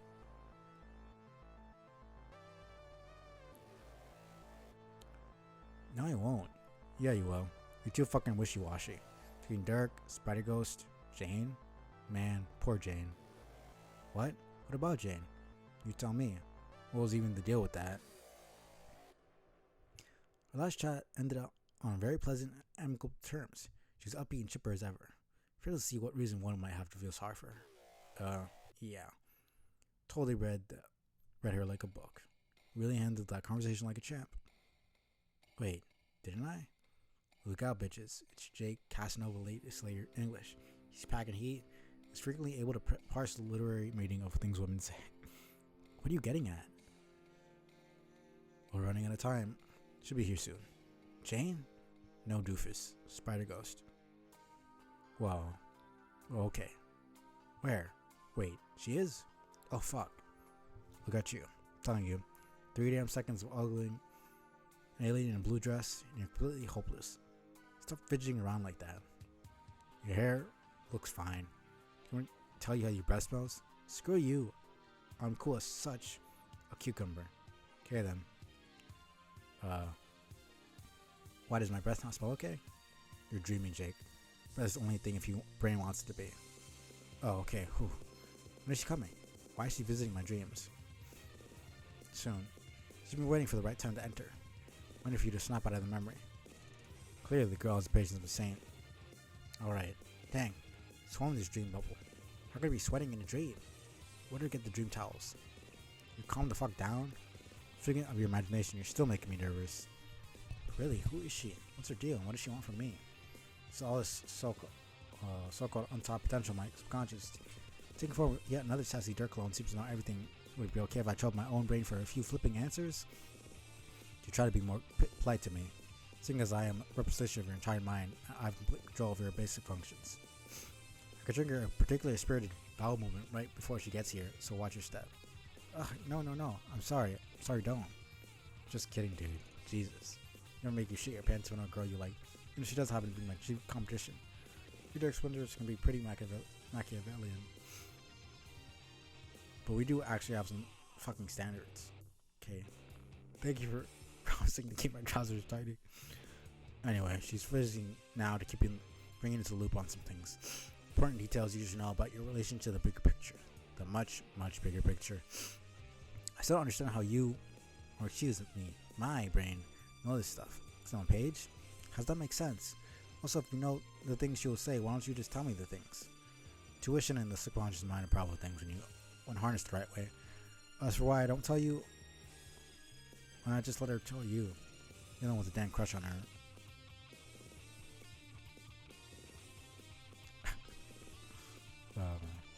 Okay, dude, she's here. Shush.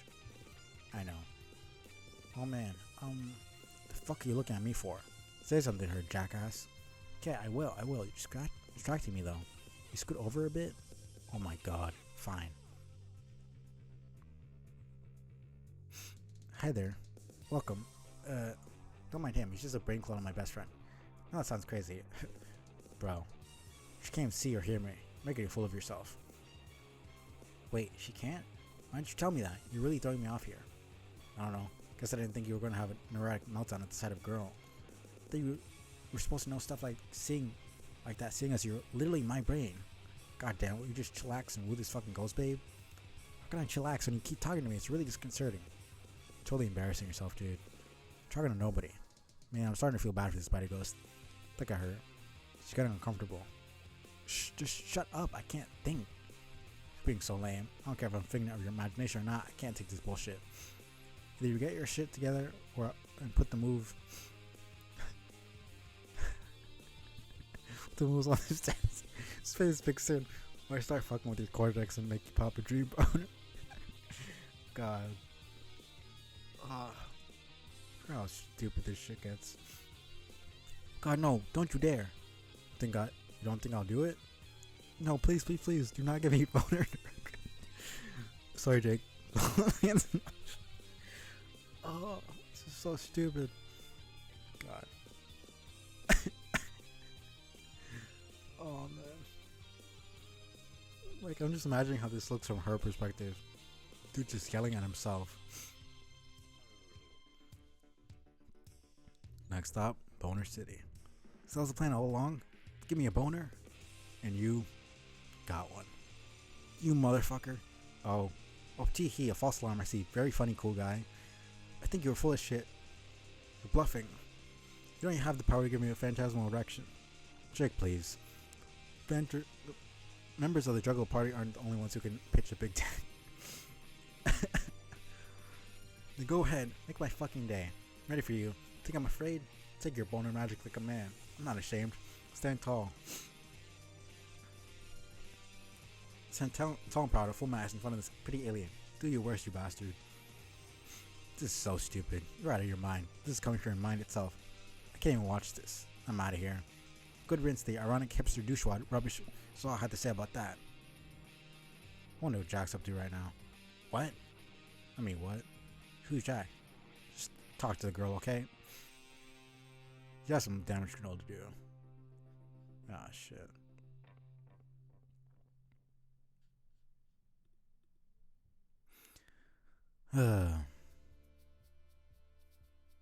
I'll try to get to 5,000. 5,000 is about...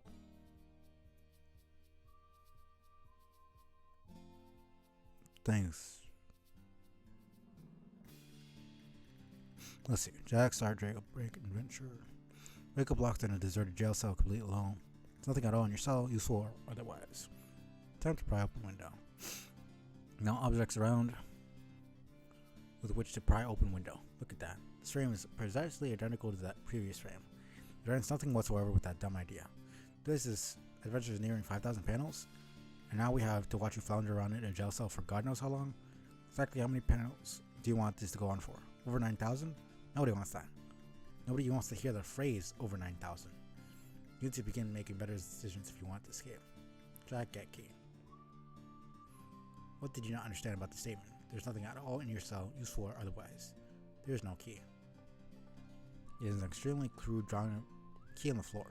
Really, the drawing is so bad it's ridiculous to think that some prankster thought it would fool you, which it did. Weird Draw this clearly was employing the most primitive drawing tools available. You're obviously being fucked with in this stupid jail cell. Despite that you continue to be fucked with, it makes you wish you could stab something. Get pumpkin. What pumpkin? What fucking pumpkin? There's no pumpkin. Once again, there's nothing at all in your cell, useful or... Oh god damn it. Okay, a pumpkin appears. Guess must be feeding time for the prisoners. These Prospedian jails are like luxury suites compared to the penal system of Durst. Should be the softest time you ever did. Soon pumpkin. What a horrible idea. You don't eat fresh produce? Thought is revolting to you. What do you think these sharp teeth are for? What's left of them at least.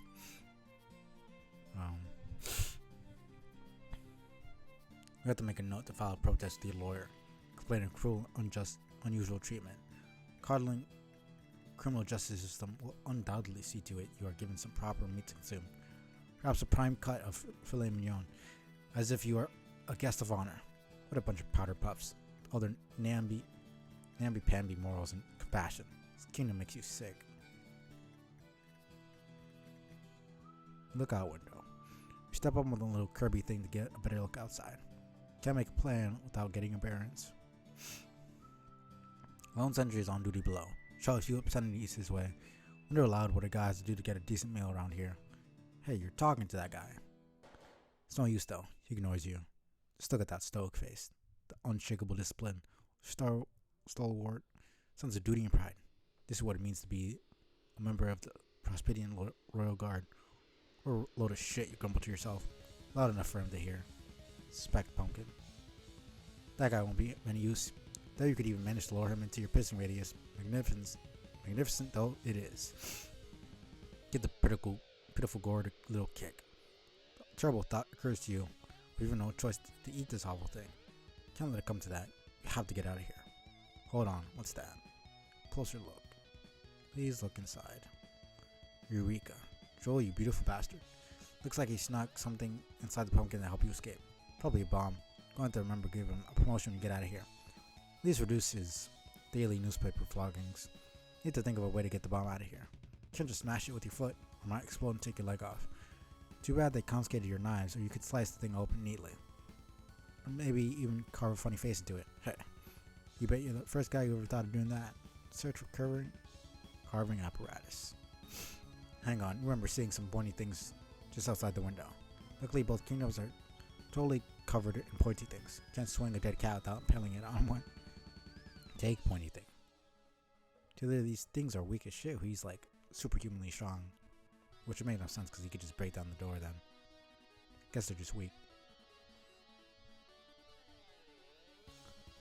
Take pointy thing. Snap off a golden pointy thing. Should be sharp enough to do the trick. Carve pumpkin. Slice to the meat of vegetable like a sharp spire through a thick squash. It's working so well. Really, hell needs a trusty knife when you have this. You're this resourceful. Screw knives. You take it back. You can't stay mad at knives. Open it. Taste your liberation already. Can't wait to hear the sweet ticking of the bomb that is definitely in there. That'll be a sound of freedom on your side. Pull off the lid to reveal a whole bunch of knives. You're welcome. God damn it, troll. So dumb. This is the sharpest tool in the shed. Well, now you think about it, he might be by default, so they just said you all the sharpest tools in the shed.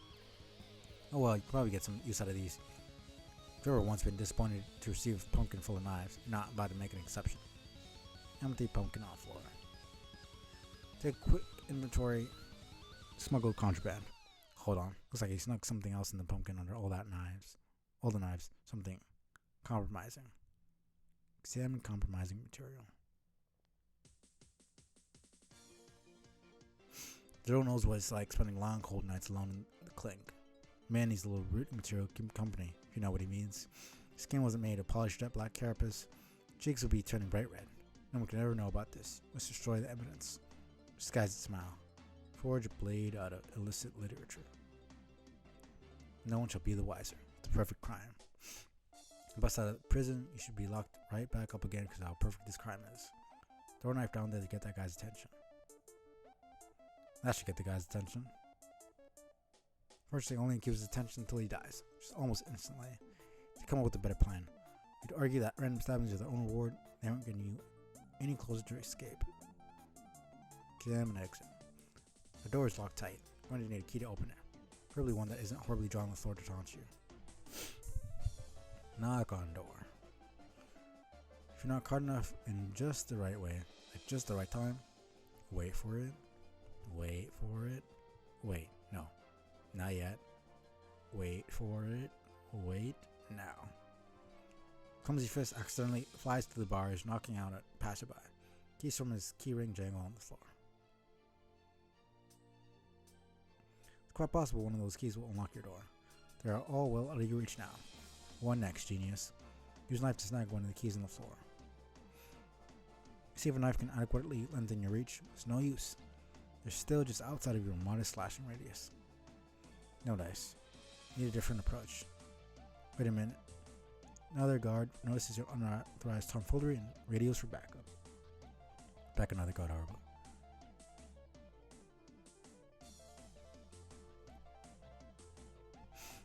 He looks none too pleased by your misbehavior. This surely result in reduced rations. Expect to find a slightly smaller pumpkin in your cell called Sky Rise, mister. Keep beckoning him. Just a little closer.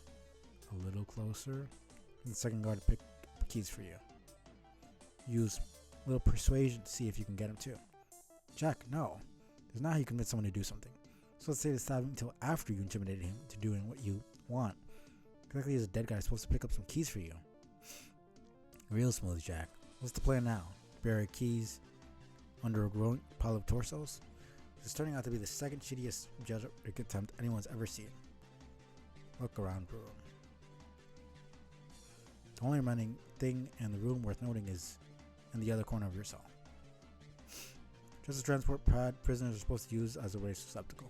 These were decommissioned in Durst prisons a long time ago. 20 prisoner suicides and separate heads showing up in the waste bins. None of those auto decapitations were authorized with the right paperwork. So privileges had to be suspended. You hear the door open and slam shut. Someone else is in your cell. Welcome's guest. Next to the entry, phone downstairs for a little muscle. It's one of the regular lugs they use to keep the gen pop in line.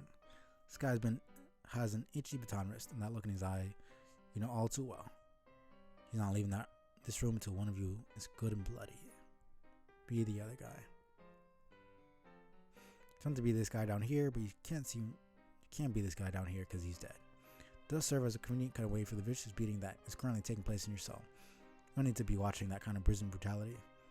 We take our sweet time looking at this dead body while terrible noises can be heard from the prison window. Okay, that should be long enough. Stop being this guy now. Stop being that guy. Stop being the other guy in time for us to see that you've just finished quickly and cleanly subduing the Jack. Jack, the man is dead. Stop that. Jack. Jack. Jack. Apologize to the guard's body. You start to feel sorry for stabbing the guy with 7 knives in the back, bashing his face into the door 89 times. Maybe not all 89 times. The first 88 you felt pretty good, but by that 89th face bashing, you're definitely starting to feel pretty sorry. By sorry, you guess you mean bored. Anyway, you mutter something under your breath that could easily sound like an apology to someone who wasn't listening very well. Give the guy proper funeral. Whatever the state of your contrition might be, there can be no question about it. A man dedicated to royal service deserves a proper and dignified funeral. For this instance, no casket in your cell that is nearly big enough for this lug's hefty torso, you'll have to improvise. Seek alternate casket.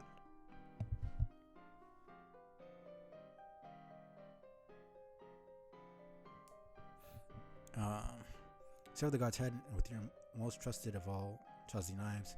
Begin sizing up that hollowed pumpkin. You'll definitely be snug, but you think you can make it fit. Make it fit. You don't care what anyone says. You say this pumpkin was made for this fucker's melon. It fits like a damn glove. Close it up. Perfect. Textbook burial for a man of honor and distinction. Sacrifices made by our public servants don't get anywhere near the respect you deserve, they think. They deserve, you think. Bring casket over to the receptacle. Funeral will not be complete without proper send-off. Stinking garbage dump is no place for the head of a brave soldier to rest. No, you must first make some modifications to the device. During hard times behind bars will motivate a man to learn a trick or two when it comes to systems like these. Open panel with knife. You open it up and switch a few wires around. There, now instead of a nasty old pile of rotten pumpkin matter, destination should be the throne room of the Prosperian Palace. Surely the Queen will want to be alerted to the noble sacrifice of this brave warrior, so that arrangement can be made to honor the hero.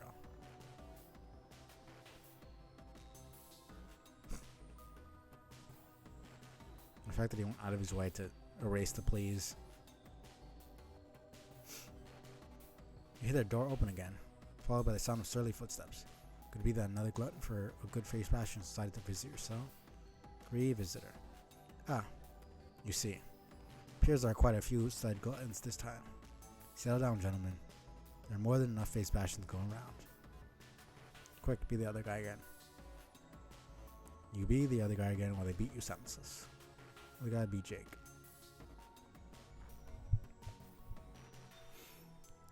Oh man.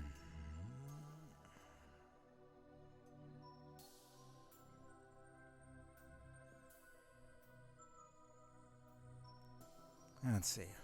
I have like 80 more pages to go to get to 5,000.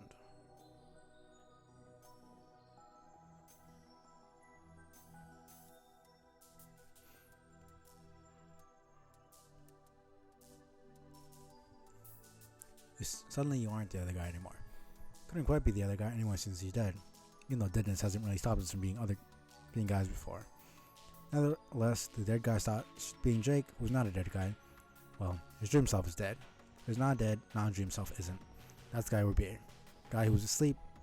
That non-dead, sleeping guy is presently talking to a non-sleeping, dead ancient spider ghost who long ago earned the achievement badge Gift of Gab, and boy does she know how to use it. It's time to get a gab in edgeways. Jake? Don't you have anything to say? I think I've spent enough time introducing myself. You've hardly said a word. Be nice to know whether my long story has confronted you any particular way. You're just being shy. Yes? Jake, I understand this is very much to learn all at once, but do you really want me to keep speaking until I'm blue in the face?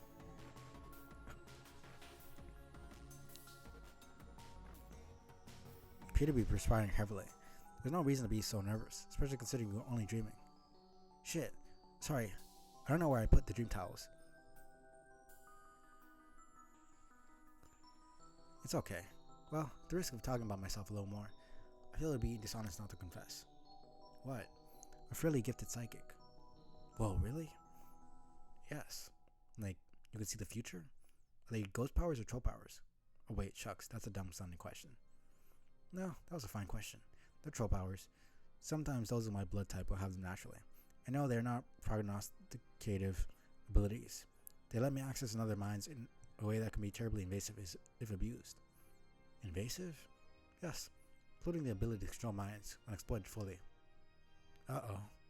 But don't worry, they don't seem to work the same same way on your species, but considerably weaker.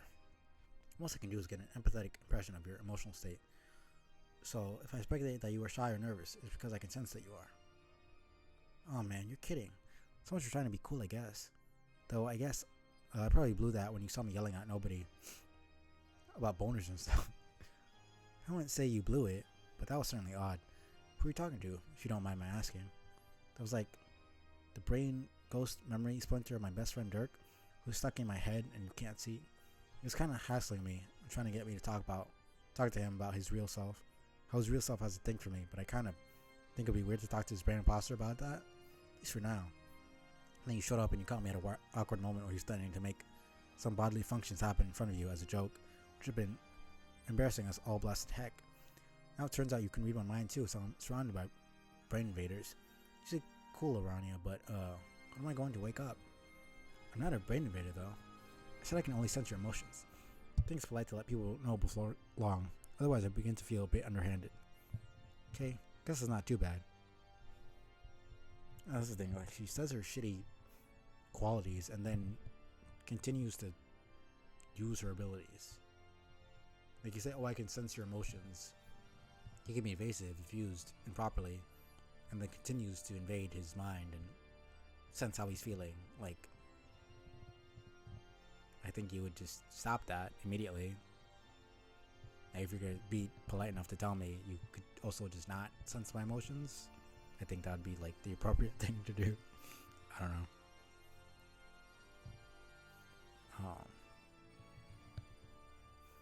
Okay, guess that's not too bad. I think I can keep my feelings buttoned up. That is what strong and adventurous gentlemen do, I think. Keep a stiff upper lip, even on the inside. That way they are never embarrassed and feel slightly more brave about stuff. But you don't have to. That's not the point of my telling you. I'm used to sensing many things from people. There aren't any feelings you could have that would be surprising to me or compromising to you. I really just want you to relax for the brief time we have in this bubble and talk to me. Gotcha. What should I talk about? Well, I spent almost no time examining this iteration of your universe. Gods have given me very little access to it through the memories of others till now. I believe they are finally beginning to bridge the divides between long and strange compartments of reality, allowing previously unintroduced parties to mingle. Those from different universes, both their initial iterations and their scratch reboots. Those from different spheres and ones of creative potential of mortality. Through us all, they attempt to bring closure to unsanctioned loops and restore stability to the cosmos. So I'm curious about you and your friends. What is your life like? My life? I wish I could say it was more interesting, but it's actually been a mite lackluster. Monsters, but I try to stay away from them, to tell you the truth. It's mostly just me sitting around here watching movies, stuff, sometimes polishing firearms. Guns are sweet. So are movies. It's a terrible story. I understand.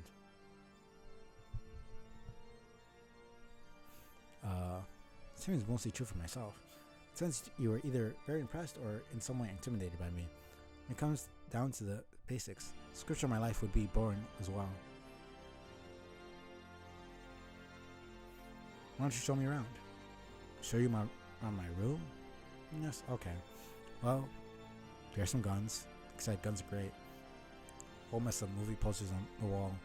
I haven't heard any of them being a dead alien and such. Nope. And I don't know, the desk which I used to work on silly projects. That's my bed, I guess. What else? Dude, just FYI, kind of staring at her. What? Shh. What was that? Nothing. I'm not trying to fuck you up here, I promise. You gotta watch what you're thinking, remember? Go away. Oh man, no. See the thought you just had? Exactly what I'm talking about. She's a fucking empath, bro. She could pick up on shit like that. Shh, not listening to you. Jake? Nothing, it's cool. You've got to be kidding. You just think something that dirty? You must be doing this on purpose, just to spite me now.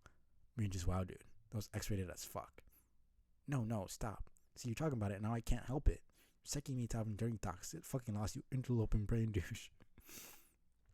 Oh, man.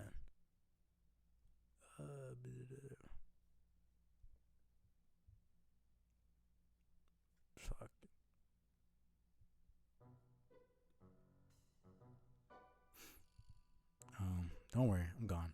It's like a goddamn peep show in here, and I feel like a sleazy piece of shit watching this from a dark corner of your mind. You have a graphic imagination, English. Kinda impressed. Shut up. They're just thoughts. It's not even like I'm trying to have them. They don't mean anything. Should I leave and come back during another dream? No.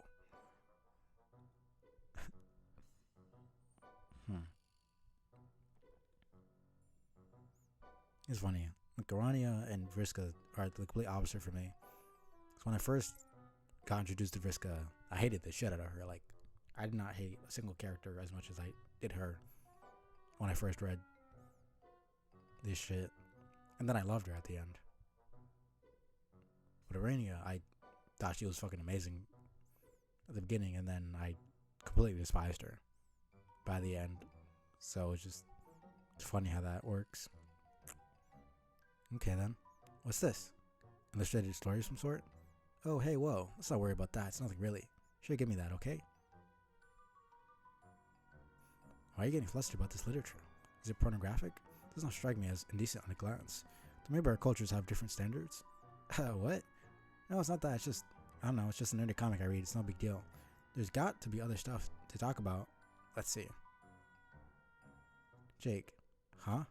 You know, it's not the first time I sensed that someone felt a flush attraction for me. A flush, what's it? Oh my flick, my gosh. You really don't have to be so embarrassed. It's perfectly okay. Oh god, you sensed my stupid sexy thoughts. I knew it. God damn it. You bogus brain strider. Someone just needs to kill me. At least make me wake up. It's so humiliating. I don't even... Can you please just stop me really hard?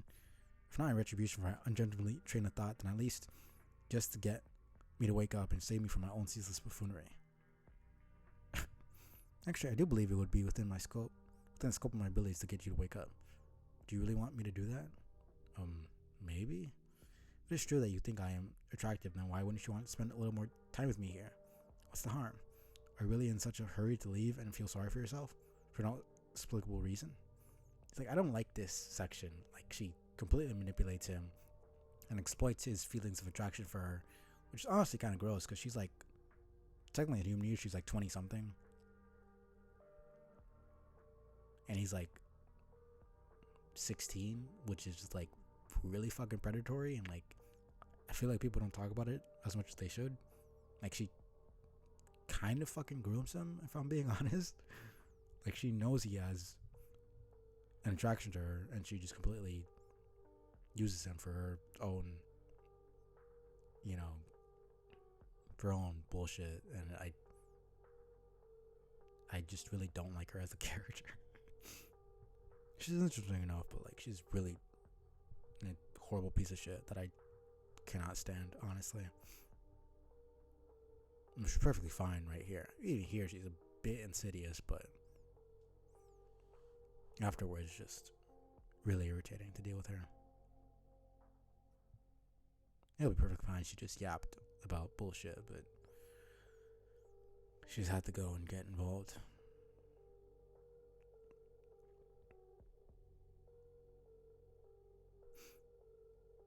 Well, no. I already told you, Jake. I'm used to sensing many different types of feelings, giving me a different perspective on emotions than most have. For most, the feelings of others are often a mystery, so they're prone to speculation and paranoia about the motivations of people they meet. Emotions of others can seem like such well-guarded mysteries. People begin to believe that's how their own emotions should be treated as well.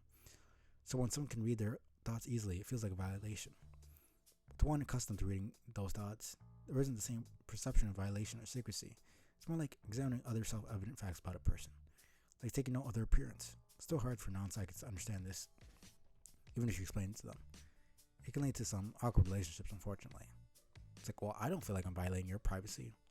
It's like, yeah, but you are still, though. Like, you spitting it doesn't suddenly make it not a violation of privacy, because these are my private thoughts and feelings, and you're looking at them when I don't want you to. Like, I'm not giving you this information, you have it. And it's not like she can just naturally sense this. Like, she's actively just using her powers. It's not like this passive fucking ability that she has. Like, she's actively using that to know what he's thinking and feeling.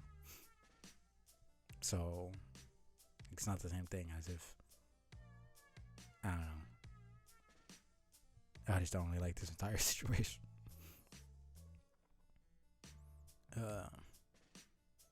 Imagine it would. So, since other fellas have had the hots for you, hey, fellows, yes, and ladies, it's happened. Yowza, must have been popular, I guess. Oh no, not really. The fact that I've been the fleeting object of attraction to a handful really paints the wrong social picture, I'm afraid. So she's essentially just kind of the down bicycle in a sense.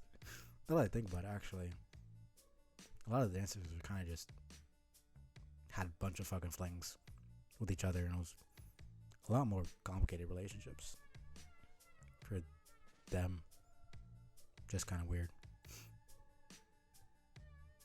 So basically, people found her hot as shit, fucked her, and then didn't like her enough to actually stay. It's actually tragic, but I don't really care for her.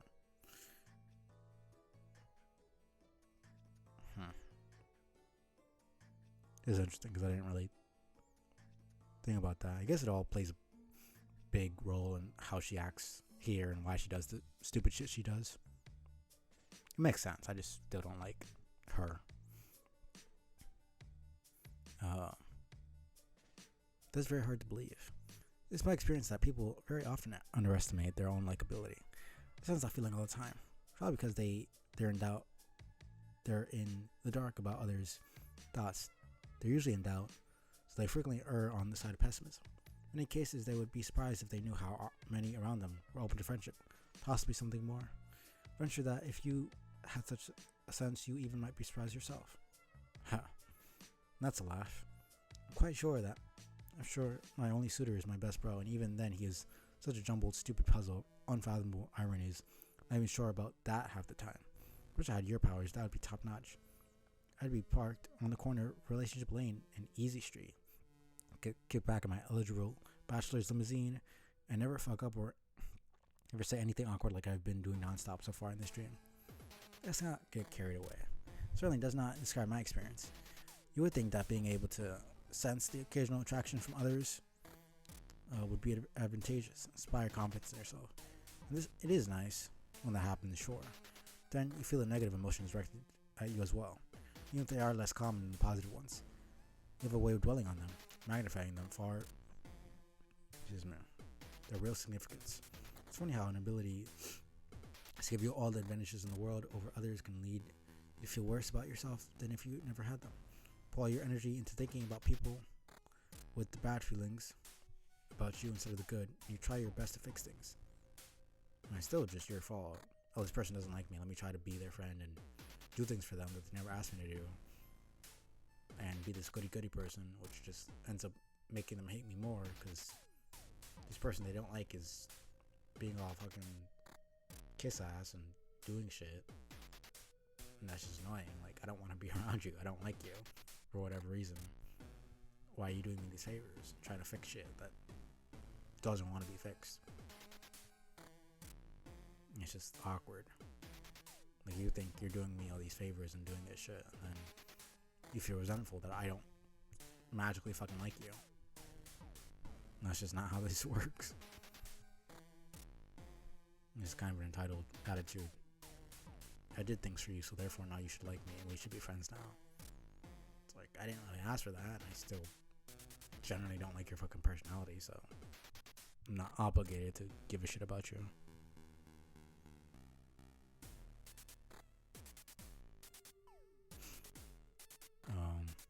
But usually it just gets worse. People think that you're overbearing and needy.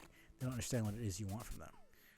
I can see why it could drive some with my abilities to abuse the powers.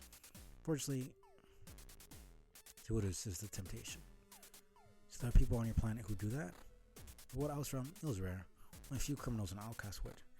But in the second iteration I mentioned, it's commonplace. Like I said, things are very different. My world, though, the higher castes have a lot of responsibilities. I'm going to be right to abuse my powers. So you were in a higher caste because of the human inspection thing you mentioned? Ah, so you were listening to my lengthy preamble. Heard all of it. I was just, I'll go on. Yes, blue bloods like myself are higher than most. Job of each blood cast serve the needs of all those below it. We're to use our progressively greater longevity and wisdom to help the lower castes learn and grow, listen to them, and try to provide whatever they were missing. That also makes a lot more sense as to why she acts the way she does and why she's kind of the mom of the group. There is a little bit of a sense of condescension in her about that, though. It's like, you're all inferior to me and I need to take care of you because you don't know what you're doing.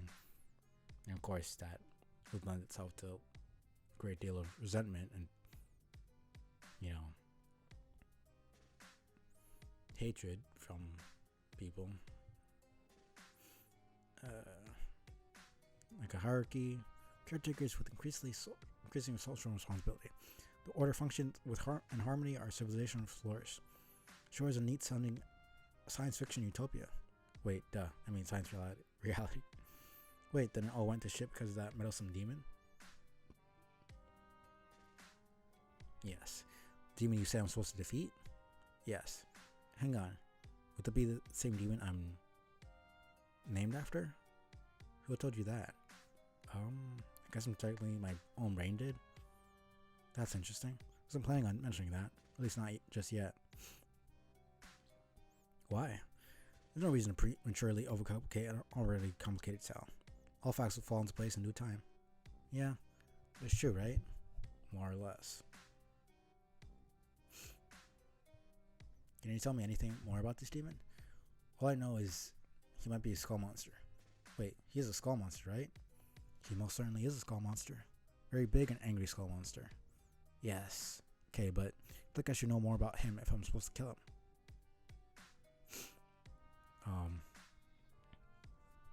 I didn't say you were supposed to kill him. He cannot be killed.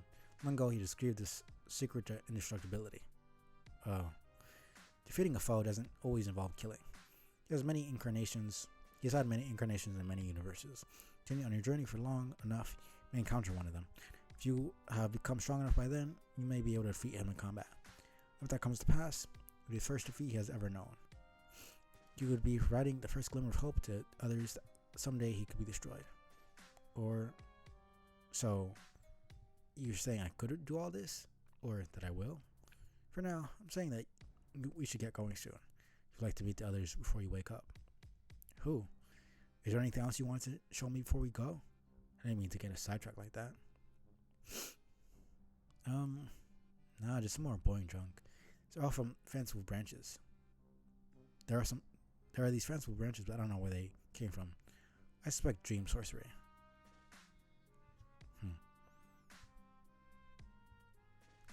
They're from someone else's memory. Are they from a wizard's memory? No? Oh, I guess I could show you around outside. It's a jungle out there full of tremendous beasts. Not anymore. Son of a bitch. More like fancy branches. This way. What is this? Realm of limitless wonder. Realm of limitless wonder. God damn it, Jake. Shh. What's my planet? It's great. Everything's so amazing. What a think you could have such crackerjack adventures in your dreams that are basically real instead of imaginary. Yep. For that matter, you can meet such neat people along the way. Thoughts of wandering again, man. Shh. Well, yeah. That gross mushy thought right there. You been paying attention? No. Shh. We've already been through this, you hopeless rube. Might as well be saying it out loud to her. So why don't you? Maybe I will, wise guy. Yeah. I mean, she is pretty hot. Yeah, I know. Now, shh. Jake, it wouldn't work between us. Huh? I'm dead.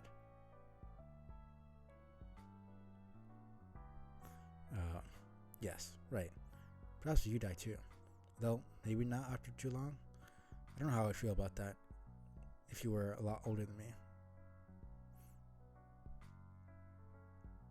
Man, what the fuck?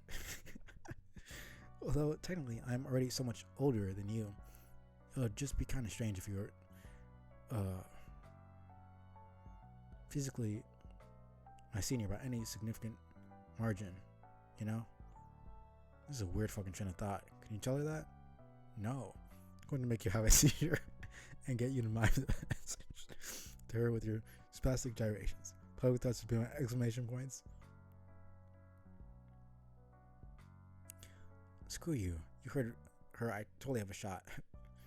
What? Go on. But I wouldn't want it to happen. What to happen?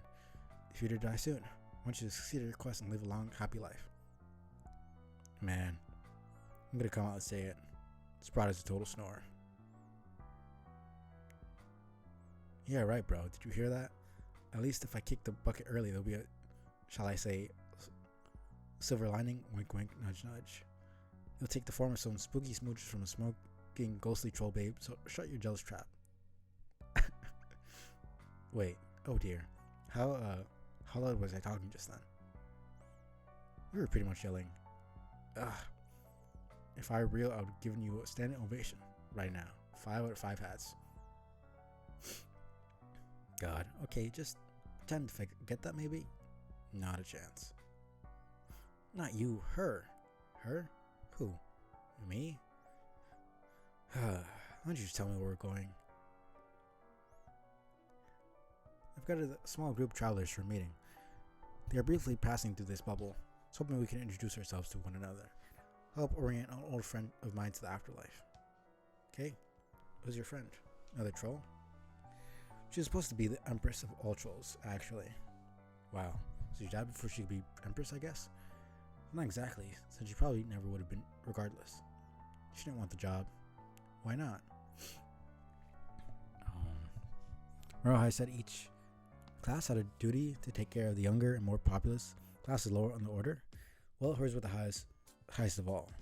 She's the only one on the planet with such royal blood, aside from the sitting empress. As the heiress, she was meant for a position of incredible responsibility. Once she claimed the throne, she would have to serve for many thousands of years, until the next successor was ready. It's a hell of a long time. Guess she wasn't into that? She had some problems with authority. She despised the whole social order, really. Lucy tried to convince her to honor her obligation, but she wouldn't listen. She viewed the Empress as a glorified slave, so she abdicated, fled to the moon to hide. It's the only one who knew of her plans. The rest of the world searched but never found her. At the time, I was furious with her, but I didn't turn her in, which in retrospect was the key decision that led us here. You mean, led to you being dead? Yes, eventually. While she was there, she discovered an ancient device. Inside the device was a game. She became obsessed with playing it, but needed our friends to agree to play first. She was not well liked by the others though. Old grudges and rivalries made it hard to convince them. She's very devious, knows how to trick people into doing what she wants. She got me to agree by promising she would return to her place as heiress, when we finished playing. They used to say, you had no idea what you're getting yourselves into. She sounds like a handful. Yes. She's not all that bad though. Well, I get to know her. And when she's unarmed. Which is pretty much never, now that I think about it. Okay, she probably is all that bad. Point is, you have to know how to handle her. Vehicle types can be very touchy, even the ones who seem to revel in anarchy. If you know all the right things to say and do, she will happily land over the hand of the keys of the kingdom, so to speak. After all, royalty is royalty. Just let me do the talking for a while, Jake. Fuck. Okay? Did you hear that, Jake? Ronnie wants to do the talking. I think your dead girlfriend might be starting to come out of her shell. Okay, that was kind of funny. Archagent report. Archagent cannot report. Cannot submit the paperwork for his daily report because the Archagent is in jail. He's a bit sloppy and got himself pinched by the white shells. Leaves all his duties to the penultimate agent. Otherwise known as the Draconian Dignitarian. Just bear that in mind that a penultimate agent isn't an officially recognized title though. It's just a word he thinks sounds kind of cool. Report. The report is that you've got all these reports to fill out, which the Archagent has been letting pile up, and which you absolutely have no intention of completing. Paperwork's even less your bag than it is his. As was mentioned, the boss is still stuck in the big house.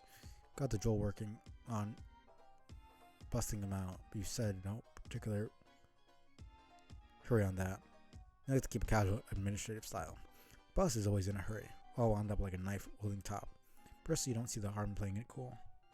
Well, mounting paperwork aside, there's still the matter of this little insurrection to deal with.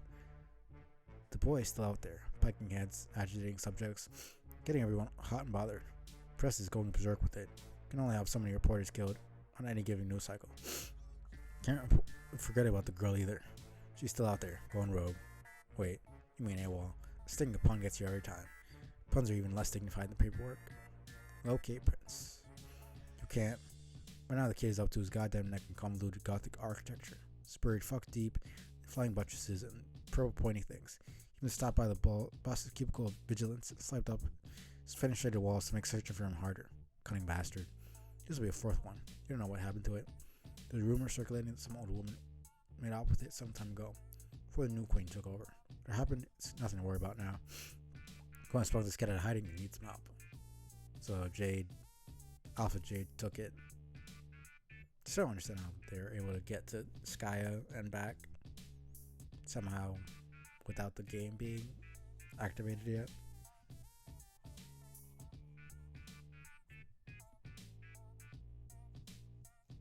Guess it's just shenanigans, but I would like some actual proper explanation. Seek help. You're ready to. You like to retrieve it again in no particular hurry. Really, you quite calmly and diplomatically explain everything to the old lady. Letting her know you could use a little extra firepower to get the situation under control. You're pretty smooth about it, offering to light her cigarette during a calculated pause. She doesn't even smoke, just that good. While you were making your smooth pitch, you did a masterful job of giving her the impression that you didn't care much one way or another. But, to be fair, you really don't care that much. They don't really care much one way or another. Retrieve extra firepower.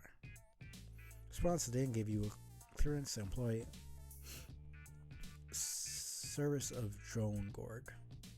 The flagship battle mech of the Imperial fleet should keep stationed on some other damn planet. I'm not sure where it is or what it's called. Hell, if that's any of your business.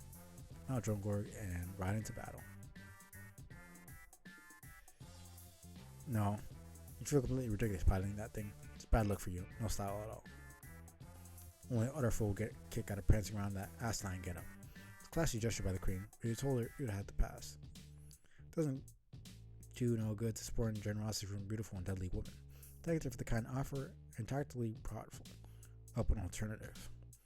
See, you tell the boss that this is his problem. He's too blunt about his ambitions. Don't get you wrong. It's all well and good for a man to keep his eyes on the prize. Doesn't always have to step over 1,000 corpses and swim across rivers of blood to get there. Mind him, there are slicker ways to make your moves, especially when it comes to a lady. Now that you think about it, slick would be a good ironic nickname for him. I'm actually be good for a laugh calling him that. Or it would if you actually ever laughed. Point is, you have to know how to handle her. Rugo types can be very touchy, even the ones who seem into relevant anarchy. If you know all the right things to say and do, she will happily hand over the keys to the kingdom, so to speak. All loyalty is royalty. Ascend.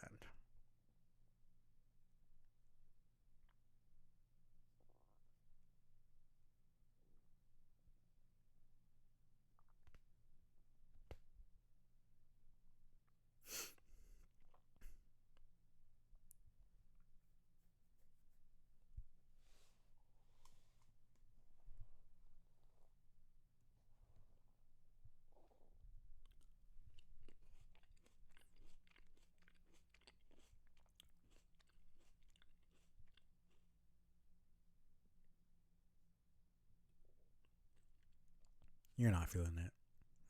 The low number was way too big for its britches. Just tell it was going to blast off. Next thing you know, everyone's on their feet, cutting the rug, making complete fools of themselves. Say no sock hop. Everything had to be so flashy and frenetic. It's the big hurry anyway. Sure, you're going to put this ring on when you're good and ready. Good and goddamn ready. Maybe do a little bit of reading first, have another smoke, finish your coffee, listen to some real music. Everyone's to calm the fuck down. Send more casually. Alright.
Hopefully, I'm not screwed for that.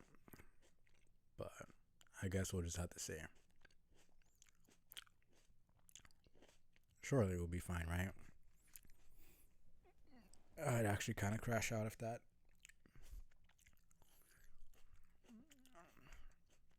Just random fucking tits out of nowhere, like 5,000 pages in. I'm not complaining, but it feels a little bit unnecessary.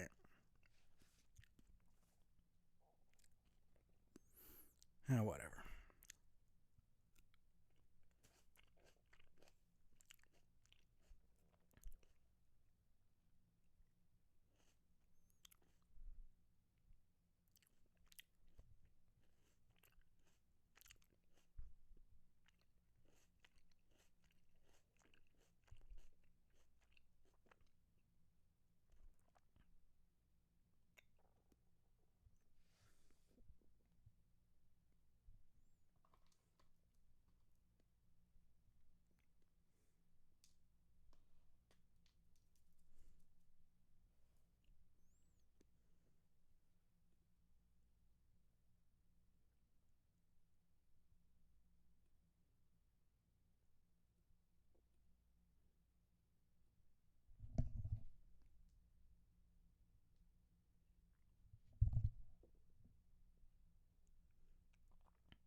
Okay.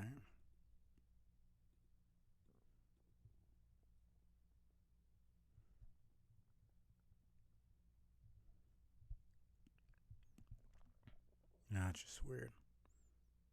You couldn't even hear a single bit of that.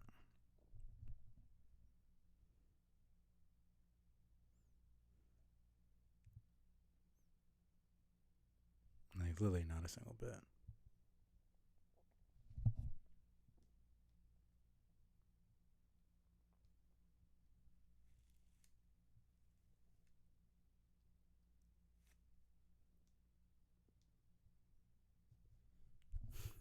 Let me check this.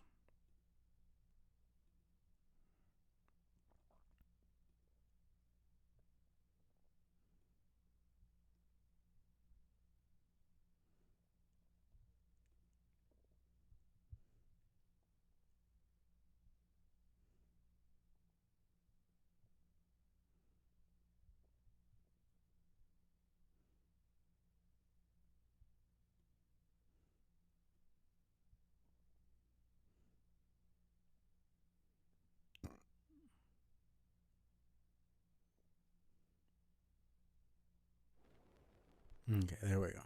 Oh, whatever. There's no need to have to do Risk It and have it show again. But the song wasn't playing at all. So.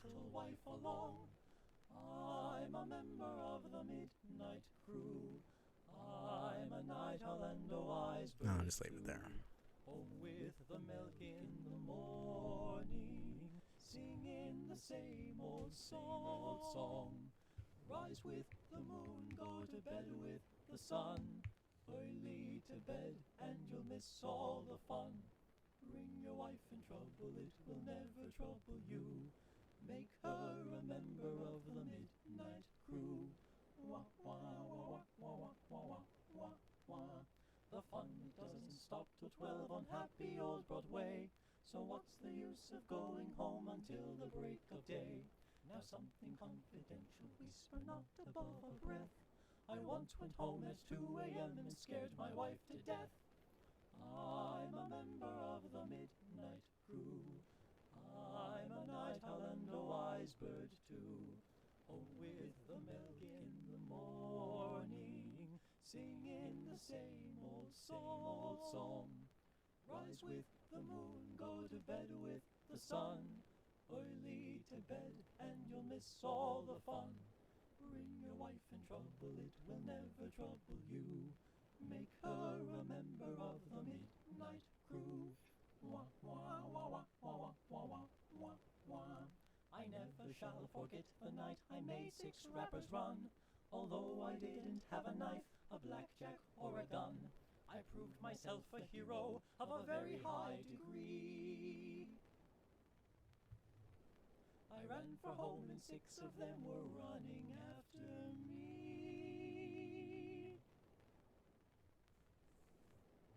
I'm a member of the midnight crew. I'm a night owl and a wise bird too. Home with the milk in the morning, singing the same old song. Rise with the moon, go to bed with the sun. Early to bed and you'll miss all the fun. Bring your wife in trouble, it will never trouble you. Make her a member of the midnight crew. Make her a member of the midnight crew.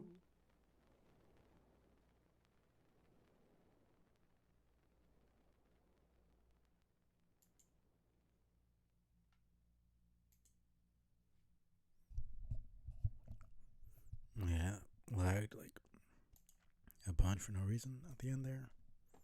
Oh, whatever.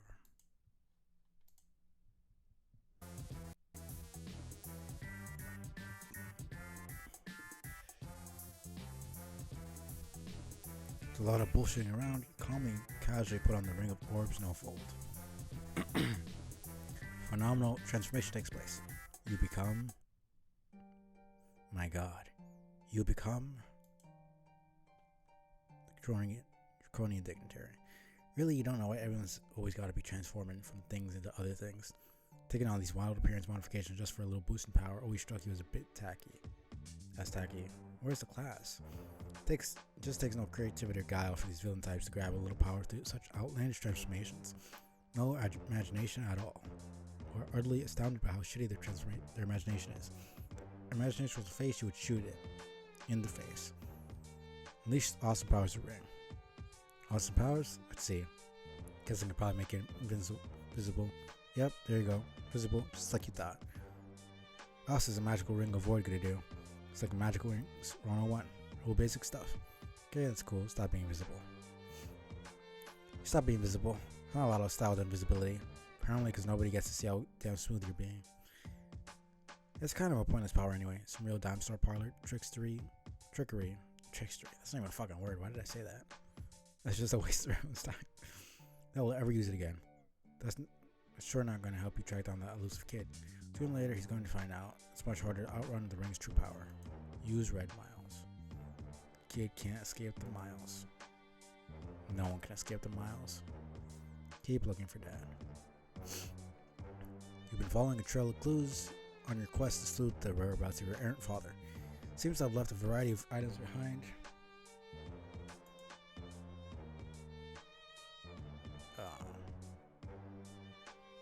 Behind in hopes that you might notice and follow. Picked up each item along the way until you reach his car.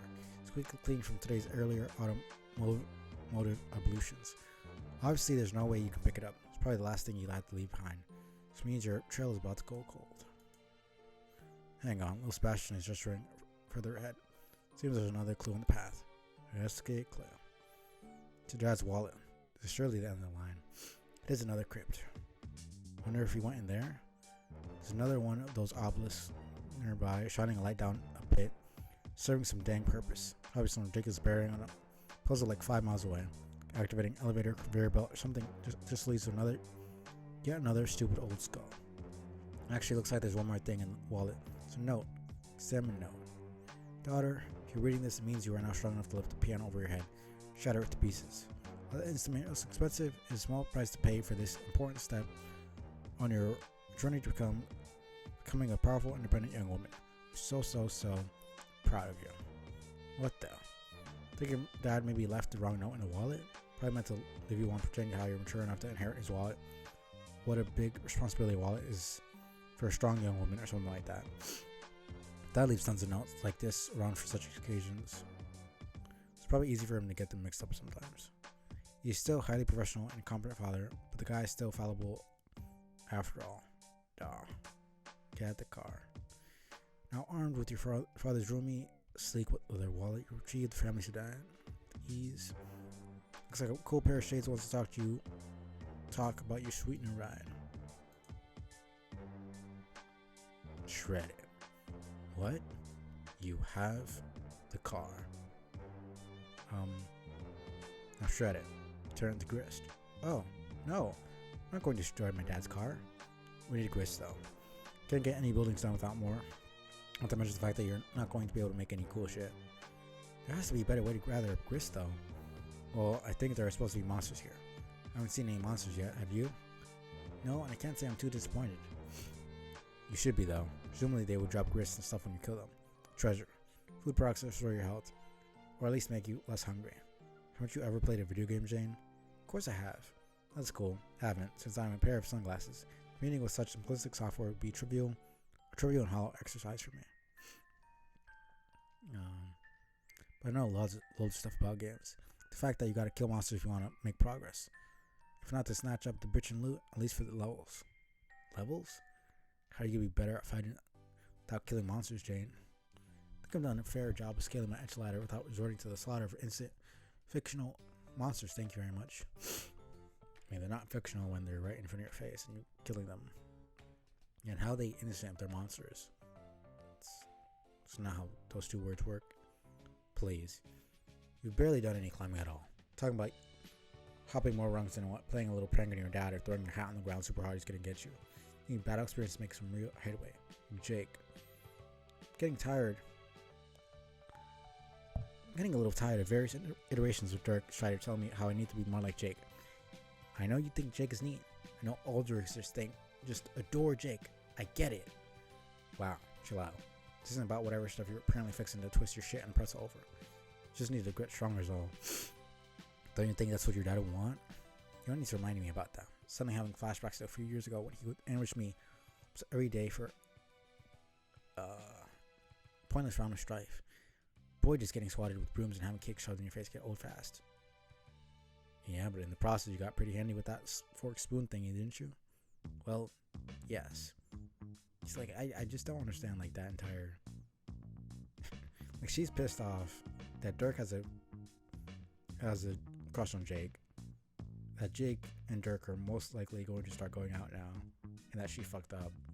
But it's like our responder's not even Dirk in the first place. That's one. Two, it's completely her fault that the situation is unfolding the way it is. And three, regardless of anything, even if she was talking to real Dirk, his statement still has truth to it, and she's just taking out her own frustration on him for like no reason, and I've just never understood that at all. It's like, you're getting pissed at me when I didn't do shit to you, and the thing you're pissed at is not really the thing you're actually upset about. Like, it's something that irritates me to no end. I don't know.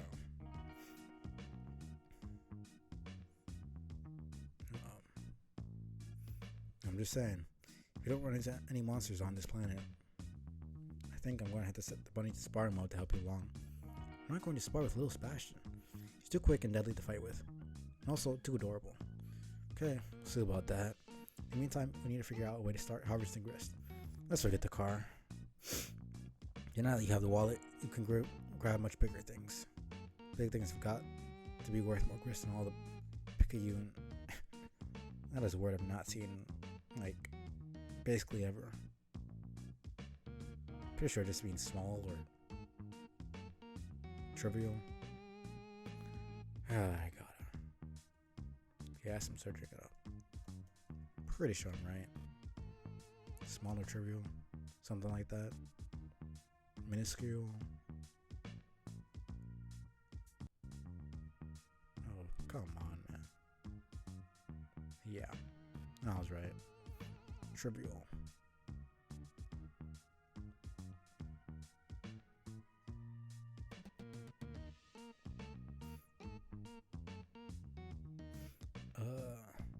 Bullshit, you keep around the house. There's some choice relics in this place. Someone has to be worth a fortune, Gristways.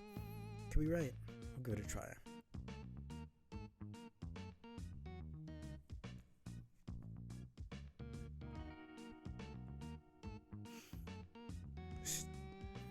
There's an obelisk. Slip the obelisk in the wallet. Fits like a dream. The ray of light is no longer reflected in the hole. Sorry, puzzles. Create the grist widget 12,000. Put the card in the widget, and holy smokes, the thing was worth a fortune. All kinds of weird looking grist donations. Seb springs into action, scoops it all for you, and Jeffrey with his busy little legs. The built-in grist gutter on the widget immediately kicks into action, collecting all the grist, overflow exceeding your current low limit. I guess that's pretty convenient. You honestly thought these features were a lot of meaningless nonsense before. Example, B Corp's strange sense of humor made into a product sold for top dollar. Let this turn out to be a useful gizmo well in advance is either reassuring or unsettling. You aren't sure which. See you at the crypt. And the door's locked now. Looks like the obelisk was important after all. Sliding up one of those globe switch doohickeys at the bottom of the hole, apparently keeping the door open. Just great. Real nice work there, Gumshoe. Answer again. Well, let me have it. Have what? Hard time for botching up the pooch. I think I just locked the door with that mutton-headed stunt. Now that mirrored obelisk is as good as gone. I wasn't going to say nothing. Hell, I was asleep at the wheel too while you were busy fucking up, and I have an IQ of, hold on, robo-calculating.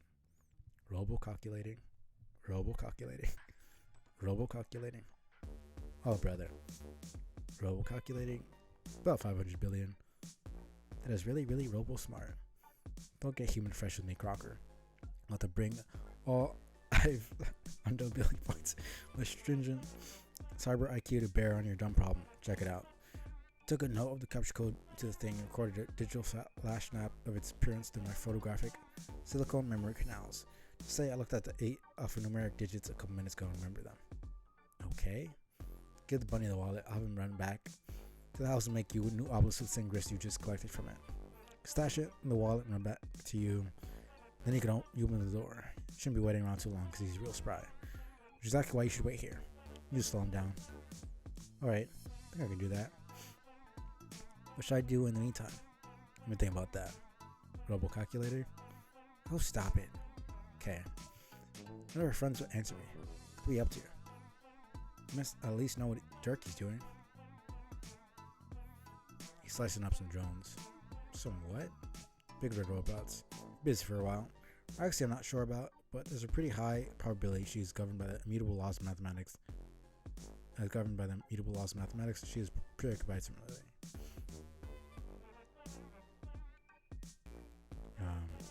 She's writing robots too, you mean? I don't know, maybe. Dealing with them some way, perhaps. So it wouldn't be a coincidence. Why? I think the contest is something forced to issue now. What? What issue? It's likely that's a coordinated assault, sending drones both to here and Roxy's place. She's probably trying to get everyone else to stop dicking around and join the game already. Sure she's not just trying to kill them? Wouldn't be her first assassination attempt. Yeah, but come on. Dirk has been a sitting duck here for years. Roxy too.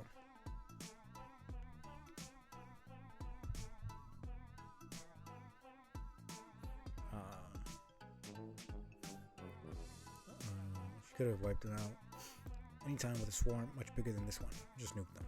Her assassination attempt on you was pretty weak too. But it nearly worked. She'd be dead right now if not for the wounds of GCAT.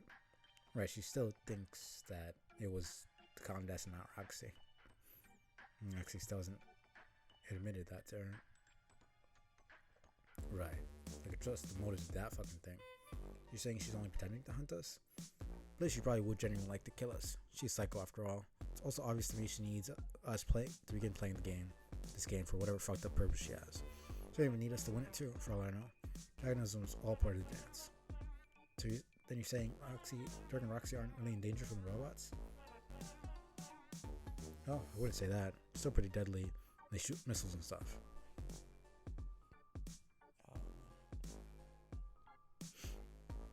I just want to talk to my friends and see if they're okay. Oh, Jake. No idea what's going on with him right now. Sure, when the time is right, the witch will keep pushing him along to join the game as well. Then I guess I'll just sit here and worry about everyone quietly until Step gets back. Well, your troll friend. What? Excuse me. The alien whose name you don't know? Talk to her. Oh yeah, I forgot about her. But I suppose that's because she always the one to contact me. I never get a response when I try to message her. Like, give her a try. Things are different now. Could hack into her system and get her attention. If you think that would help, you can do that? Nah, just mess with you. Later.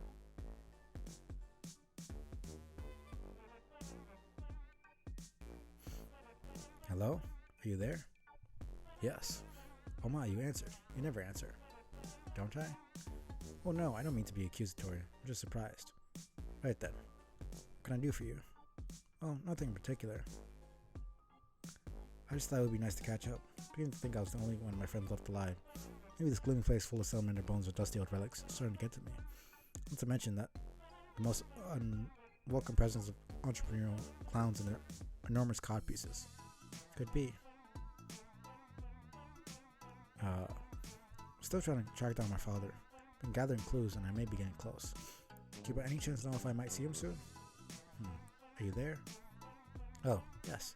Keep going where you're headed. Things will work out in time. You'll see him. Whew, that's nice to know. Thanks. You aren't usually forthcoming with future tidbits. Yeah, not that I was always especially eager to believe you about them anyway. I think I've been coming around on that lately, for what it's worth. So, hey, you okay there? You seem rather preoccupied. I'm sorry. I'm having the best day. What's wrong? Everything. What do I bloody begin? Is he your brother? Goes without saying, doesn't it? He's always a problem. But it's more than that. When I sleep and visit Prospect, I see nothing but storm clouds in the sky now.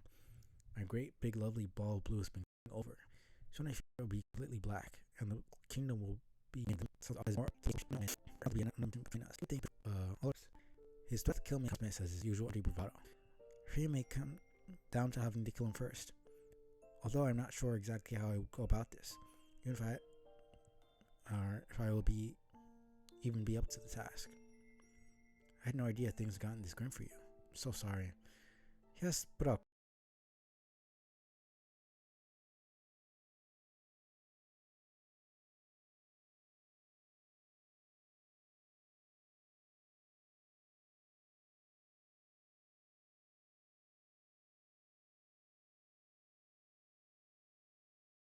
cope. God, this is so much dialogue. The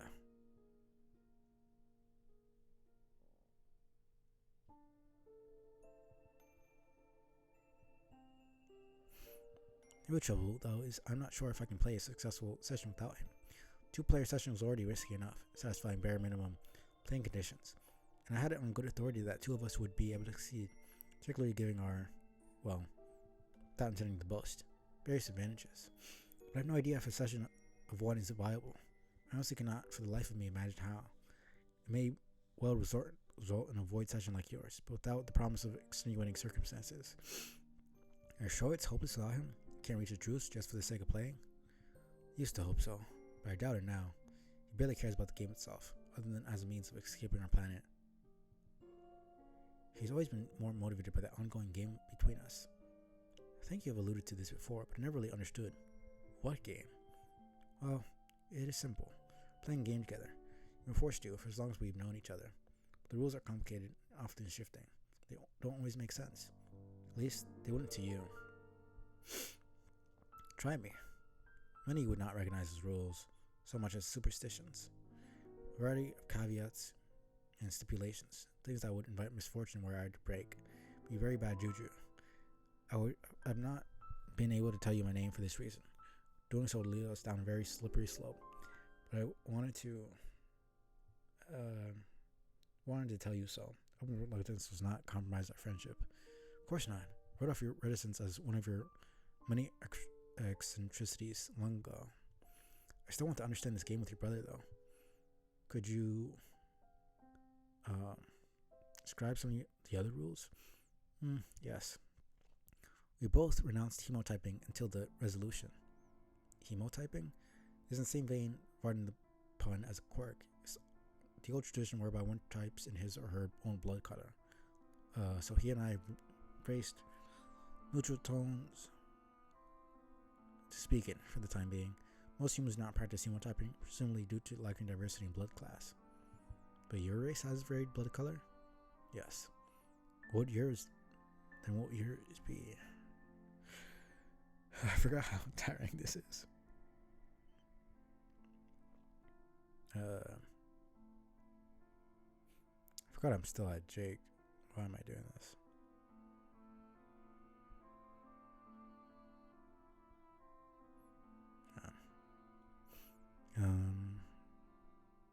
I'm a lime blood. Well, he's got the bright cherry blood, just like you all do. Not that this matters since we're alone here, but interestingly, ancient troll culture would both be considered pariahs. For different reasons, of course. Those of his blood color are very rare. Existing by ways of genetic glitch only. They were outcasts, having no place in the social order. On the other hand, those of my blood color were once actually quite common, but later they were all hunted to extinction. Jeez, why? Details of the genocide are historically murky. It's one of those maddening voids in my understanding of your elaborate epic. I have speculated their extermination had to do with the extremely powerful abilities they tended to have, the threat to authority they represented, even more so than other powerful low-bloods. Are you saying you have such powers? Maybe. But he does not. He has other, traits. Maybe he's jealous of you, which is why there is such resentment? Oh, probably. He's an alright mess. You can name a problem with me, he's got it.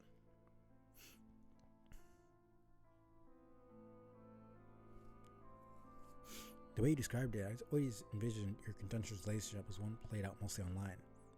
Yes, it is. And also that you and he had never met.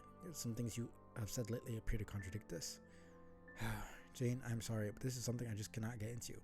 One thing would be creeping way too close to breaking the rules, and then we would all be buggered. Even if I were at liberty to say, it would take so much time to explain everything, and I really must be getting to sleep again soon. Terribly worried about people prospect during such dark times. I understand.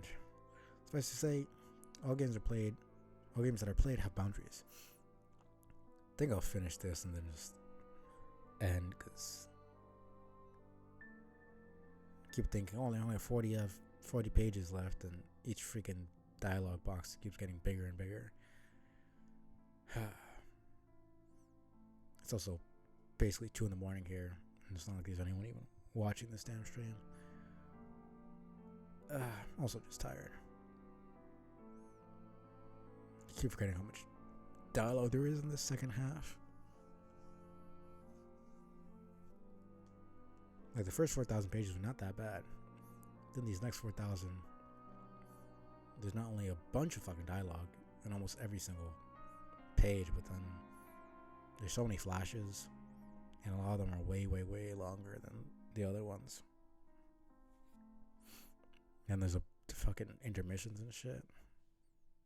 And there's also a couple of fucking walkarounds that last really long.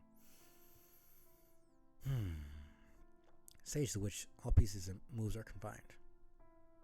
And that's not the worst part. Is there's so many freaking characters, and me putting on voices and shit, which has really been lackluster, to say the least. Makes it a lot more complicated. Stage of which all pieces and moves are combined.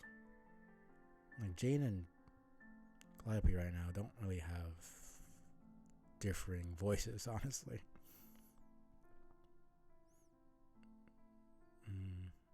Like chessboard. There's no reality to the game beyond the edges of the binary grid. Makes sense. I'm not sure I see how it applies. I know. It's more infernal gambling. Okay. On my part, as I dance about these rules, it's all one can do when everything he or she ever does is just another move in a game. I'm so sorry, Jane. Would love to be more forthright with you since the day we first spoke. What are you friend to me? You and your chums. You're all the only friends I've ever had.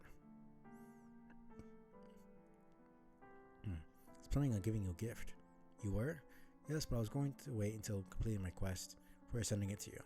Now that things are looking rather bleak here, I may have to consider accelerating delivery. What is it? Or is it a surprise? It is a surprise. I'll tell you this much. It is my juju. It is very dear to me. Your juju? Talisman of sorts. Many curious properties and rules for implementation. As you may have gathered about me, I've learned the hard way that it is always pays to follow the rules. Where did you get it? It's an heirloom, you could say, passed on from ancestors. Always had it. Jujus are said to have origins which are impossible to understand or trace. Some say they emerge spontaneously from the void. They cannot be truly duplicated. There ever appears to be more than one and the same is only a mirage of causality. Nor can they ever be destroyed, not completely at least. So when it's in your mind, it will be no small matter. It will not simply be copied through alchemy. You'll be the new owner, and mind here will cease to exist. Gosh. But unfortunately, it would have no value to you unless I send my brother's juju as well. And he will not relinquish control of his unless I best him at our game. It's another one of our rules. Sure sounds like you two are up to your necks in this crazy game. Oh yes, we're up to quite a bit further than our neck in it. But it's alright, I love games. My brother, on the other hand, not such a big fan of games. Oh no, quite the contrary. His passion for games transcends any human understanding of love. If you could understand it, would be to fully comprehend the meaning of, how to put it, beauty? Horror.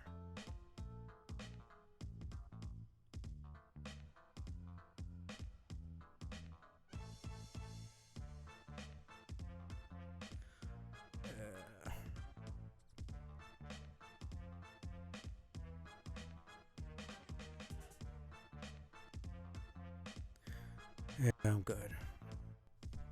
I'll leave this for later. I just don't feel like.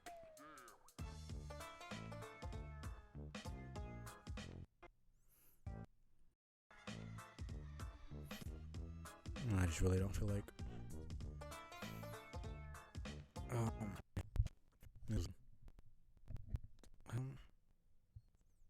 It's always like that. I feel nerd at the start.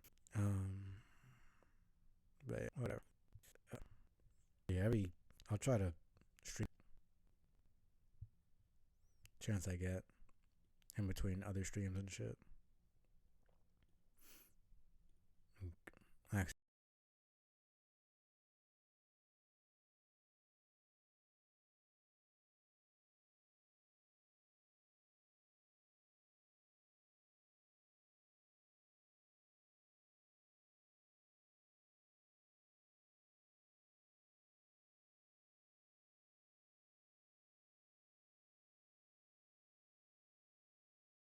if you try to get into my streaming schedule, see if I can't stream Deltarune tomorrow. Well, today, and actually get through it. But yeah.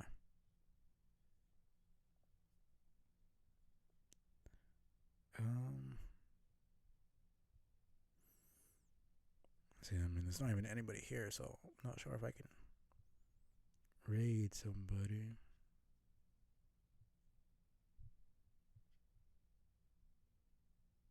But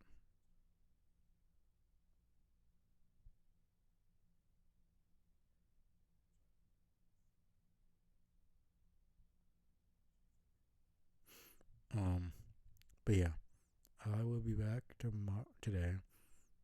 Some Deltarune. If I don't feel like streaming, I'll say it in the Discord. But this was fun. I think I saw like one person lurking for a little bit. Appreciate that. Appreciate anybody watching the VODs. It's not taken down, hopefully. And yeah. Hope everyone has a good rest of the weekend. See you guys very soon.